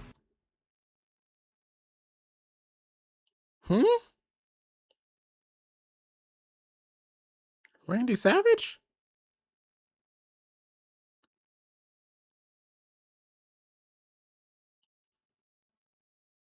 Ooh, yeah. All right. Okay. All right. Now, this one might not be as obvious to some because when we talk about the most famous member of the Pafo family, we're talking about someone who didn't use that name professionally. So for that reason then, a percentage of fans might not recognize who Randy Pafo is at first glance. But if we told you his more commonly used name, Randy Savage, then we're sure you'd recognize him just fine. That's right, another contender for the greatest of all time, the Macho Man is one of the few wrestlers who managed to become a true household name over the course of his career, and this led him to much success and many world titles. Who were the other notable members of the Pafo family? Well, there was Randy's brother Lanny Pafo, someone who will be... Yo, he looks exactly like Randy Savage, bro. What's his name? Family? Well, there was Randy's brother Lanny Pafo, Lanny, who will be better known to Golden Era WWF fans as the Genius. Sure, he was never as big of a deal as the Macho Man or anything, but Lanny was always a fun part of the show back then. Lenny Savage, about his rivals always being worth listening to. Then, of course, there was the patriarch of the clan, Angelo Pafo. He Angelo was a notable figure Pafo during the territory era, Angelo for being Savage, someone who went against the code by moving into Jerry Jarrett and Jerry Lawler's territory during the late 70s and creating the outlaw promotion International Championship Wrestling. How did this work for Angelo's reputation? Honestly, it didn't do much to harm it because after turning ICW into a pretty big success, it wasn't long before he was working with the Continental Wrestling Association. Yo, he looks and like that Randy had the Savage. Oh my knock-on God. effect of legitimizing the small show he'd started. But then it was always going to be hard for it to not feel legitimate when Randy Savage was working there, as even this early on in his career, it was clear he was going to be something special. Man. Yes, for as important as Angelo Pafo was, and for as much fun as Lanny Pafo could be to watch, the real reason we're talking about the Pafo family today is because the Macho Man was who he was. And who he was quite simply one of the best to ever do it. Honestly, there's an argument to be made that during the 80s, Randy Savage was the perfect wrestler. That said, there is a member of our next clan who would challenge this assumption, as his whole gimmick was that he was perfect. Which family are we talking about here? Why, the Hennig. Goated. Pulls up, three-pointer. Bang! Bang! It's good! Wins the game at the buzzer! Man. Where my guy Michael McGillicuddy at, bro? Where Curtis Axel at, bro? Of course. Yeah, we'll get to Mr. Perfect in a moment. Where Curtis Axel First, at, bro? Let's talk about Larry the Axe Hennig, the patriarch of the whole thing. He was someone who, while never a top guy in the territories or anything, he always had a good slot on whichever roster he was a part of, as it was well known he was a solid and safe pair of hands. Really, this was the reason why he spent so much time in the AWA as that promotion's booker. Vern Gagne knew he could rely on him. But for as good of a worker as Larry Hennig was, it would be nothing compared to what was to come, because when his son Curt Hennig started wrestling, it became clear very quickly he was a level above even his father. Dang, look at Yes, how in terms of being skinny able to go in the ring, Mr. there were Perfect few who had was. the technical skills that he did back in the day. And that was exactly why, after a run in the American Wrestling Association himself, which eventually saw him become a one-time AWA World Heavyweight Champion, Curt would get signed up by WWF during their 80s boom period and there be repackaged as Mr. Perfect. Obviously then, this was where he truly became a superstar, as Mr. Perfect's 2 runs with the Intercontinental title have since gone into legend. Yeah. And when he was done wrestling, he'd pass the Dang, baton. what? Yo. He got that big? Title have since gone into legend. And Man, I didn't know he got that big in TNA. Bro, I didn't even know he went to TNA. This has to be like 2002. Bro, I didn't know he got this big, bro. I never knew that. That's crazy. when he was done wrestling, he'd pass the baton Curtis over to his own Axel. son, Joe Hennig. Don't recognize that name? Well, perhaps you'll recognize him better as either Michael McGillicuddy or Curtis Axel. Yeah. And even if he never had the same level of success as his father did, Curtis Axel was able to become an Intercontinental Champion in his own right at one point. Yeah. And because he did this, it meant the Hennig family became the first to have two separate generations hold that belt. But let's move away from them for now and on to another wrestling family who have had prominent roles in WWE from the 80s all the way up to The the Guerreros? present day. Oh, nah. Who are we talking about this time? The Wyatts. Who else but the Wyndham Rotunda family? Yeah. The Wyatts. Pulls up, three-pointer. Bang! Bang! It's good! Wins the game at the buzzer! Fire. I thought they were gonna say the Guerreros. That's If they right, don't have the putting these two Guerreros in this together list, as they are messed up. directly connected by marriage. If they don't have the Guerreros in this list, they messed up. As it was during the 70s that Blackjack Mulligan had his Rotunda. heyday. What was he doing during this period to make himself stand out? Well, being an absolute powerhouse who stormed through every territory he was in. Hell, his partnership with Blackjack Lanza would even at one point see him become a WWF Tag Team Champion back when that promotion was being run by Vince McMahon Sr. Yeah. As time went on, though, Mulligan would start to wind his career down, and this led to his sons, Barry and Kendal Wyndham, picking up the mantle on his behalf, with Barry in particular finding a huge amount of success as not only a member of the Four Horsemen, but also a one-time NWA World's Champion. Of course, we haven't talked about how the Rotundas Facts. got Viva la involved yet. raza. It all happened when Mike Rotunda married Barry and Kendall's sister Stephanie. And if you don't know the name Mike Rotunda, you might be more familiar IRS. with him as Irwin R. Shyster. Yep. Yes, a constant heel presence during the late 80s and early 90s WWF, IRS certainly made an impact. But the biggest impact he'd make in the long run would turn out to be through his children. Why is this? Well, his oldest son would be Wyndham Rotunda, the man. Man. Pulls up, three-pointer. Bang! Bang! It's good! Wins the game at the buzzer! Man, rest in peace to Bray. I miss Bray like every single time, bro. I miss Bray, and I always think like, what if? Like, what if he never passed? What kind of matches would he have at WrestleMania? What kind of storylines would he have right now? Like, man, I miss Bray a lot, bro. And who became famous during mid-2010s WWE as the Eater of Worlds, Bray Wyatt, one of the most popular characters of that decade and a three-time world champion. Sadly, though, as we all know now, Bray would pass away in 2023 at just 36 years old. But even if he is gone, the Wyndham Rotunda legacy continues on in Dallas, WWE via his brother, Bo Dallas, someone who has, in recent years, repackaged himself as Uncle Howdy in honor of his brother's final creation. Of course, for as big of an impact as the Wyndham Rotunda family have made in wrestling over the various generations, though, even they might have to admit that they've not made as big of an impact as our next family, the Legends of Mexico, that are the Guerreros. Pulls up, three-pointer. Oh. Ooh, travel. Bro, where's my dog at, bro? Where's my dog? Who are the Guerreros? Where's my dog? Pretty sure you all know at least one of them. Where's my dog Let's at? start at the beginning for now. It was in the late 1930s that Where Gory is Guerrero, my the Gory patriarch of the clan, Guerrero? first started in the ring down in his home country of Mexico. And with him being one of the more talented performers of his day, it didn't take long for Gory to become a star, with this only being more true once he made his way across to America and started working in some of the southern U.S. territories as well. That said, today, the thing Gory Guerrero is most remembered for, outside of being the man who invented moves like the camel clutch and the Gory special, is the fact that he gave the world four sons, like Chavo? each of whom would become a successful wrestler in their own right. Who were these sons? Well, they'd be Mondo, Hector, Chavo Sr., and Eddie. And while Chavo Sr., Hector, and Mondo would all have a good degree of success in the territory circuit, it was really Eddie Guerrero who stood out from the pack, particularly during the 90s when he made a major splash in places like Extreme Championship Wrestling. I like and Chavo, World just not you Championship singing the Wrestling. song. Hell, so great would Eddie You be, always gotta come ruin the the fun, bro. mid-2000s, he'd be winning the WWE title. And by the time he was doing that, he was able to celebrate with his nephew, someone who was also a wrestler. Ooh, Chavo. Dun, dun, dun. Dun, dun, dun, dun, dun, dun, dun, dun. Dun, dun, dun, dun, dun, dun, dun, dun. Nee, nee, nee, nee, nee, nee, nee, nee, nee.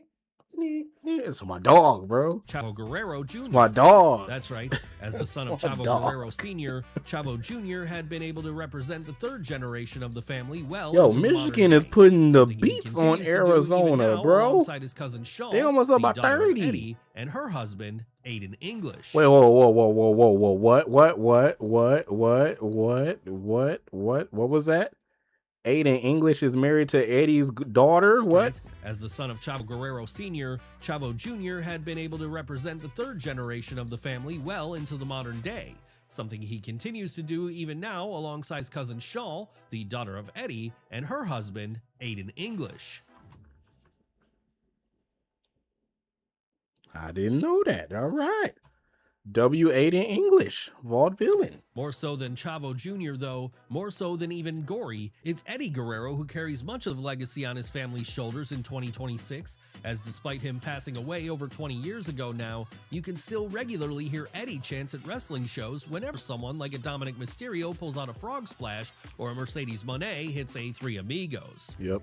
Obviously then, this has done a lot to keep the Guerreros amongst the great of the industry's famous family. But then all of the lineages we've looked at today are just as deserving as being considered among the best. W video, man. Hey, I think this is probably one of the best videos that we've seen thus far from Wrestle with Andy. Pulls off Hey. three-pointer. Bang! Bang! It's good. Wins the game at the I'm buzzer. cool with it. I learned a lot. I learned about the Von Erichs. I learned about the Guerreros, like going all the way back. I learned a lot about these families. That was cool. That was cool. I like that. Ah man. It's going on 10 o'clock my time. I ain't got nothing to do since Uno, didn't want to do the podcast tonight. We're doing it tomorrow. He relaxing. We got anything else that we want to watch? Let's see what Wrestlemania got.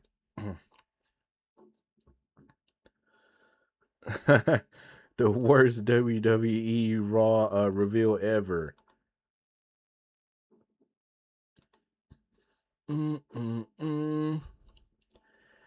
10 fans who legit pissed off WWE wrestlers. I remember watching this.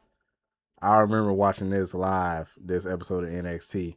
Pissed EO off. I ain't never seen EO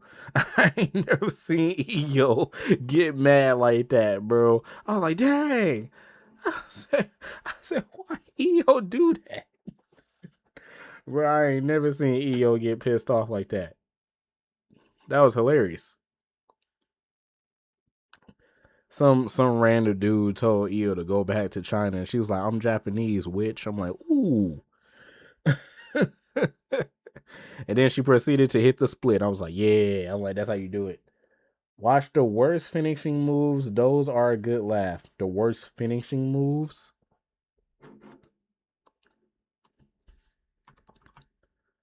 Worst wrestling finishers.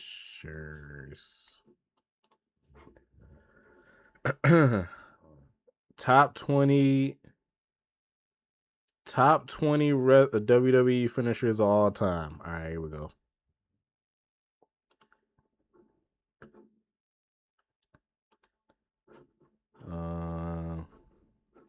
Skip. These are the top 20 worst WWE. All right. All right, chat. We're watching another video, man. These are the top 20 WWE worst finishers of all time. Let's get into it.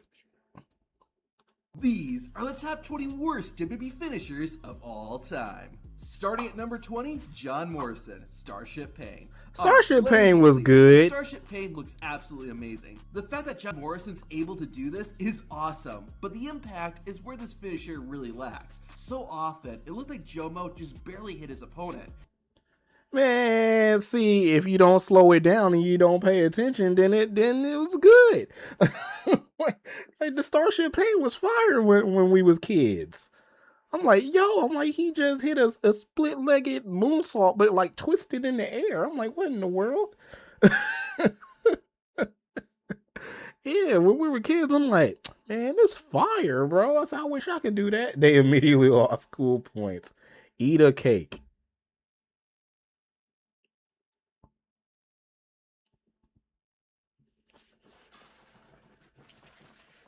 Nah.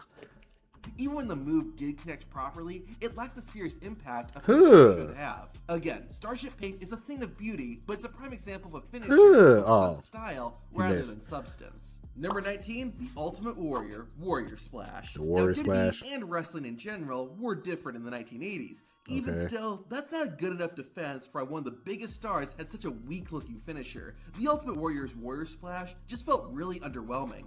Okay, yeah, I can see this, but it was a different time in the 80s. People wasn't doing like crazy finishers in the 80s, so like the Hulk Hogan leg drop, trash. Like people wasn't doing like crazy stuff in the 80s, but yeah, this wasn't all that. Since Warrior's opponent was lying on the mat, they couldn't really sell it. Is it On still top of that, trash? Warrior's hands and or knees would often hit the mat first, minimizing the impact. If the splash had been performed from the middle or top rope, it would have looked a lot better. As it is though, the Warrior Splash was a real flop. Number 18, John Cena, STF. Some people say What? attitude adjustment isn't a good finisher. I don't agree, especially when his submission finisher is garbage. The move itself is actually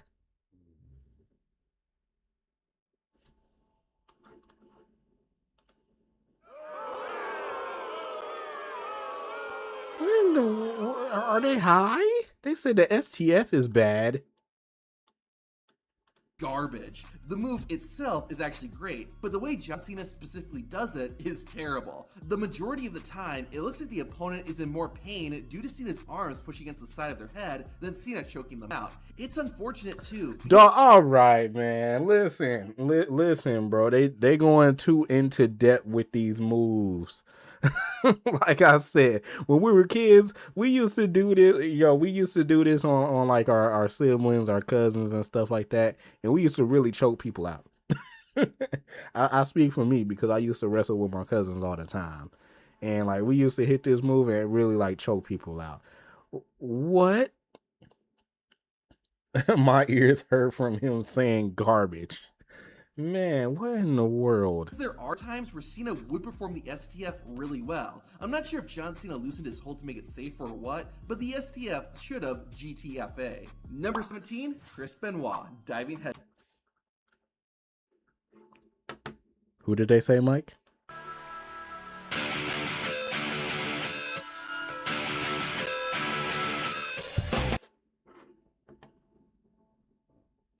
headbutt. Not only is Chris Benoit controversial, but so is his finisher, the diving headbutt. The move can have So yeah, the headbutt was trash. I ain't gonna lie. The move just doesn't make a whole lot. Yeah, that diving headbutt was trash. But why would you hit your opponent? It looked good. Yeah. One, that only dishes out a limited amount of damage, and second, are you gonna hurt yourself as much, if not more, than your opponent? The diving headbutt just never made sense. It looked good. Being used to this day. Number 16, MVP, Playmaker. MVP is a cool wrestler. His finisher was trash.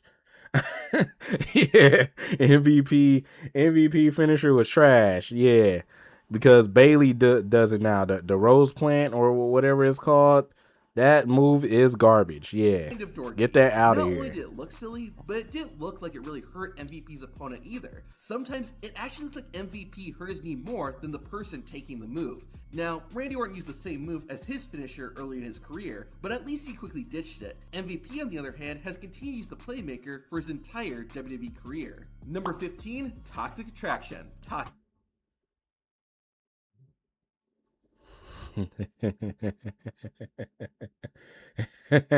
Y'all see who was on the screen?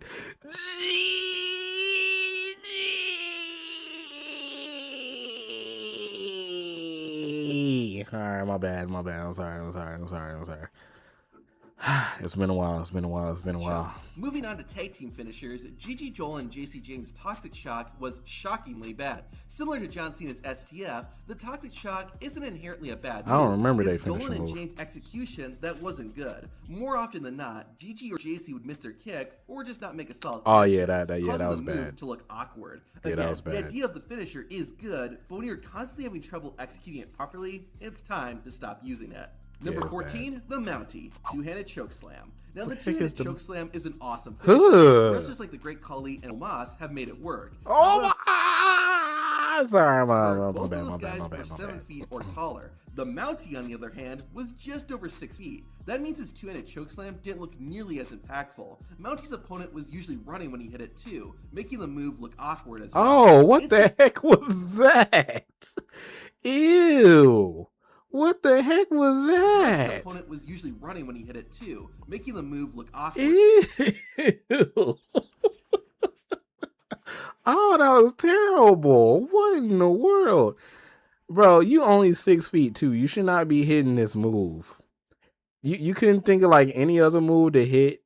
And this was in the 80s. So like I knew, like I said, there wasn't a lot of stuff going on in the 80s, but like you couldn't think of like any other thing to hit. You 6 feet. You should not be hitting these moves on 6 feet. That means his two-handed chokeslam didn't look nearly as impactful. Mountie's opponent was usually running when he hit it too, making the move look awkward. Ew. As well. It's surprising that the Mountie caught any man with this finishing What move. the heck? Number 13, Okay. Fantasio, underwear swipe.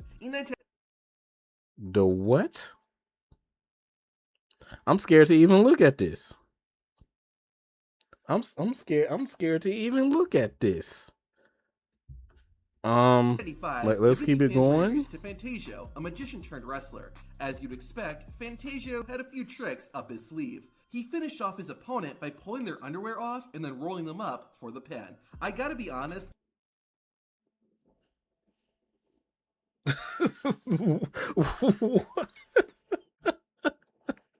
So he gave them a wedgie and snatched their drawers.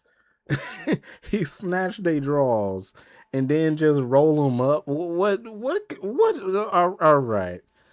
This might be the most creative finishing move ever. This is the most creative finishing move ever. What are we talking about? Up for the pin. I gotta be honest. He said, what kind of freaky finisher is that? Ever. You know, if Fantasio debuted in the Attitude Era, they would have had him do this finisher to all the women. Unfortunately, we never got to see Fantasio pull this trick on The Undertaker or anything because he disappeared after his debut match. Thank God.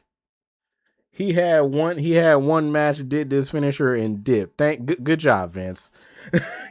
good job, Vince. The GTD got them draws. All right. Yeah, good job, Vince, for seeing absolutely nothing in this dude. Man, right after his debut, they was like, yeah, nah. Number 12, Alicia Fox, Officer Nasty. Say what you will about Alicia Fox, she spent 17 years as a WWE wrestler. That's even more amazing when you see her finisher. Fox ended matches by doing a somersault leg drop that she called Officer Nasty. It's an impressive athletic move, but it didn't look powerful at all. That was her finisher? The issue was that Alicia's opponent was already on the mat, meaning they couldn't really sell it. Fox thankfully only used Officer Nasty as her finisher for about 2 years before only making it a signature move. Also, what kind of name is Officer Nasty? Officer Number Nasty. 11? I ain't gonna lie, that's kind of, hey, that one wasn't as bad. That wasn't as bad. The name is kind of crazy, but that finisher wasn't as bad. Who the heck is Battle Cat? Battle Cat, feline antics. If you've never heard of Battle Cat, then you aren't missing much. This feline made its WWE debut in 1990 and only had 3 televised matches before calling it quits. The character was only going to go so far, but Battle Cat's finisher didn't do himself any favors. Cat would run around his opponent, pounce on them, get it, like a cat, and then cover for the pin. That's all there was to it. I guess it was Battle Cat's knees that were supposed to be hitting his opponent, but it never looked that way. Maybe he could have perfected it if he had been around longer, but I think feline antics was dead on arrival. What Number the heck? 10, Okay. Gigi Dolan, Gigi Driver.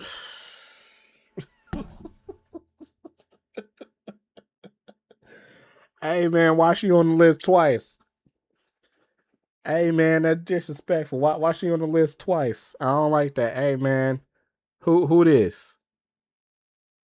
Who this? Why she on the list twice? I don't like that. Stop messing with Gigi, man. He said all rise for Gigi. That's saying something. Man, what are we doing? Why is she on the list? This video isn't meant to be an attack on Gigi Dolan, but she's had some bad finishers. This one really isn't even a finisher, it's just a fancy looking roll up. I guess Gigi is supposed to be hitting her opponent with such momentum that it causes them to get knocked out or something, but it doesn't look that way. See, these are bad ones. She actually hit this finisher kind of nice before. These are just bad takes.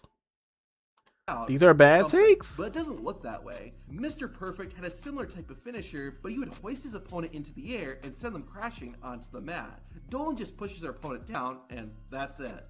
Number 9. All right. And then this dude, Uno, trash. All right. The Bushwhackers, the battering ram. Another tag team finisher, and this one is pretty bad. One of the Bushwhackers would grab the other in a headlock. Oh yeah, this was trash. Their opponent. The attack might have been fine as a signature move, but it lacked the explosiveness needed for a finisher. It wasn't even that fun or entertaining to watch, making it underwhelming and easily forgotten. Number 8, Naomi, rear view. Some wrestlers use their fists, some use their feet. Naomi, on the other hand, uses her butt. The rear view was cool. I ain't gonna lie. The rear view was alright. It's not the best. I'll give it this. The rear view is different, but not a good different. The former WWE Women's Tag Team Champion smacked her opponents in the face with her... Man, they just mad that they run into all the talent that's behind Naomi. That's all they mad about, bro. That's all they was mad about. They was mad that they had to run into all the talent behind Naomi. Naomi, on the other hand, uses her butt. I'll give it this. The rear view is different, but not a good different. The former WWE Women's Tag Team Champion smacked her opponents in the face with her backside and then covered them for the 1-2-3. Yeah, this ain't as bad. Now, if they would have said like Jada Parker's finisher, because Jada Parker finisher is bad. That hypnotic, that's trash. The hypnotic is trash. The rear view, that's alright. I'm cool. I'm cool with the rear view. I thought Iliosor injured his shoulder. He did. As a fun signature move, the rear view would have worked great, but as a finisher, it's butt ugly. Number 7, butt ugly. All right. Trip to the Batcave. This is one of the sickest WWE finishers ever, and I do not mean that in a positive way. Booker could sit on his opponent.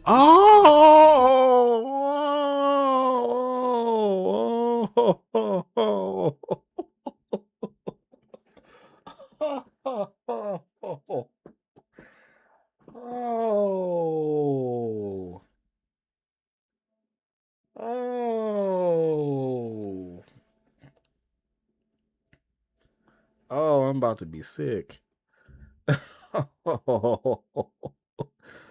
Oh.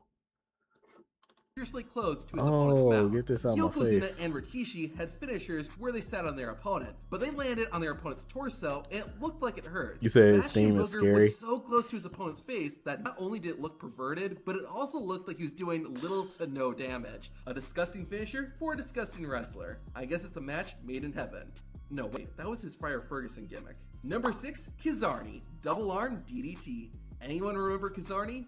Probably not, because his I remember Kizarny a little bit. Of 2 televised matches, and one of them was a battle royal. As such, we only got to see his finisher once, but even that was too much. Kizarny would hook his opponent's arms and hit DDT. It was a lot like Dean Ambrose's Dirty Deeds, but instead, Kizarny would roll through and hold his opponent's arms down to the mat. It just lacked any real excitement and just looked odd. That was Thankfully, trash. No one had stolen it. Number 5, Everrise, the French Connection. If Everrise. This is the first time you're hearing about Everrise,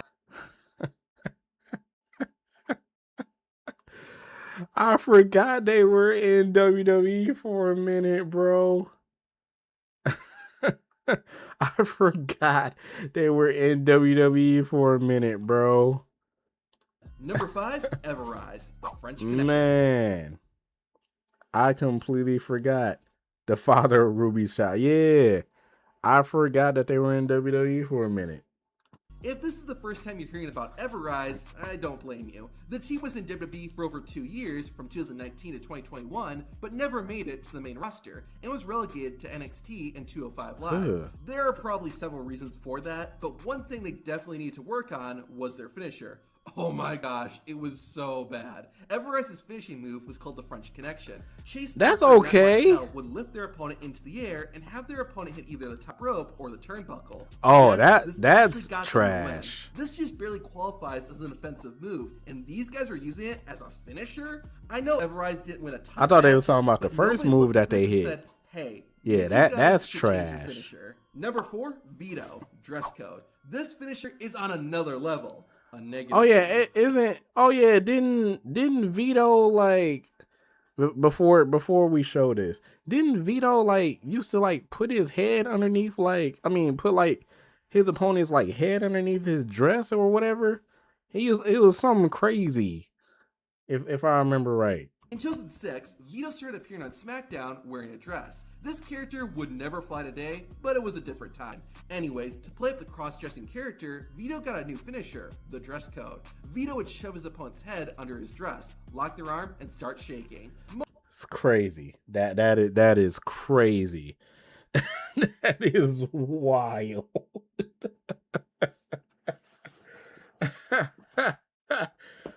Oh my god.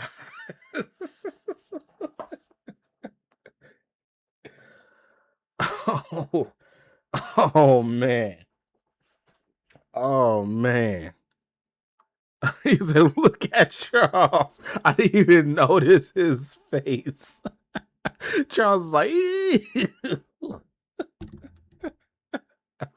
Bro, I didn't even notice bro's face.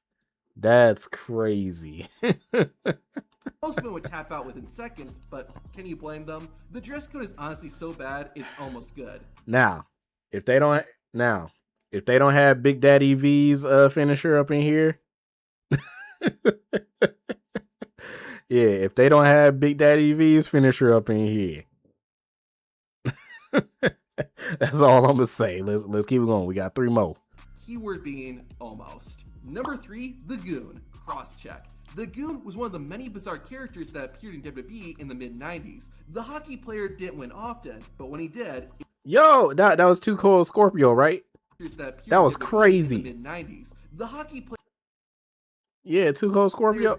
Bro, this is great. Bro, I want to see somebody do this in WWE right now. That was crazy.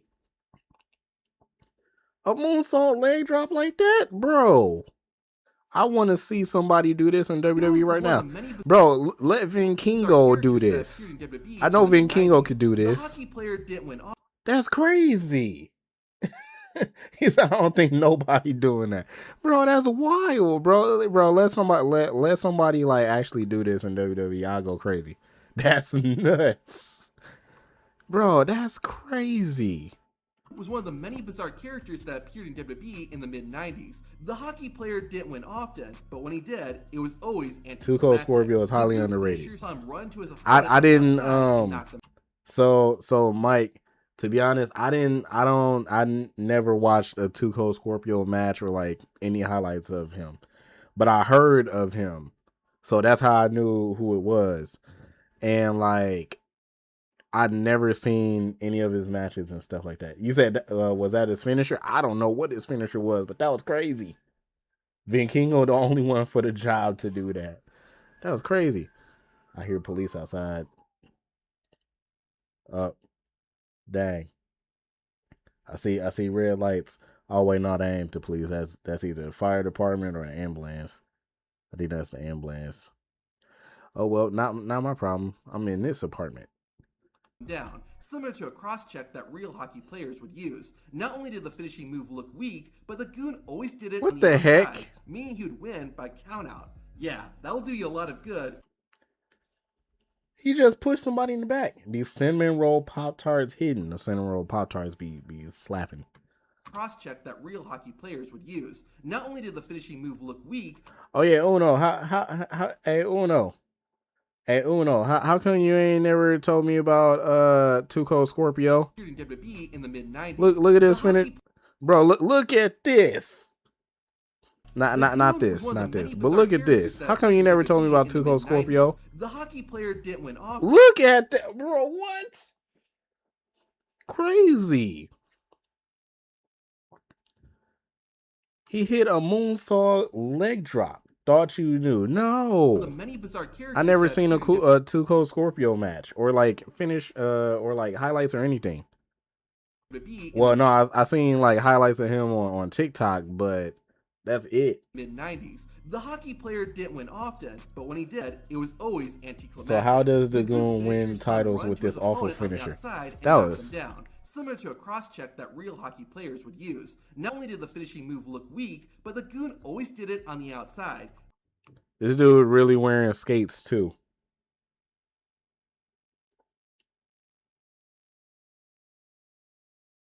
Meaning he'd win by right. countout. Yeah, that'll do you a lot of good in a championship match. Number 2, Byron Saxton, Saxtonation. Saxton? Remember, but before he was a commentator, Byron Saxton wrestled. He made his WWE debut on NXT back when it was a competition game show. Saxton ended up getting eliminated. What was his finisher? You can kind of tell why. What was his finisher? Saxtonation involved Byron grabbing his opponent, pushing for a skull-crushing finale, and then psych! No. That's not bad. That's not that. Well, it is trash, but it's not as bad. Yeah, it's not as bad. Saxtonation involved Byron grabbing his opponent, pushing for a skull-crushing finale, and then psych! No matter how much WWE shook the camera, this finisher did not look good. Dolph Ziggler summed it up the best. Byron Saxton. Forward and back. And number 1, I don't even Solomon know. Crow. They didn't put Viscera on here, bro. All right. So you said so this video came out two years ago. So you said that the STF was one of the worst finishers ever. Sami Callihan, I just noticed that. I just noticed that. Thank you, Jay. I just noticed that. But you said that the STF was one of the worst finishers ever. But you didn't put Viscera's finisher on here?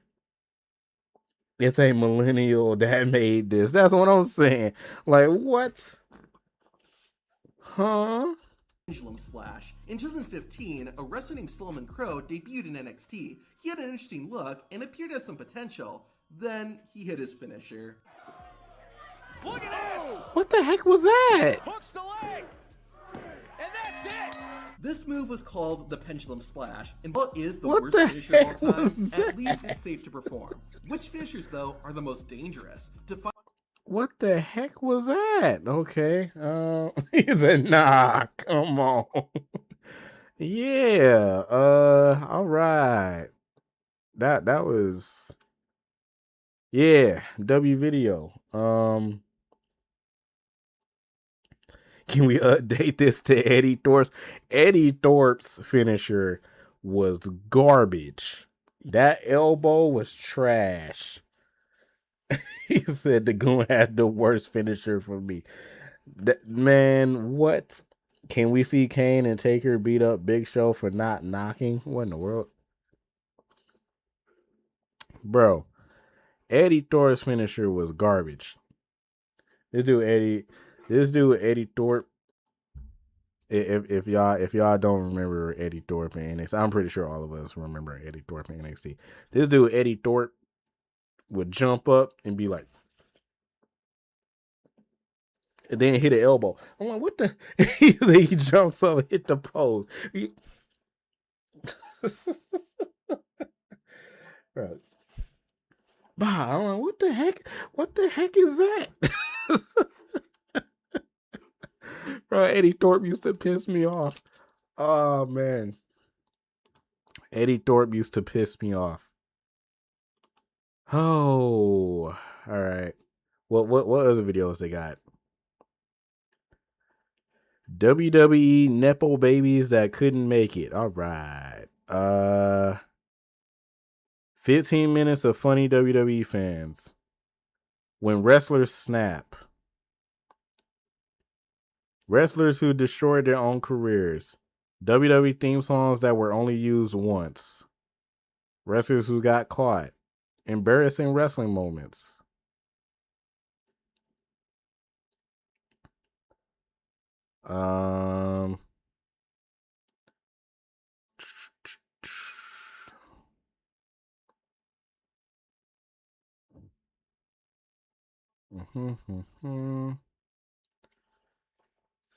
His character didn't. He said that werewolf DJ. Yeah, they pieced Big Show up, and Taker said next time knock. He said, let's see. Ooh, top 10 worst WWE factions. Top 10 worst WWE factions. All right, we gonna watch this one, and then this will be the Mike said yes. Yeah, this will be the last video, and then we'll head up out of here.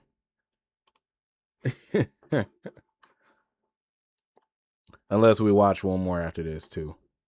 Let's see.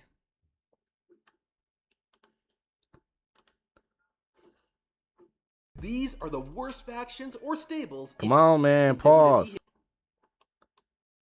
History. Number. See, man, I hate this crap, man. There you go. All right, man. If a millennial made this, she'll gonna be on the list. I hope not, but this is the the top 10 worst WWE factions.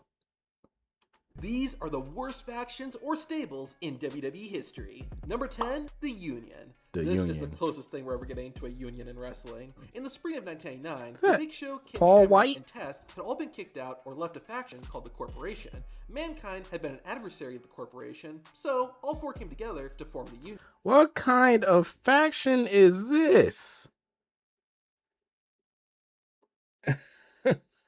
What kind of faction is this? You got Mr. Well.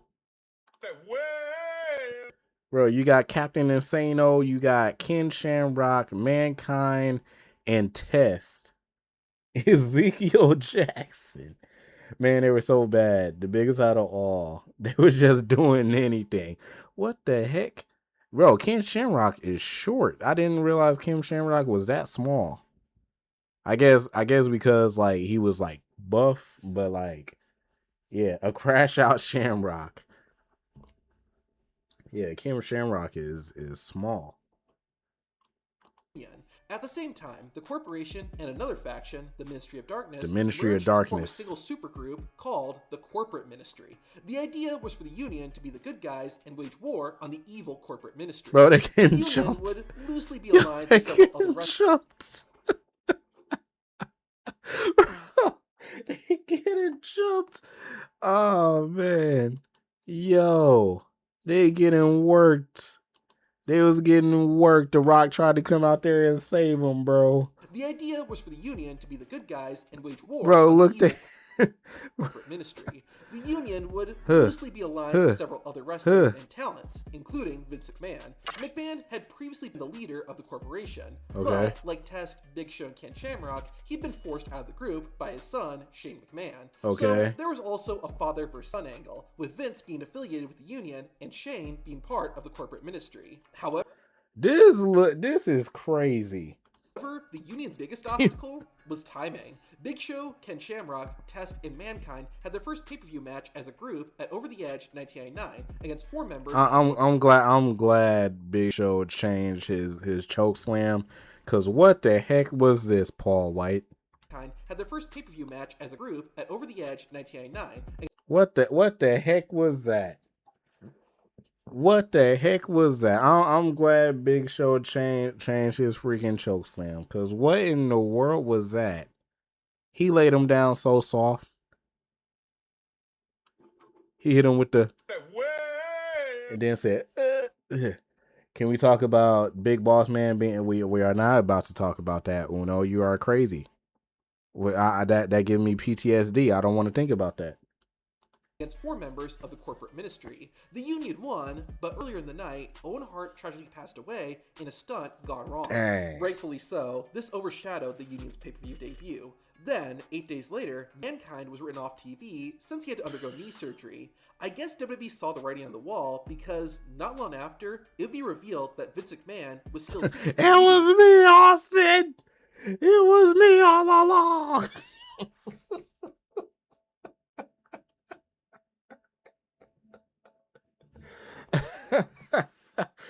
Oh man. Oh man, stupid. It was me, Austin. It was me all along. Corporate ministry as the higher power. Oh that, man. The Union quietly disbanded, and it was over as soon as it started. It was just a real nothing faction. Stupid. But Is that the Shield? The worst thing about the bro. WWE gave no F's when it was WWF. As soon as it started. Bro, look at the Shield. Real nothing faction. Bro, Dean Ambrose, Roman Reigns, and Seth Rollins right here. Yeah. Oh yeah, y'all can't see it. Hold up. Let me move this real quick. Bow. Then I'll snap. Hold up. And then bow. Bro, look at the Shield. Got the Shield right here. Dean Ambrose, Seth Rollins, and Roman Reigns. I think Shawn was one of them. Get out of here. All right. I'm sorry. Move my stuff back. Bop. And then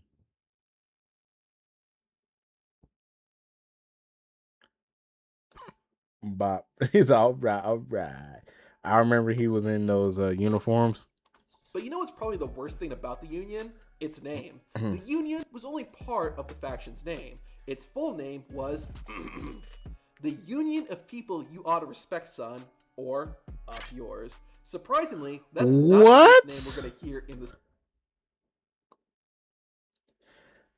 I'm glad. At that point, I ain't never seen this faction, but I'm glad that they didn't use this name. Or Up Yours.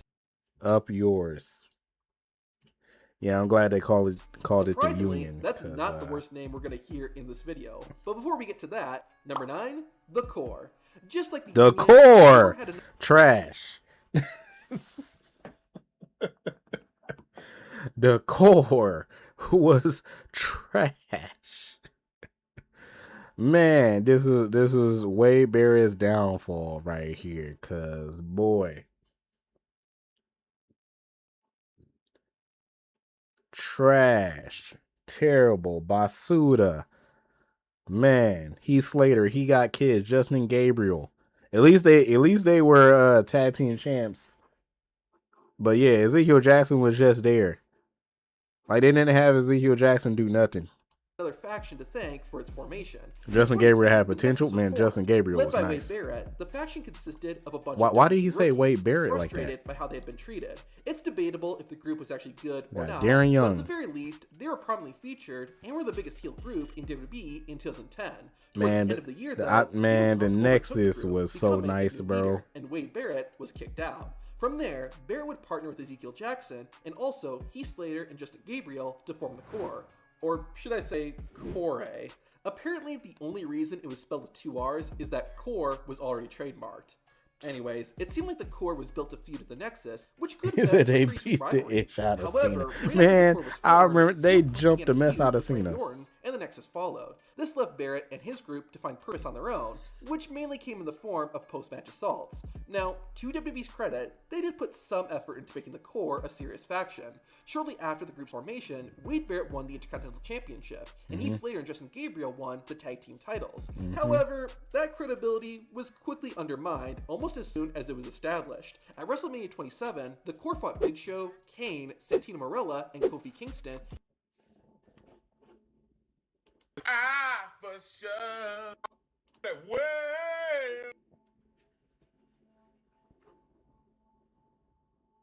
In an 8-man tag team match, which the Core lost in under 8 minutes. After that, tempers began to flare within the group. Ezekiel Yo, they jumped the mess out of yo. Why they jumping Ezekiel like that?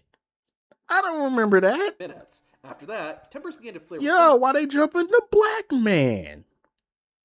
Get up, let him get up, let him get up, let him get up.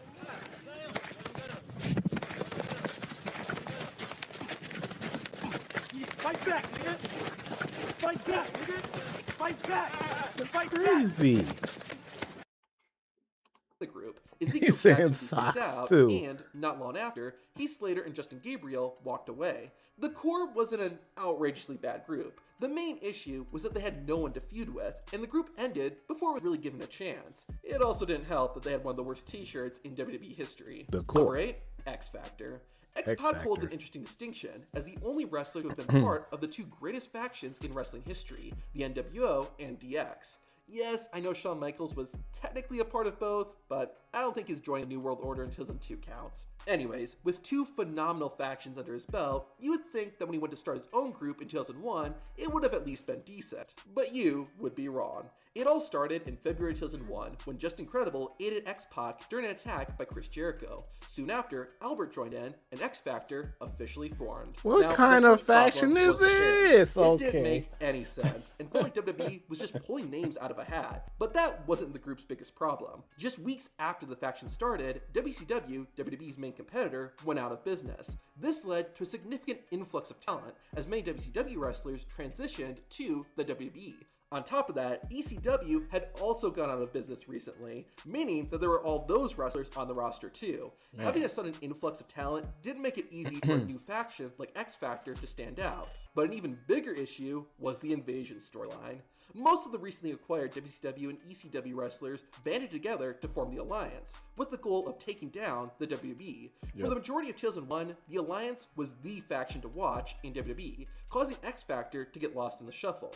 However, even with all that, the biggest You said issue Just X Factor Incredible faced was him? I was don't they had know who the nothing heck going Just for Incredible them. was. There wasn't anything that the group did that made them special or made fans care about Mm. them. WWE tried to get something going by having Albert win the Intercontinental Championship and X-Pac winning both the Light Heavyweight Championship and the WCW Cruiserweight Championship. But none of these worked. Yeah, After 8 X-Pac months, was the group like finally that, broke for up real. when Just Incredible left to join the Alliance, where he should have been. He's all an Albert along was that and been a dude, you former can't lie. ECW World You talking about Champion. Tizai? To top it all off, X Factor had one of the worst theme songs in WWE history. Oh God.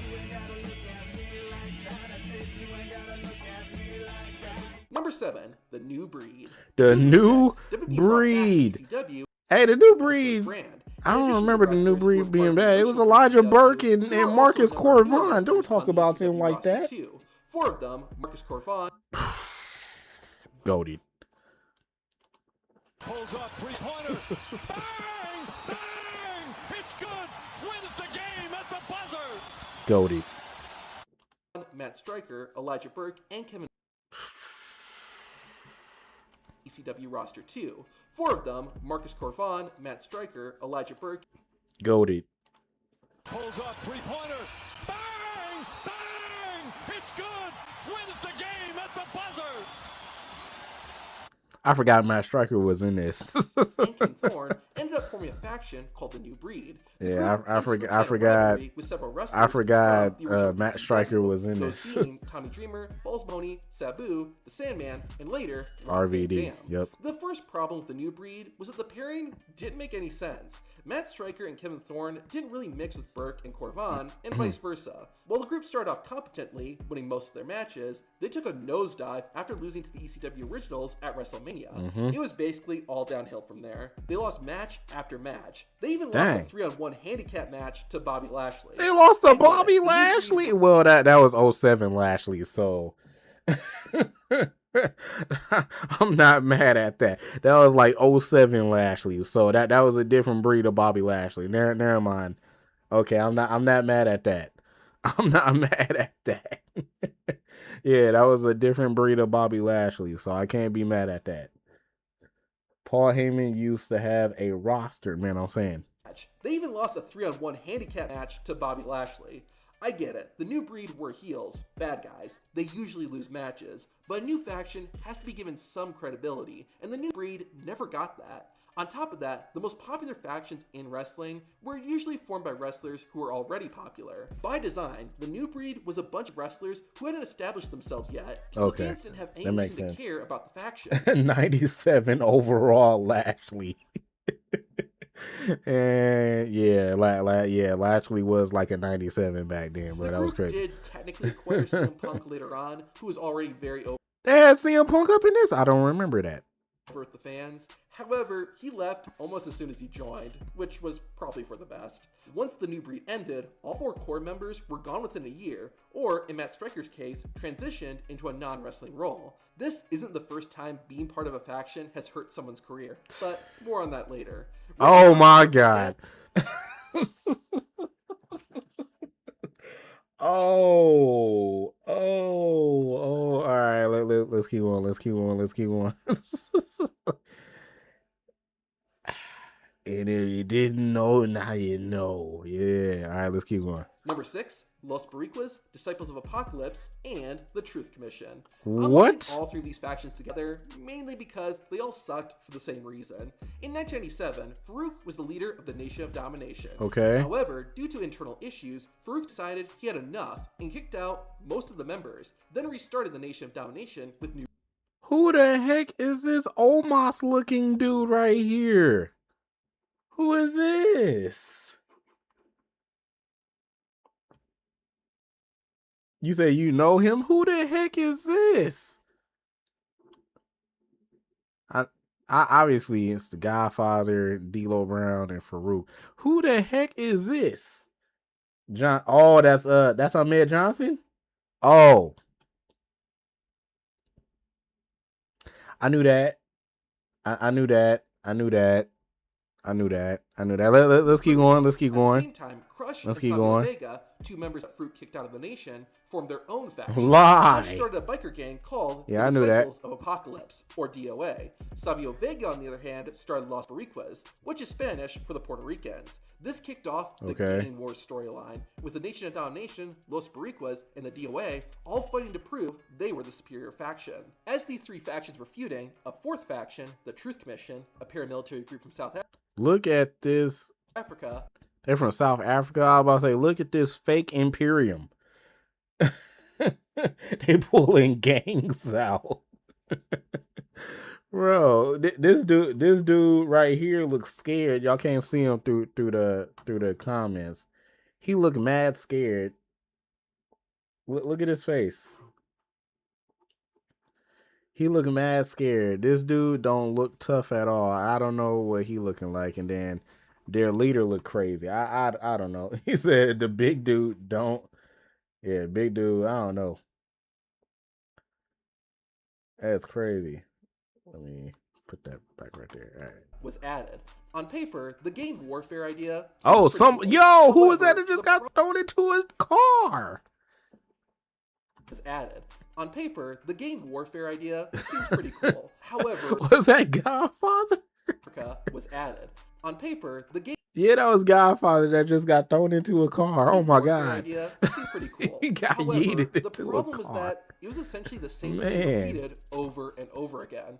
Two of the factions would fight, another group would interfere, and the matches would often end in a big brawl. Man. It was cool the first few times, but it quickly grew old, and the rivalry never developed beyond that. Talking about the teams themselves, they just weren't that interesting. Savio Vega and Crush had some history. Yo, I thought this was Aleister Black for a sec.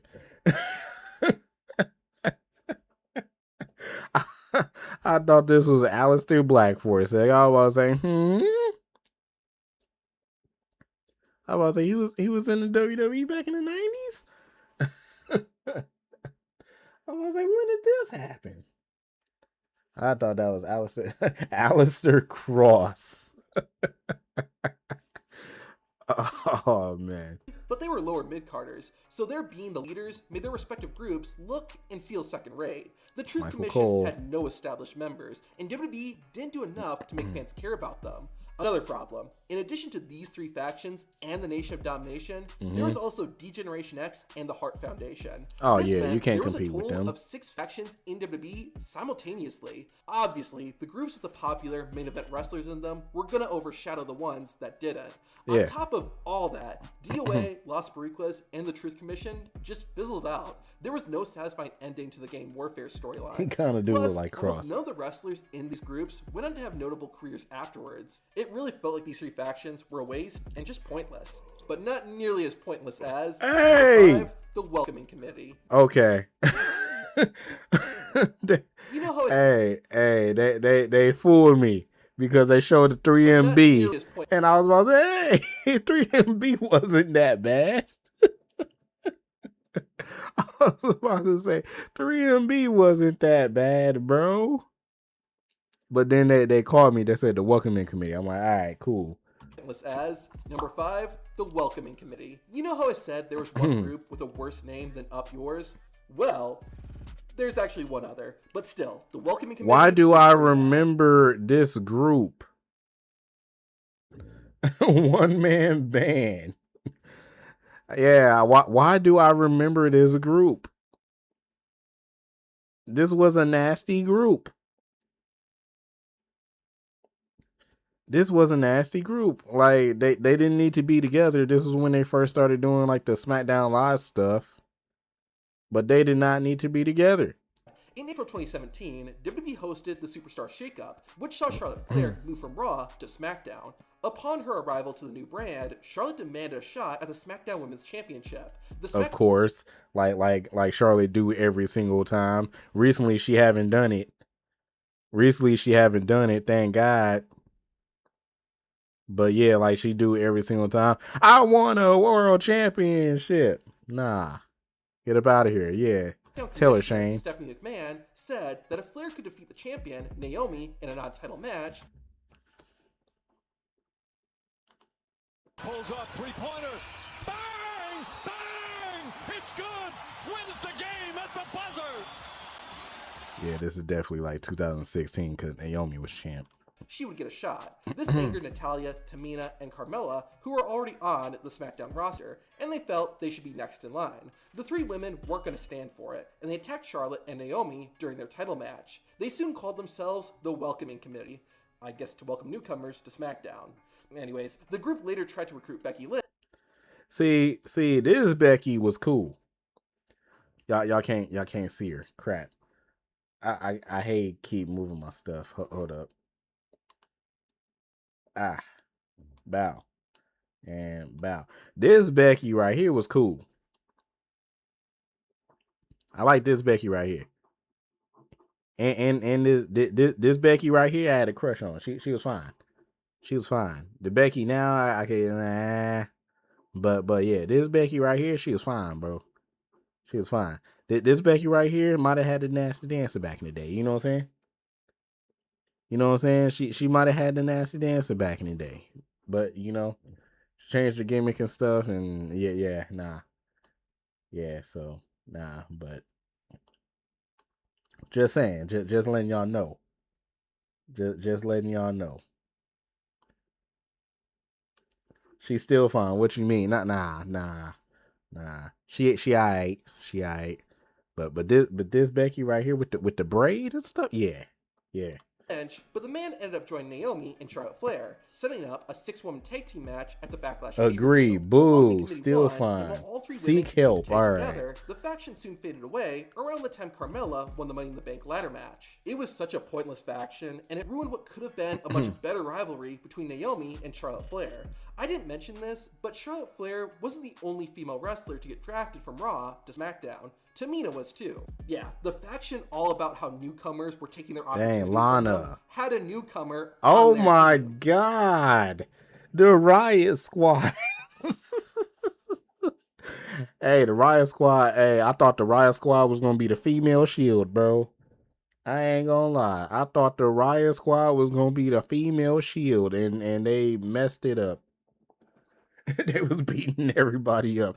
I thought the Riot Squad was gonna be the female Shield. You had Ruby Riott, the leader. You had Sarah Logan. Sarah Logan was tough back then, bro. Sarah Logan was fire back then. I ain't gonna lie. And then you had Liv. You had Liv, fine Liv right here. Oh yeah. I for sure thought the Riot Squad was finna be something, and they said nope. Man, I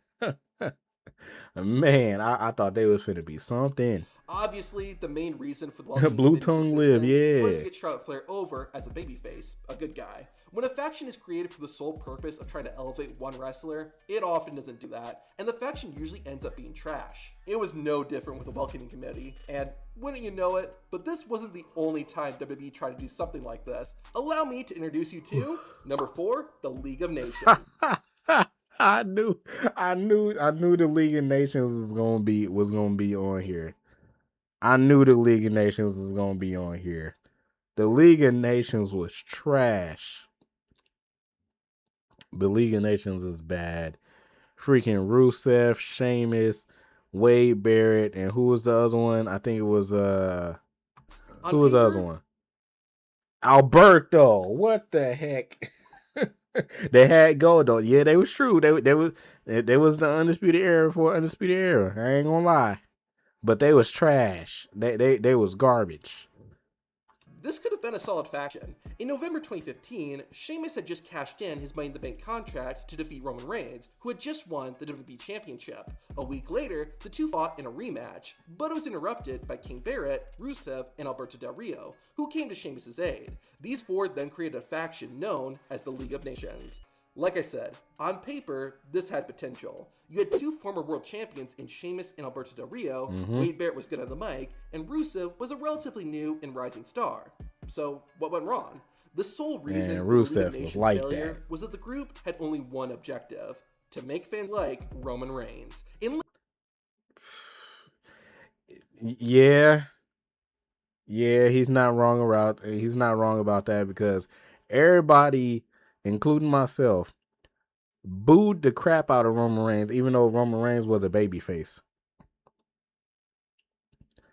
Even though Roman was a babyface, the way that they was booking Roman Reigns back in the day was crazy. They was booking Roman Reigns like freaking Charlotte Flair. Like, it was bad.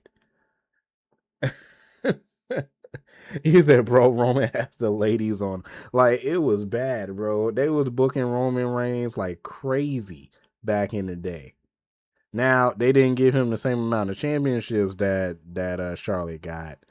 But they was just, the way that they was just booking Roman was crazy. And they were trying to get the crowd to cheer for Roman. Everybody hated Roman.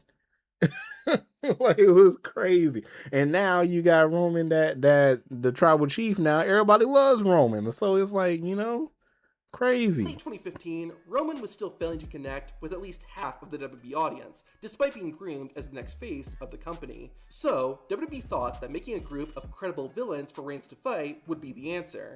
It was not. In their second match as a group, the League of Nations... He was out here winning like Thanos. Yeah. And Roman won. Granted, it was by countout, but still, 4 credible opponents can't defeat one guy? Really? Fans could see right Look through at it Booker and T. knew what WWE was doing. The League of Nations lingered on for a few months before having arguably their biggest moment at WrestleMania 32. They defeated the New Day. Man, they beat the New Day, bro. Stone Cold Steve Austin and Mick Foley. Normally, I'd complain more about that, but I was pissed when they beat the New Day. I was pissed when they beat the New Day because the New Day came out with the booty old box. I'm like, man, I said the New Day finna beat the mess out of the League of Nations. Nah, they lost. They lost. And like, if you go back and look at interviews and stuff with Xavier Woods and Big E and all them, they still say that this was like the worst WrestleMania moment, or like their worst like WrestleMania debut or whatever. Just because of this. Like, it was bad. Their biggest moment at WrestleMania 32. Should have put the titles on the line that day. Stone Cold Steve Austin and Mick Foley. Normally, I'd complain more about that, but it's really not worth it. The night after WrestleMania, Wade Barrett was kicked out for being the weak link, and the group disbanded just a few weeks later. As stated, the biggest flaw of the League of Nations was that it was created simply to help Roman Reigns, and when it didn't do that, the whole thing was dead in the water. Not only did it do no favors for Roman, but it didn't help anyone in the actual faction. Yep. In fact, it's arguable that all four men were worse off after the League of Nations than before the group started. Now, this next faction didn't help anyone in it either, but for a much different reason. I'm talking about number 3, the NWA. In late 1987, Jeff Jarrett returned to WWE. He gave an infamous speech. Dang, look at young Jeff Jarrett. Oh my God. Among other things, he criticized WWE for how vulgar it had gotten. Oh. At the same time. All right. Hey. NASA dancer. Wasn't expecting that. That caught me off guard. I ain't gonna lie.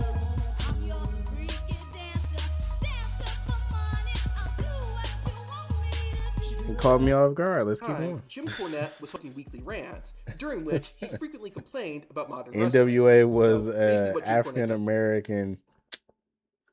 American rap group from LA.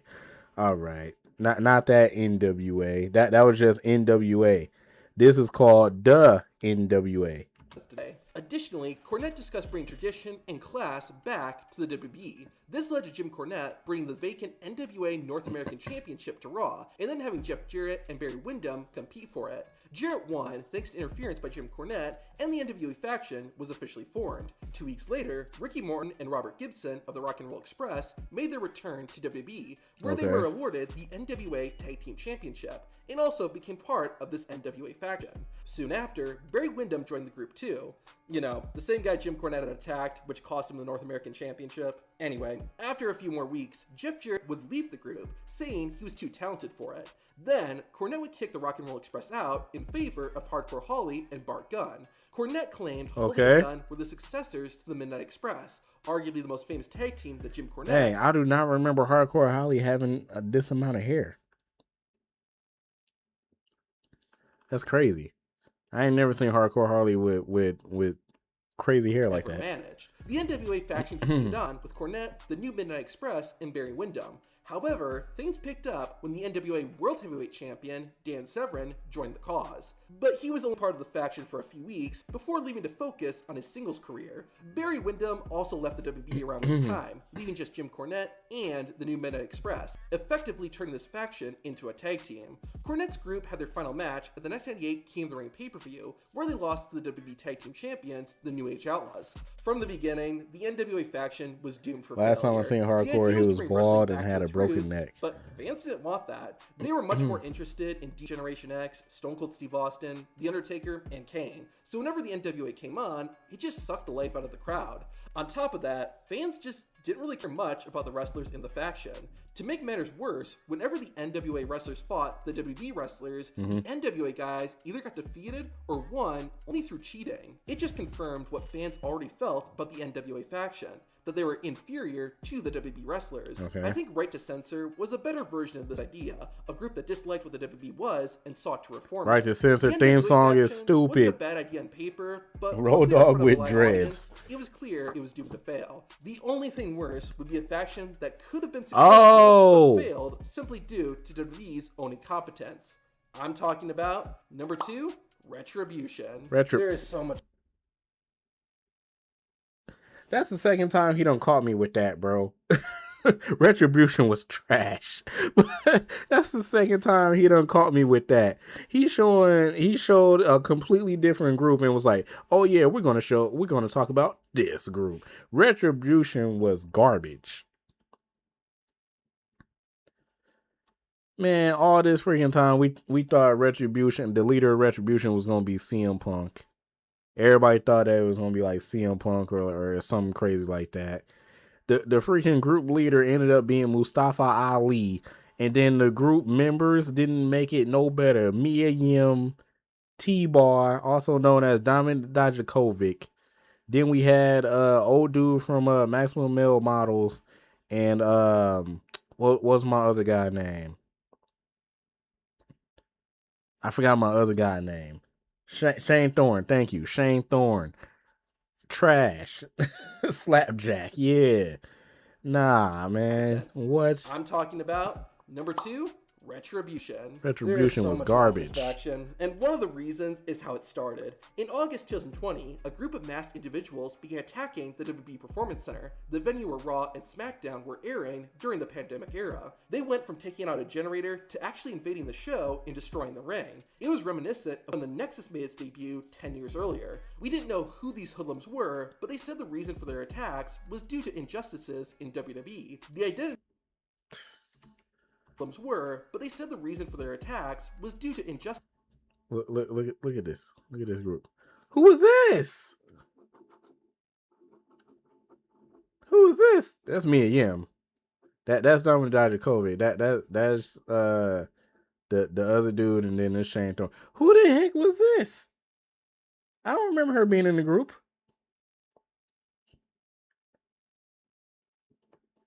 Who is this? I ain't gonna lie, from the eyes, they look like Kendal Gray or something. But I forgot Mercedes Martinez was in this group. Oh, I forgot about her. Yeah, she was in this group. I forgot. Yeah. Because they didn't do nothing with Mercedes Martinez in NXT either. I forgot she was in this group. Thanks a lot, Jay. In WWE, the identities of Retribution would remain a mystery. That was until WWE had the group change their mask so we could see who they were. Each member was a wrestler from NXT, but the commentators didn't acknowledge them. Did WWE really think fans wouldn't recognize them? NXT was airing on the same network as Raw, for crying out loud. But that wasn't the worst of it. Each member of Retribution was given a new name, and it was either bad or laughably bad. How are we supposed to take a faction with wrestlers like T-Bar and Slapjack seriously? T-Bar, Slapjack. There was a bit of hope when Mustafa Ali was revealed as the mastermind behind Retribution and the leader of the group. He had some understandable motives for doing it, such as feeling frustrated when being held back by WWE. That's a solid and realistic motive, and it sort of works for the other members too. As I was shocked that it was Ali the leader. Yeah. Or even longer wrestling, but never given an opportunity. But here's the issue with that. If WWE wanted to go a more serious route, why give them cartoonish names and make them look like villains from a comic book? But with all that said, here's the biggest problem for the Hurt Business. Dang. Because I never thought Ali was finna turn. Yeah. Retribution.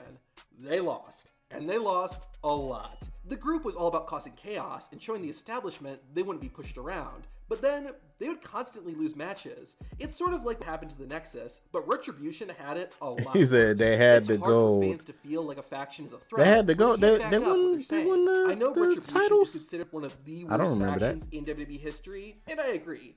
But I kind of have a soft spot for it. Like, I know the group looked like a gang of Power Rangers villains, but I like Power Rangers. I thought the masks and even the names to an extent were kind of cool, in a cheesy sort of Mia Yim though. Y'all can't see her. I don't want to move my stuff again. But yeah, Mia Yim though. way. But again, the problem was that Retribution was trying to blur that line between fiction and reality, using real-life backstage frustrations as the group's motivation. That doesn't work when the group is presented like villains from a Saturday morning cartoon. Now, who could possibly be worse than Retribution? Well, first, let's go over a few dishonorable mentions. Okay. The Mexicools. In 2005, the Mexicools. Psychosis and Juventud were upset about the state of Mexican Americans, and they had enough. They were done seeing Mexicans do grueling manual labor in the US, which is why they started wearing jumpsuits and riding lawnmowers to the ring. They were fighting against the stereotype by embracing it. I'll let you make of that what you will. Obviously, this faction would never fly today, but the mid-2000s were different. In fact, the Mexicools actually got over with the crowd. Again, I'll let you make of that what you will. Sanity. This oh my god. Sanity. Bro, Sanity was fire. What are they talking about? Is he high? He called him one of the worst factions? Is he high? Did he not see Sanity in freaking NXT? He's crazy. Sanity was lit. Again, I'll let you make of that. Sanity was dim. That's what I'm Sanity. saying. This faction. Sanity was fire. Who is this dude? Is that who you're talking about? Sawyer Fulton? This dude right here? Yeah. I don't remember him, but I remember freaking Killian Dane. Was great in NXT. They had a cool entrance and look, they were presented as serious threats, and each member had a defined role. So why am I talking about Sanity in this video? Because of their main roster run. Man, alright. Alright, I guess so. Because yeah, their main roster run was trash. But you can't take away from what they did in NXT. In NXT, they were fired. Their main roster run was garbage because Vince didn't know what to do with them.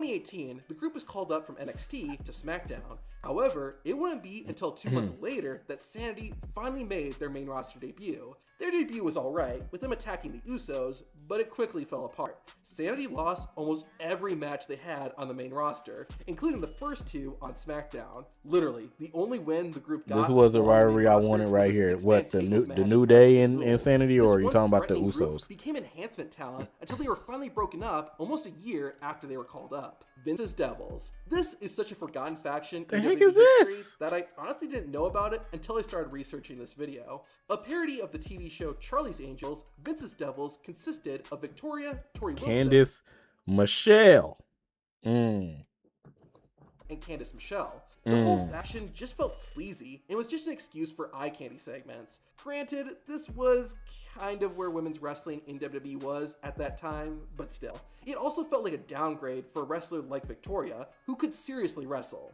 Upon revisiting it, I see why Vince's Devils hardly, if ever, get brought up. Nasty Dancer? Don't stop her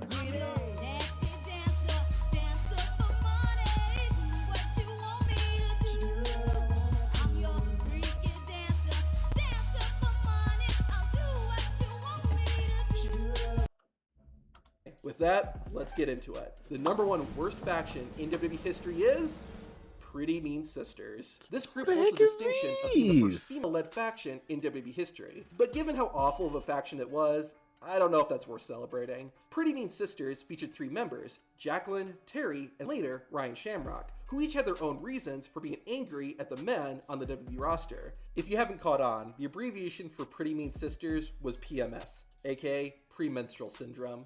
That was basically the entire faction in a nutshell. A joke about women being angry.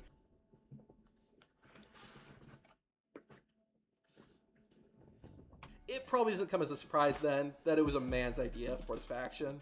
On that topic, Pretty Mean Sisters would add a male member to the group. His name was Meat, better known as Sean Stasiak. He was meant to be the group's love slave, and the women would force him to sleep with them. This caused Meat to be exhausted. What the heck, Vince? What were you doing?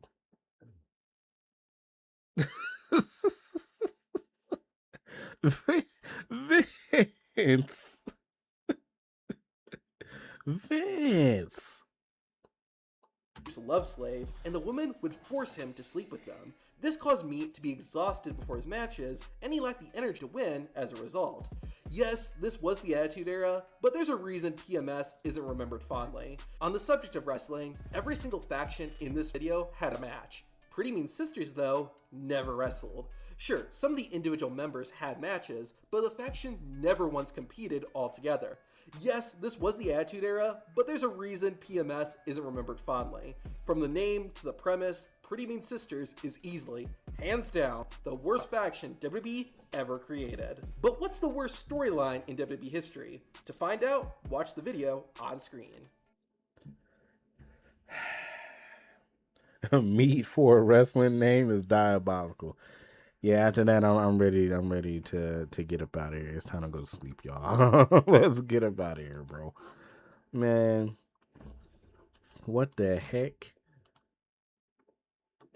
What the heck, Vince? I didn't know that. He said, yeah, good night, stream over. The scripture of the night is from Ephesians 1:7, and it reads, in Christ we have redemption through his blood, the forgiveness of sins in accordance with the riches of God's grace. Amen. All right, man. Yeah, let's get up out of here. All right, everybody bow your head, close your eyes. Dear Lord, once again, we come to you in prayer, thankful for allowing us to see another day. Lord, we just want to say thank you for continuing to bless us, continue to be there with us, and continue to look over us at all times. Continue to bless me, continue to bless my family, continue to bless my parents.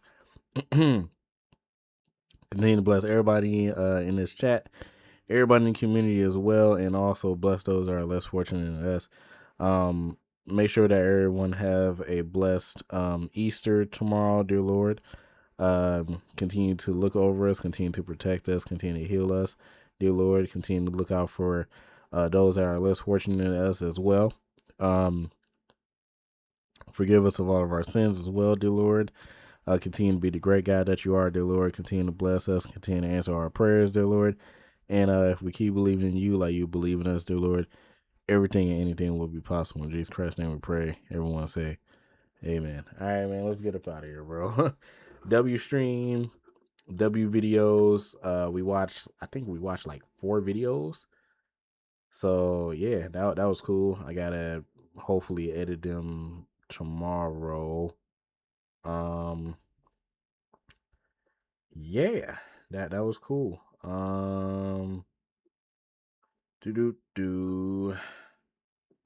Let's see.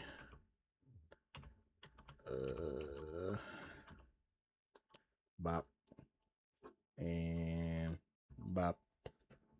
Ooh, me hiccups.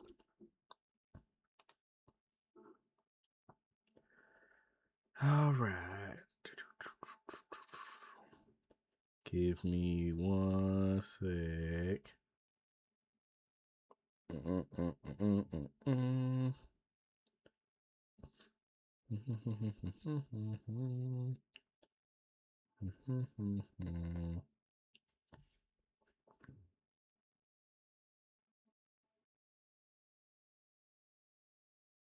Did I go past the one that I wanted to play? I guess so.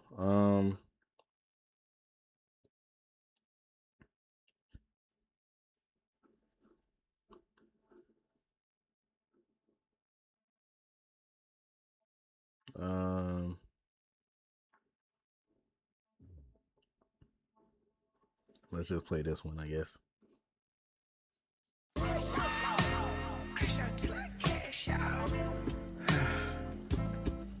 Yeah. Not famous. Not famous. Look, this my only way of speaking. Only money I am seeking. Talking quiet like you sneaking. Your songs I am still critiquing. I was here but now I'm leaving. Not famous, you must believe it. You a fake, you always cheating. I'm the one you never beaten. All my goals I'm still completing. Keep my eyes, man, still retreating. I can never stop the flow. They told me yes, I told them no. Money green, gotta go. I'm never high, keep it low. Not famous thing, make them eat the crow. Not seen, tell them so. I'm the best than most. I don't really mean to boast. I was born East Coast. Philly home where I post. All my haters turn ghosts. When I saw I made a toast. Or should I say the bread? Man, I said what I said. I'm just trying to make some real money. Still broke, so it's still funny. God had to make it rain, honey. One day it's gonna be sunny. Till then it's booth. knock him loose like a tooth. Not my babe like Ruth. I've been famous since youth. I've been genius since 9. She just told me I'm the line. My girl still fine. Yo, girl, she lying. Trying to chill my feet up. All these bitches wanna meet up. Really getting found, I'm teed up. We been how you can't feed us. We ain't never been beat up. The devil man ain't gonna sneak up. Yeah.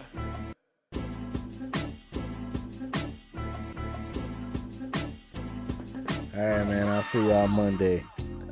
We recording the podcast tomorrow, so y'all be on the lookout for the podcast too. Okay. But other than that, I'll see y'all Monday. We out. Peace. Hey, this my only way of talking. I run a beat right on the walking. I got people, man, they stalking. Sick of me, you better start the coughing. I'll be rapping to the coffin. I'll be writing to the casket. Not famous flows, matching magic. I heard you last, that shit was tragic. I'm just wishing for the day that my work finally pans out. Only had 50K, and I saw them all fanned out. Hit my stride on TikTok, and I saw my future. Told mama this a dream. When I made my first video on computer, they ain't really see the humor. But to me, I was producer. They heard me singing, call me loser. I heard me singing, heard Luther. I heard mad pounds back at school. Mama had to pay the tutor. Now I add numbers back great. I can pay back my tutor. My block list and my ops list. I'ma rock soon, nigga, watch this. I want the life, man, not this. And my girl chain can't cop this. Always praying. Man, I gotta keep it saying.